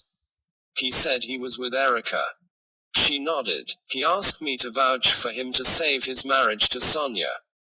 I've always liked her, so I helped because I didn't want to see her hurt. It surprised me about Erica, because I'd thought there was a spark between us, but of course, that wouldn't stop her being keen on Dad too. I was a bit hurt, but I put a lid on my feelings. I'd got no room to talk given I was still with Madeline. I loved her, I still do, but not in the same way. My feelings have changed." Eve nodded. "Life really throws some curveballs sometimes, doesn't it?" Naomi gave the glimmer of a smile. "It certainly is at the moment, but I confided in Sonia about Erica. Talking it over helped. It explained why Sonia was so sure Lance hadn't been having an affair with Erica. She knew Erica and Naomi had fallen in love. I've heard from a contact of mine that Maynard was definitely in London the night Jenna was killed. It was only fair to pass on what she knew, but it wouldn't bring any comfort." Quiet tears ran down Naomi's cheeks. "I'm sure it was Dad now. He looked so scared when I told him I knew he'd lied about being with Erica. He insisted he'd told me the truth, but his panic was obvious. I should have told the police the moment I realized it wasn't true, but I still couldn't believe he'd killed Jenna. I wanted to find out more myself, first." They walked on in silence and Eve thought of Lance's half-finished note she'd found along with Erica's letter to Naomi. Darling, come and meet me tonight at the pool. I'll head down there once things have quietened down. Let's talk. She couldn't help wondering if Naomi was the intended recipient. Presumably he'd been interrupted and never finished it. She wondered what he'd have done if Naomi had turned up at the pool. Tried to talk her round, or attacked her. She very much hoped for the former, but she couldn't be sure. And all the while, his own life had been hanging by a thread, entering its final hours. It seemed all but certain that Lance had killed Jenna, but who had killed him and Ackland and attacked Lucy? If Naomi knew they'd covered up Maynard's attempt to kill her, she had a potential motive for each of them, and her brother might be next. But Eve balked at openly asking what Naomi knew. If she hadn't found out, Eve hoped she never would, unless Maynard was a danger to her now. She'd say something oblique instead. Naomi, do you like blueberry conserve? Naomi wiped away the tears which were still falling and looked at her oddly. Yes, I like it. But why on earth do you ask? Sorry, marketing question. We're thinking of introducing blueberry conserve cakes at the tea shop next summer and it just drifted into my mind. Oh, I see, sounds nice. Naomi looked perplexed. Lucy used to make it for us with whole berries, years ago. Eve watched Naomi closely, but she only looked surprised and confused for a moment longer, as well she might, before blinking the seemingly bizarre conversational pivot away. Eve was sure she didn't know the truth. Naomi was off the suspect list and Eve was glad. As they parted, she was confident Naomi wouldn't mention her odd question to Maynard. She hadn't seen him exchange more than a word or two the entire time she'd been at the Grange. Eve would have to work out whether she needed to warn Naomi about him, long term. 46. Eve went back inside, shivering from the cold, and took out the sandwich and water bottle she'd brought with her. She ate quickly without registering the taste of the food. She was making progress, but time was running out. She was about to lose access to Lockley Grange and she couldn't still be chivying away at this on her wedding day. It wouldn't be fair on anyone. She needed to work out how the heck the facts she'd amassed fitted together. She went through her notes as she ate. When she got to the page on the way Terence Ackland had followed Lance, probably hoping to prove he was being unfaithful to Sonia, a fresh thought struck her. What if he'd been blackmailing Lance, not Maynard?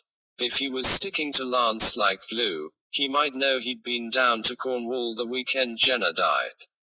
He'd sold the Tibetan cabinet after Lance was killed, but it could still have been Lance who'd handed it over. Perhaps Ackland's efforts to revive him at the pool had been genuine after all. Once he was dead, the payments would dry up. And of course, if he'd had that enormous hold over Lance, he could have pressured him to divorce Sonia. There'd be no need to see him dead. Ackland probably still hoped to prove Lance was being unfaithful, though to try to get Sonia on side. Eve shuddered. If she was right, Ackland had been even more appalling than she'd thought, and she'd already decided he was awful. She thought of the scene Sonia had witnessed back in London, all that backslapping between Lance and Ackland, and a feeling of false bonhomie. She bet that was when the blackmail arrangement had been agreed. Then another memory came to her. Moira at the village store said that Ackland had been happy just before he died. When she'd quizzed him about it, he'd told her he thought the income from a scheme he was involved in had dried up, but it turned out there was more. What had that been about? More income from his blackmail? If so, then Lance couldn't be the source after all. He'd been dead by then. So maybe it had been Maynard who Ackland had blackmailed. Ackland and this cousin of Lucy's as well. It focused her on Maynard again. Although Sonia also had motives, it was he who Eve imagined entering Lucy's suite. She visualized him stealthily opening the door and creeping up behind her as she faced the opposite wall. It would have been dark, curtains drawn, lamps glowing. It was then that Eve realized. When she'd visited Lucy, she'd loved how her entire sitting room felt full of light and movement. The effect was caused by the way the room's lights shone in the glass cabinets that covered the wall opposite the door to the suite. Eve had seen her reflection in them too and used it to tidy her hair. If Lucy had been sitting where she said she was, she'd have seen her attacker when they entered the room, reflected in the glass. She couldn't have avoided it unless she'd had her eyes closed. Heck, Eve felt cold all over. Lucy knew who'd attacked her, she was sure of it. Was she still protecting Maynard after all these years? Had he taken the place of his father in her mind now Lance was gone? But surely she wouldn't lie to the police if he'd tried to kill her. Her mind flitted to Naomi, Sonia and Erica, but produced the same result. It just couldn't be, and yet it must be. It had to be one of them and Lucy had to know who. They'd almost killed her, yet she'd come back, and she wasn't talking. Eve must speak to her again. This was stupidly dangerous. She had to make Lucy see sense. She grabbed her handbag in case she needed her phone and bounded up to the 3rd floor. Once again, Lucy's door was unlocked.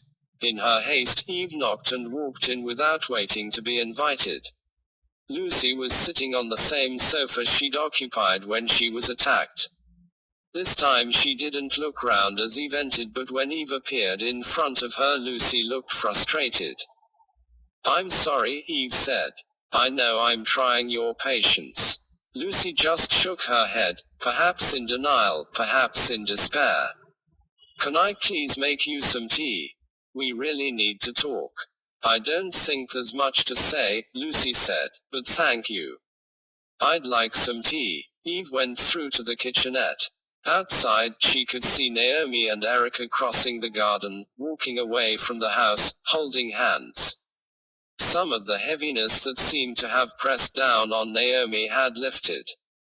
Or maybe Eve was being fanciful. She put water in the kettle and set it to boil, looking back out of the window again. The view from Lucy's suite was magnificent and a loving couple crossing it only improved matters. Not like the night Lance had died and Lucy had seen Eve's thoughts were thrown. When Lucy had seen a couple by the pool. She'd seen Erica and Ackland, Eve was sure. But though Lucy's claim held water, she couldn't have seen 'em from her suite. Why hadn't Eve thought of it before? She'd noted the view when she'd first visited, thought how it probably hadn't changed for 100 years. All her windows faced the garden and the woods.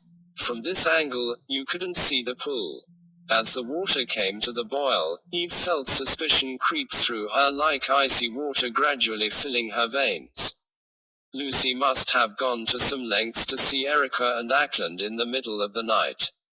But unlike them, she'd watched from afar. The way a cautious killer might if they wanted to check the overdose they'd administered had worked. Every bone in Eve's body wanted to reject the thought. Lucy had just survived a brutal attack herself and she'd been Lance's right-hand woman for years. She'd howled in pain when she saw his body. But then wouldn't that be natural, a small voice whispered, if she'd held him in high regard for more than 2 decades, yet finally decided she must kill him. That was all very well, but what would trigger her change of heart now? If Eve was right, she'd agreed to help Lance cover up Maynard's attempted murder of Naomi years ago. Her conscience probably troubled her. She might blame Lance for putting her loyalty to the test when she was so vulnerable, but why act on it after so many years? She poured water into the mugs. What if Lucy had found out that Lance had killed Jenna? That could have opened her eyes to his sense of right and wrong. To what he'd made her do for him, and how appalling it was. The question was, how could Lucy have discovered the truth? But then she remembered the conversation she and Lucy had heard from the room next door to her suite, Sonia talking to Molly Walker about clearing it of Lance's things.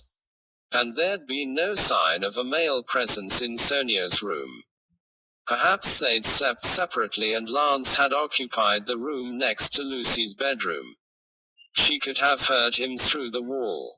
He drank too much and talked in his sleep. She bet he'd had disturbed dreams if he'd pushed Jenna off a cliff. A picture was building. One of Lucy waking up to reality after all these years. There was Ackland to consider too.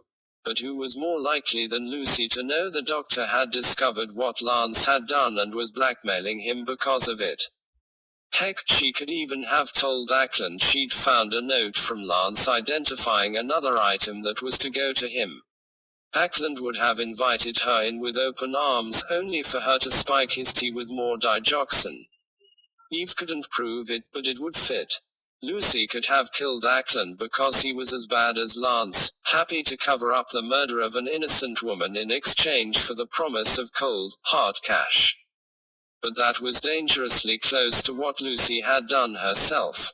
The circumstances had been different when she'd lied to protect Maynard, and by extension Lance, all those years ago. It was during the aftermath of the most horrific experience. She'd have been clinging on to security, not graspingly demanding money, but still, and then at last Eve saw it, and the thoughts going through her mind were horrific. Eve doubted Lucy thought there was anything to choose between herself and Dr. Ackland. In her eyes, they were both guilty of terrible wrongs, just as Lance and Maynard were. And if Lucy thought that, then it was logical to assume she thought she deserved to die too.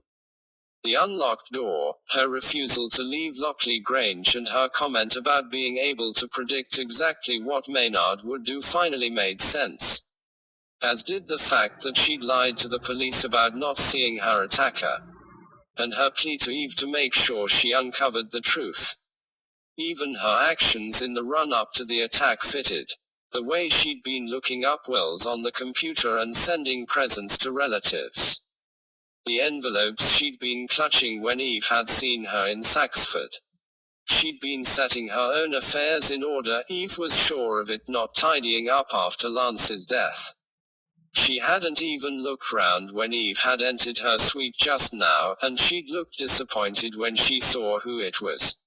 She'd been hoping it was Maynard, come back to have another go. Lucy's planned punishment for him had been to make him a murderer for real, only she'd survived. Maynard had attempted murder twice over. Eve's job was to make sure justice was done afterwards. "You're taking a long time." Lucy had hobbled into the kitchenette and was standing just behind Eve's left shoulder. 47. Eve wasn't scared. If she was right, Lucy had been killing to right wrongs. In her eyes, she was stopping a rot she'd first noticed long ago, but had failed to tackle at the time. Her worldview might be totally out of kilter, but she hadn't expected to live or have her freedom. Eve didn't think she'd kill to escape now. "I suddenly realized that you can't see the pool from any of your windows." Eve sat on one of the kitchen chairs and Lucy took the other, looking defeated. "You must have left your suite to watch Lance the night of the party. That meant you saw the couple who were nearby at the time. No wonder you mentioned it. They hadn't been part of your plan. You wanted to understand what they were doing and if you'd been found out." With her good hand, Lucy took the cup of tea Eve had made. "I didn't want anything to jeopardize my work. You knew Lance had killed Jenna." Lucy nodded. "And that the case would never succeed if I accused him. He slept next door, in his father's old room. He and Sonia found they needed their own space as time wore on. It meant I heard him talking in his sleep, as soon as we came down to Suffolk. I stay up late whereas he'd collapse in a drunken stupor. He kept saying, it was an accident. I didn't push her. We struggled and she fell. I only wanted her to stay quiet. I didn't want her dead. So I knew, and it made sense. Lance had suggested I go away that night to see a friend of mine in Surrey, so I was out of the way. And Sonia was working. I didn't know why Naomi had alibied him, but I was sure she was lying and that he'd tricked her somehow. Lance's guilty conscience was obvious. You knew Dr. Ackland was blackmailing him too. Lucy sighed. Yes, I'd seen him following Lance around and Maynard had commented on it. Terence was obsessed with poor Sonia, of course. Then he came to the London house shortly before we left for Suffolk and he and Lance argued.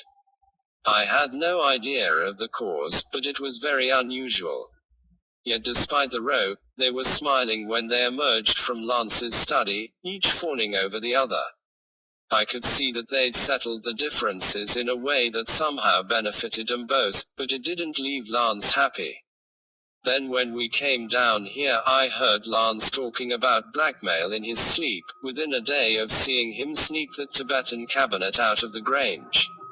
He'd put it in the boot of Dr. Ackland's car, so then I guessed, of course. Eve could see it all. I saw Ackland take the cabinet to a dealer. I photographed it and left the photo in the kitchen to see if anyone reacted. You talked about it as though you hadn't seen it in years. Lucy nodded. I was acting, but I wanted you to know who it had belonged to. I had to make sure you'd work it all out, and realize who'd killed me, even if the police didn't get that far. Eve was kicking herself. I was still wondering if it was Maynard who Ackland was blackmailing. But it wasn't, of course, and in the end, there was never an outside blackmailer, was there? It was you who told Maynard to take his payment down to Epping Forest, and you who made sure he saw an unknown motorcyclist ride up to the house belonging to your cousins. She closed her eyes for a moment. She'd never imagined it might be Lucy on the motorbike, but Leonard Clark had told her he and Lucy earned extra money at uni, working as delivery drivers. Where did you get the bike from? She sighed. One of my cousins owns one. They taught me to ride, long ago. They're in France, as I said, so I knew they wouldn't realize I'd borrowed it, and that they'd be safe. So you fooled Maynard. You wanted him to think it was you who'd let his secret out of the bag. After that, you guessed he'd kill you and be tried for murder, just as he should have faced justice all those years ago when he tried to poison Naomi. Pain gripped Lucy's face. You know about that. You're right. I could have let Maynard know I was the blackmailer, the result should have been the same, but I didn't think he'd believe it. He knows I'm not the sort, and there was a danger he'd work out I was simply goading him. But Eve doubted he'd have guessed. How could someone like Maynard possibly understand that Lucy was prepared to sacrifice herself because of her feelings of guilt and a desire for justice? I knew I wouldn't get to keep the money, Lucy went on. Asking for so much was just a means to an end, a way of getting Maynard to see what a very hazardous liability I was. Her head was in her hands. I've regretted not saying something about his attempted murder of Naomi so many times. Lance said Maynard was just a child, but deep down I knew he was responsible for his actions. I was scared he'd try again, but I felt for Lance, so I kept watch and didn't speak out. As it was, I think Maynard dismissed Naomi as a threat once he understood her character. I heard him say do-gooders never have any power. It was pretty much what Lance thought too. But Jenna was another matter. I wondered if Maynard had pushed her until Lance's nighttime confessions. Maynard was innocent of that at least. But once you realized Lance was a killer, you felt you had to act. Lucy nodded. Suddenly, the guilt over protecting Maynard and risking Naomi's safety became unbearable. Naomi's a dear. I should never have prioritized Lance's feelings and my secure bolt hole over her well-being. Once I saw Lance for what he was, it threw a harsh light on other, smaller decisions I'd made too. I kept an invitation to act in one of Felix Master's films from Sonia because Lance didn't think she'd be up to it. I realized I'd affected her whole life for a violent, ruthless man who would always prioritize himself. Eve sighed. I found out about that. For one wild moment I thought Sonia might be the killer. I knew Jenna had treated her badly, and the same seemed to apply to you, Lance and Ackland. Lucy's look was bleak. Poor Sonia. I'd always trusted Lance up until then.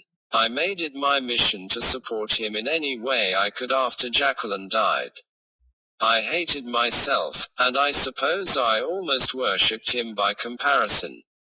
He seemed so strong and clear-sighted. I was humbled when he forgave me for choosing to leave with Bruno, and it made me desperate to atone. Her eyes were full of tears. It's hard to explain, but finding out Lance could be as evil as Bruno changed everything. What made you leave him the note with the black border? It was a risk. She hung her head. I know, but I'd hoped I could remove it again without anyone seeing it. And if not, I didn't really care if people discovered Lance had been murdered. I just needed enough time to complete my plan, and I wanted him to feel scared. He deserved to be punished. I can see that, I suppose. And why didn't you tell the police it was Maynard who attacked you? You knew he'd come for you, and you must have seen him reflected in your glass cabinets. It's true, I did see him, though I pretended I hadn't. My plan was to sit there with my back to him and let him get on with it, but I failed. She was sobbing now. I flinched when he came for me. Switched positions slightly. Maybe that's why I survived. The police would have tried him for attempted murder if you'd reported him. Palmer would probably have decided he'd killed his dad and the doctor too. But it was justice and the truth that I wanted, not that.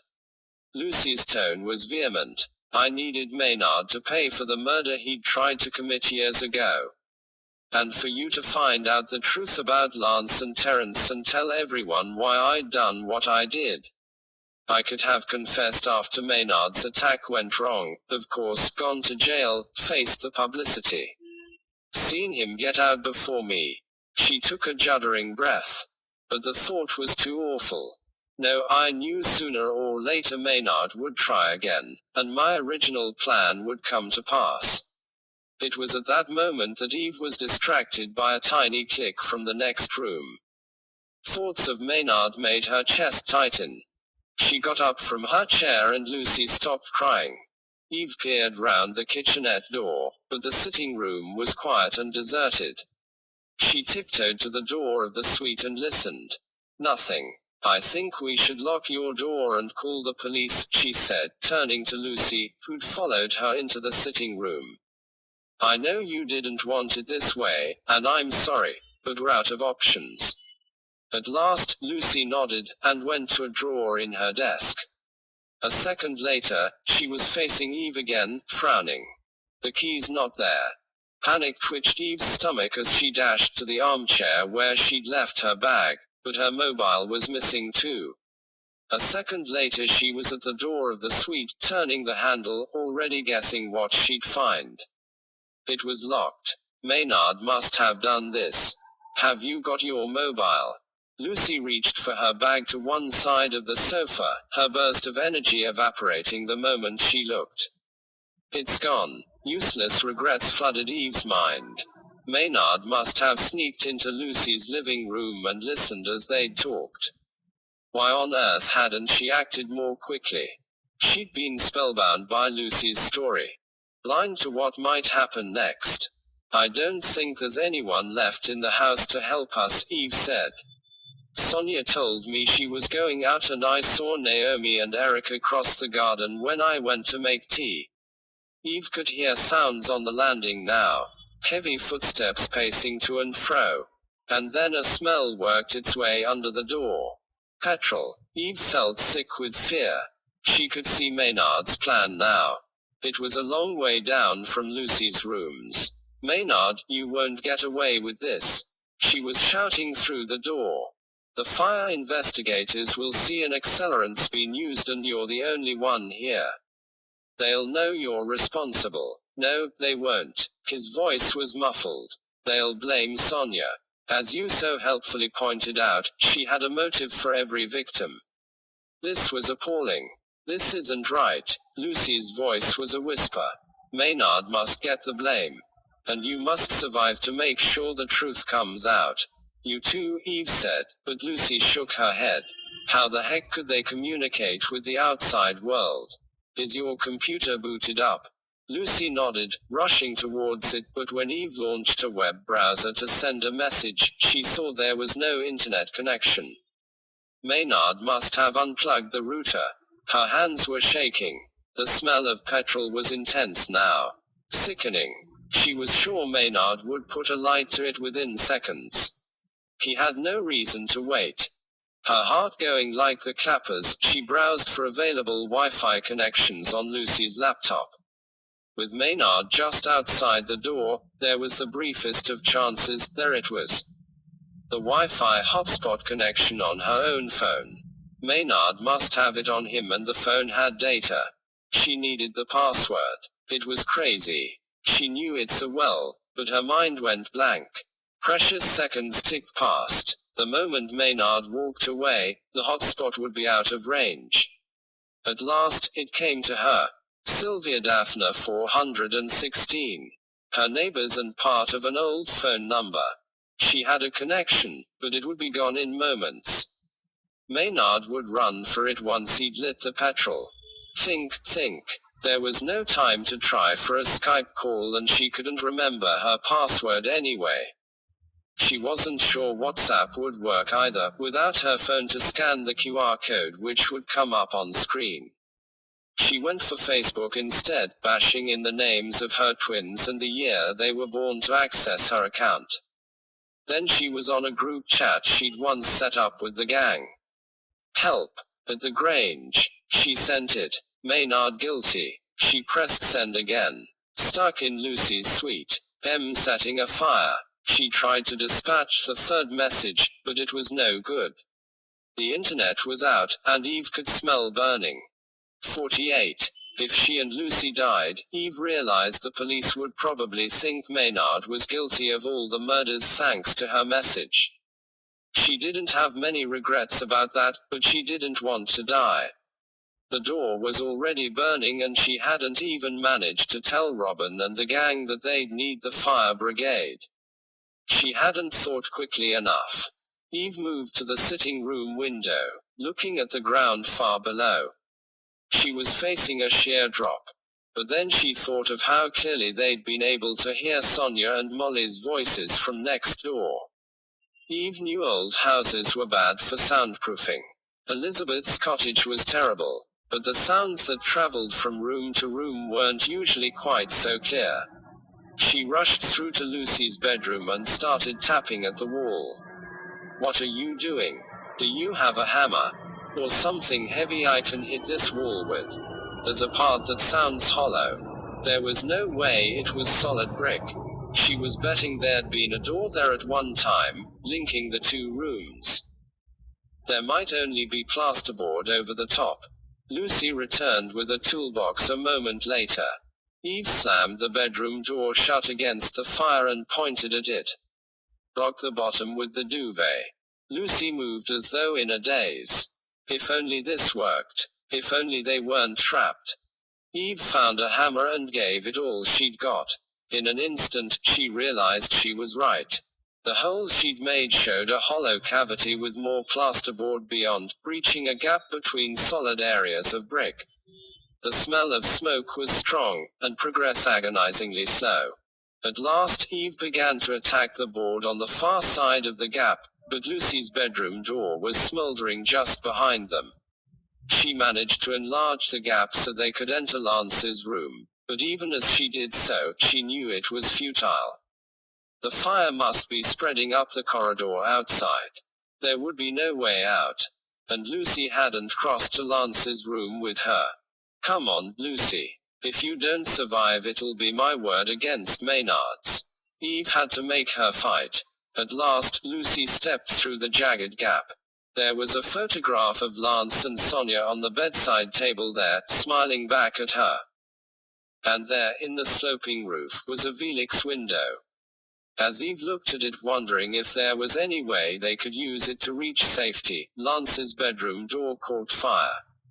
Eve turned to Lucy. We have to get onto the roof. And we need to be ready to go.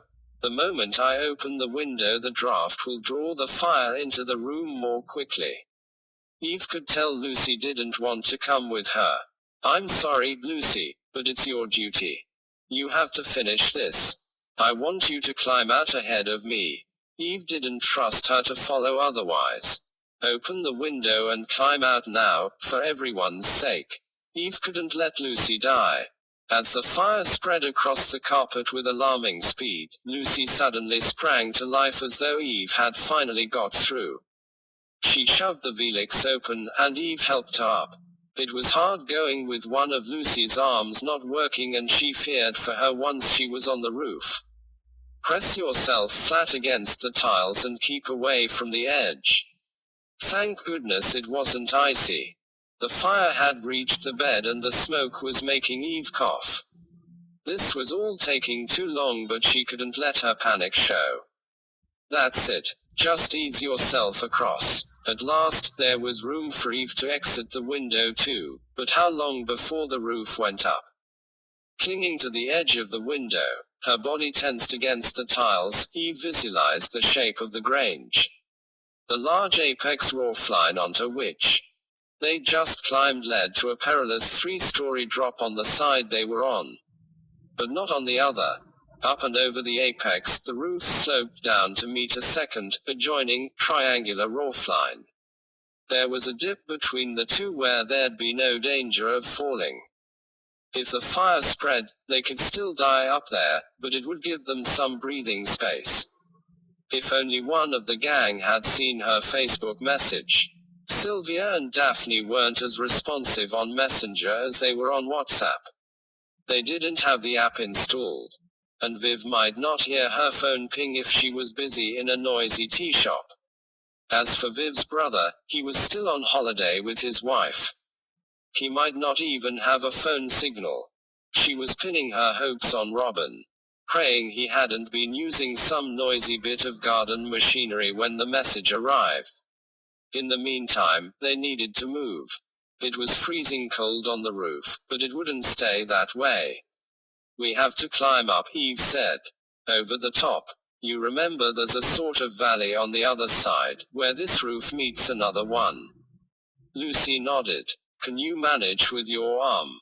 You go first and I can act as a stop if you slip. Unless she slipped herself and went over the edge.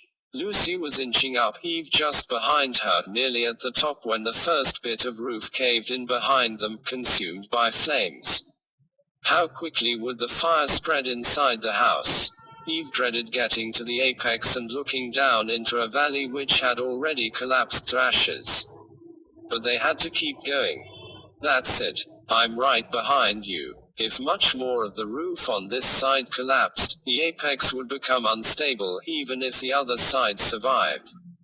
They needed to get up and over as soon as ever they could. It was just as they reached the top that Eve heard sirens. Police cars, ambulances and fire engines. Thank goodness.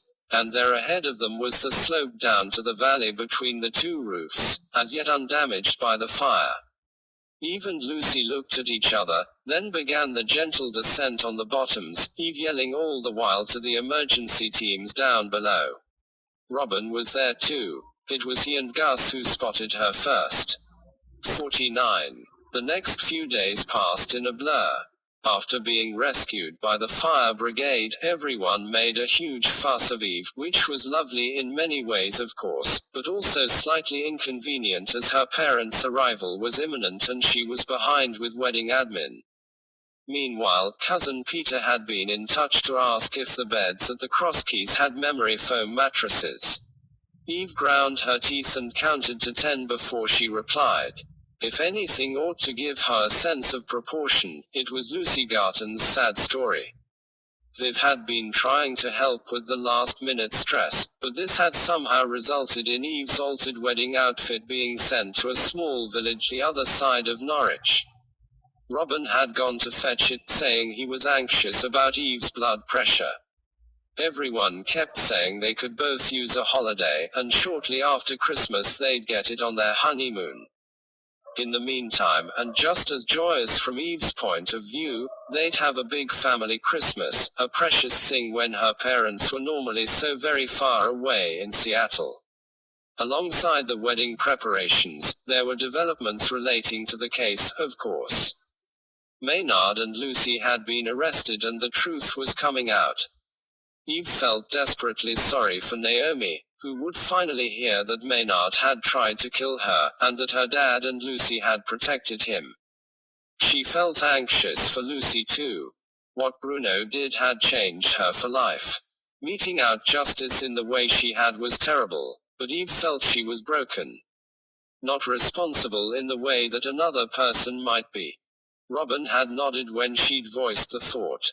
She'll get a medical assessment and I'm sure the past will be taken into account when she's sentenced. When Eve finally spoke to Naomi, she got more insight into her character. She'd taken the news about Maynard and the attempted poisoning better than Eve had hoped. She said she'd never trusted him, but she could understand why Lucy and Lance had wanted to give him another chance. Her horror was for the way Lance had killed Jenna to avoid public humiliation, and how Maynard's murderous character had revealed itself again. She was sitting next to Erica, who squeezed her hand tight. I didn't want to tell anyone I was looking into Jenna's death, she said shakily. I so hoped I was wrong, and Dad was somewhere else that night. Eve suspected another mystery was about to come clear. I know you got hold of Jenna's papers because you were suspicious, but did you go further? Hire a private detective or something, to do the legwork? Naomi nodded. It seemed like the only way when I was stuck at the Grange. I arranged it through a friend and swore them to secrecy. I was so scared it would come out before I was sure of my ground. The second overheard phone call made sense now. Poor woman. She'd had to deal with so much, but Eve could see she was strong.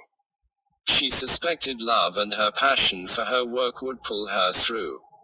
The parliamentary committee which had wanted to discuss her report had given her a fresh appointment. No one was admitting they'd been swayed by Lance's counter-arguments. Now it was clear he'd been a murderer. Witnesses who'd seen him in Cornwall on the night of Jenna's death had come forward, as soon as they knew what they were looking for. Erica had been given a slap on the wrist for not admitting she'd seen Lance die, but the police weren't taking it any further. It didn't make a material difference.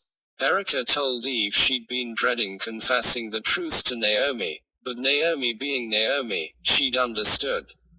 Monica Sutton was somewhat disgruntled. Her scoop on Maynard had been overshadowed by him being charged with attempted murder. All the same, she and her paper had proof he'd received large payments to lobby for an arms company in Parliament. They'd got him on camera, thinking he was talking to one of the firm's representatives, the night Jenna died. Eve had promised to give Monica the inside story of her escape from Maynard as soon as she was legally allowed to do so. She had to make one last trip to Lockley Grange to pick up her things from Lance's study. That side of the building was undamaged, though repairs to the other wing would cost a fortune. Something for Maynard to look forward to when he came out of prison. Naomi would get the London house as planned. Eve sat opposite Sonia at the kitchen table after she'd got her stuff. It was another part of the house which had been declared safe. I'm sorry that everything's been so horrific. Sonia sighed. At least we know the truth now. In front of her was a notepad and Eve read what she'd written upside down. For Naomi, the best stepdaughter a misfit stepmother could have. A dedication. Suddenly, Eve was back in the Blue Duck, listening to Sonia's conversation with the suave-looking man who'd talked about him and Sonia making lots of money. I just need your dedication, he'd said. Can you let me have it? Eve almost burst out laughing. She'd thought he meant Sonia needed to be stoical. Keep lying about still loving Lance and the money would roll in. She'd assumed it had to be something semi-criminal at least. How ridiculous. You're writing a book. Eve nodded at the words on the pad.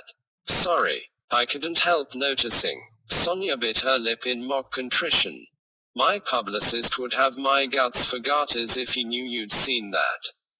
He's firmly of the opinion that publishing to a huge media splash is the best way to go about it with no advance publicity. It's all about the truth behind mine and Lance's marriage. A bit of a shock and tell book, I'm afraid, Sonia said, but he could be so cruel, Eve. My fury with him built up over the years until all I could think of was revenge.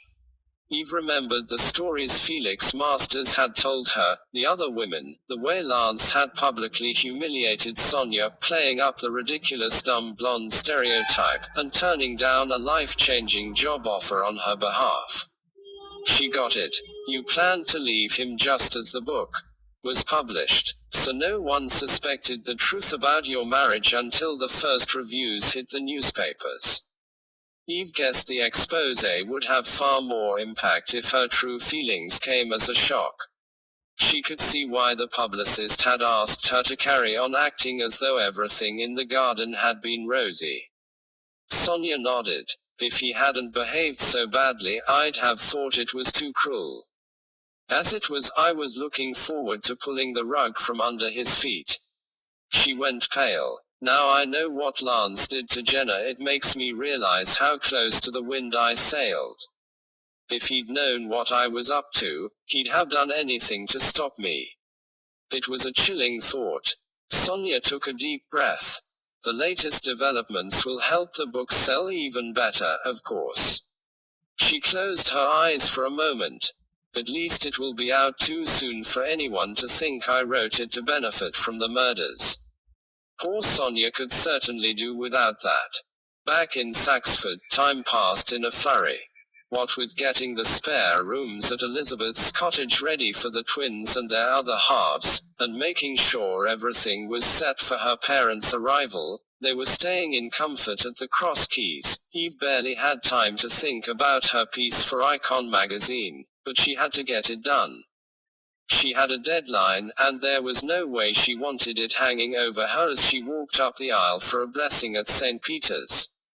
She stayed up late one night to draft the opening paragraph, and after that she was away, but she had to write a lot from scratch. The article was no longer an obituary, and it barely featured Lance Hale. Eve had been in touch with Icon to explain she couldn't do it. Part of her longed to show Lance for what he was, but it was complicated. If she wrote about him, she wanted to give the whole truth, not an edited version, and his guilt was part of that. If she wrote honestly and completely, she'd make it clear that Naomi had lied when she delivered Lance. Lucy was going to plead guilty, and with no trial, the information wouldn't come from her. Eve would have to reveal Lance's motive for killing Jenna, too. Her true parentage would come out, and Leonard Clark's marriage would be on the line. Eve couldn't do it to either of them. They'd been through enough. She hadn't said all that to Icon, knowing she had such explosive details would make them determined to hold her to her contract. Instead, she'd told them she'd been advised that completing the obituary at this stage might be legally difficult, and promised to provide them with an alternative story instead. She'd written about Sonia and Naomi, focusing on the strong stepmother-stepdaughter bond and many achievements. She wished she could tell Lucy's story too, but as with Lance's obituary, there were too many innocent people who'd be hurt by the truth. Lucy wouldn't want that. Eve looked again at the opening of her article. The women of Lockley Grange, power, glamour, grit and compassion. She wasn't wild about the title. Power and glamour were too clickbaity, and Sonia and Naomi were really the women of North London, but that wouldn't have worked. In any case, Icon loved the name of the Suffolk house. They said it sounded like something from a Bronte novel. Huge and echoey, Lockley Grange is the imposing home of the Hale family, and has lately been the part-time base for two extraordinary women, Sonia Welton and Naomi Hale. Sonia is a household name, the face of some of the UK's most exclusive brands. But have you heard of Naomi? whose pioneering work on child poverty is changing policies as I write. The stepmother-stepdaughter duo are close, and though they operate in entirely different fields, they each light up the world with the unique talents. Here is the story. Thanks to some frantic phone calls and one last meeting with Sonia, Eve had plenty of personal tales to tell.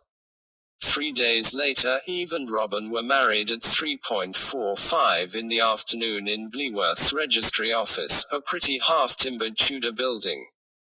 They were accompanied by Eve's parents, her twins and the partners, and their witnesses, Viv and Greg Bowles.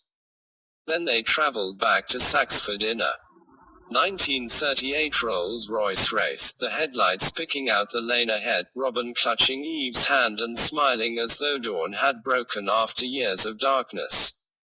Beyond St. Peter's Lichgate, the path to the church's arched doorway was lined with large white candles, and the church's interior glowed through the windows. Eve felt a pang that neither of Robin's parents were living, but his cousin, Greg Bowles's wife, was waiting at the door of St. Peter's, one of 3 ushers who'd directed the many friends and relatives who'd flooded through the doors. Sylvia and Daphne were the other 2, though Moira seemed to have joined in. Eve couldn't help but smile.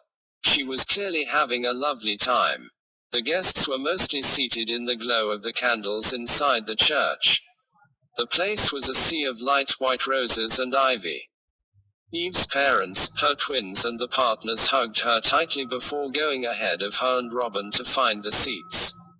They were right at the front, alongside Viv, who was patting a wildly excited Gus. Next to Viv was her brother Simon and his wife, as well as Sylvia and Daphne. The gang had met the twins before, of course, and had hit it off with Eve's parents the moment they'd been introduced. Eve thanked the fates for waterproof mascara, because she was streaming as she walked down the aisle. Robin seemed to be affected too. As for Jim Thackeray, Eve noticed he had to clear his throat twice before he began the blessing. Eve felt a surge of joy as she stood by Robin's side, and Jim nodded and smiled as though he'd always known this was the way things were meant to turn out.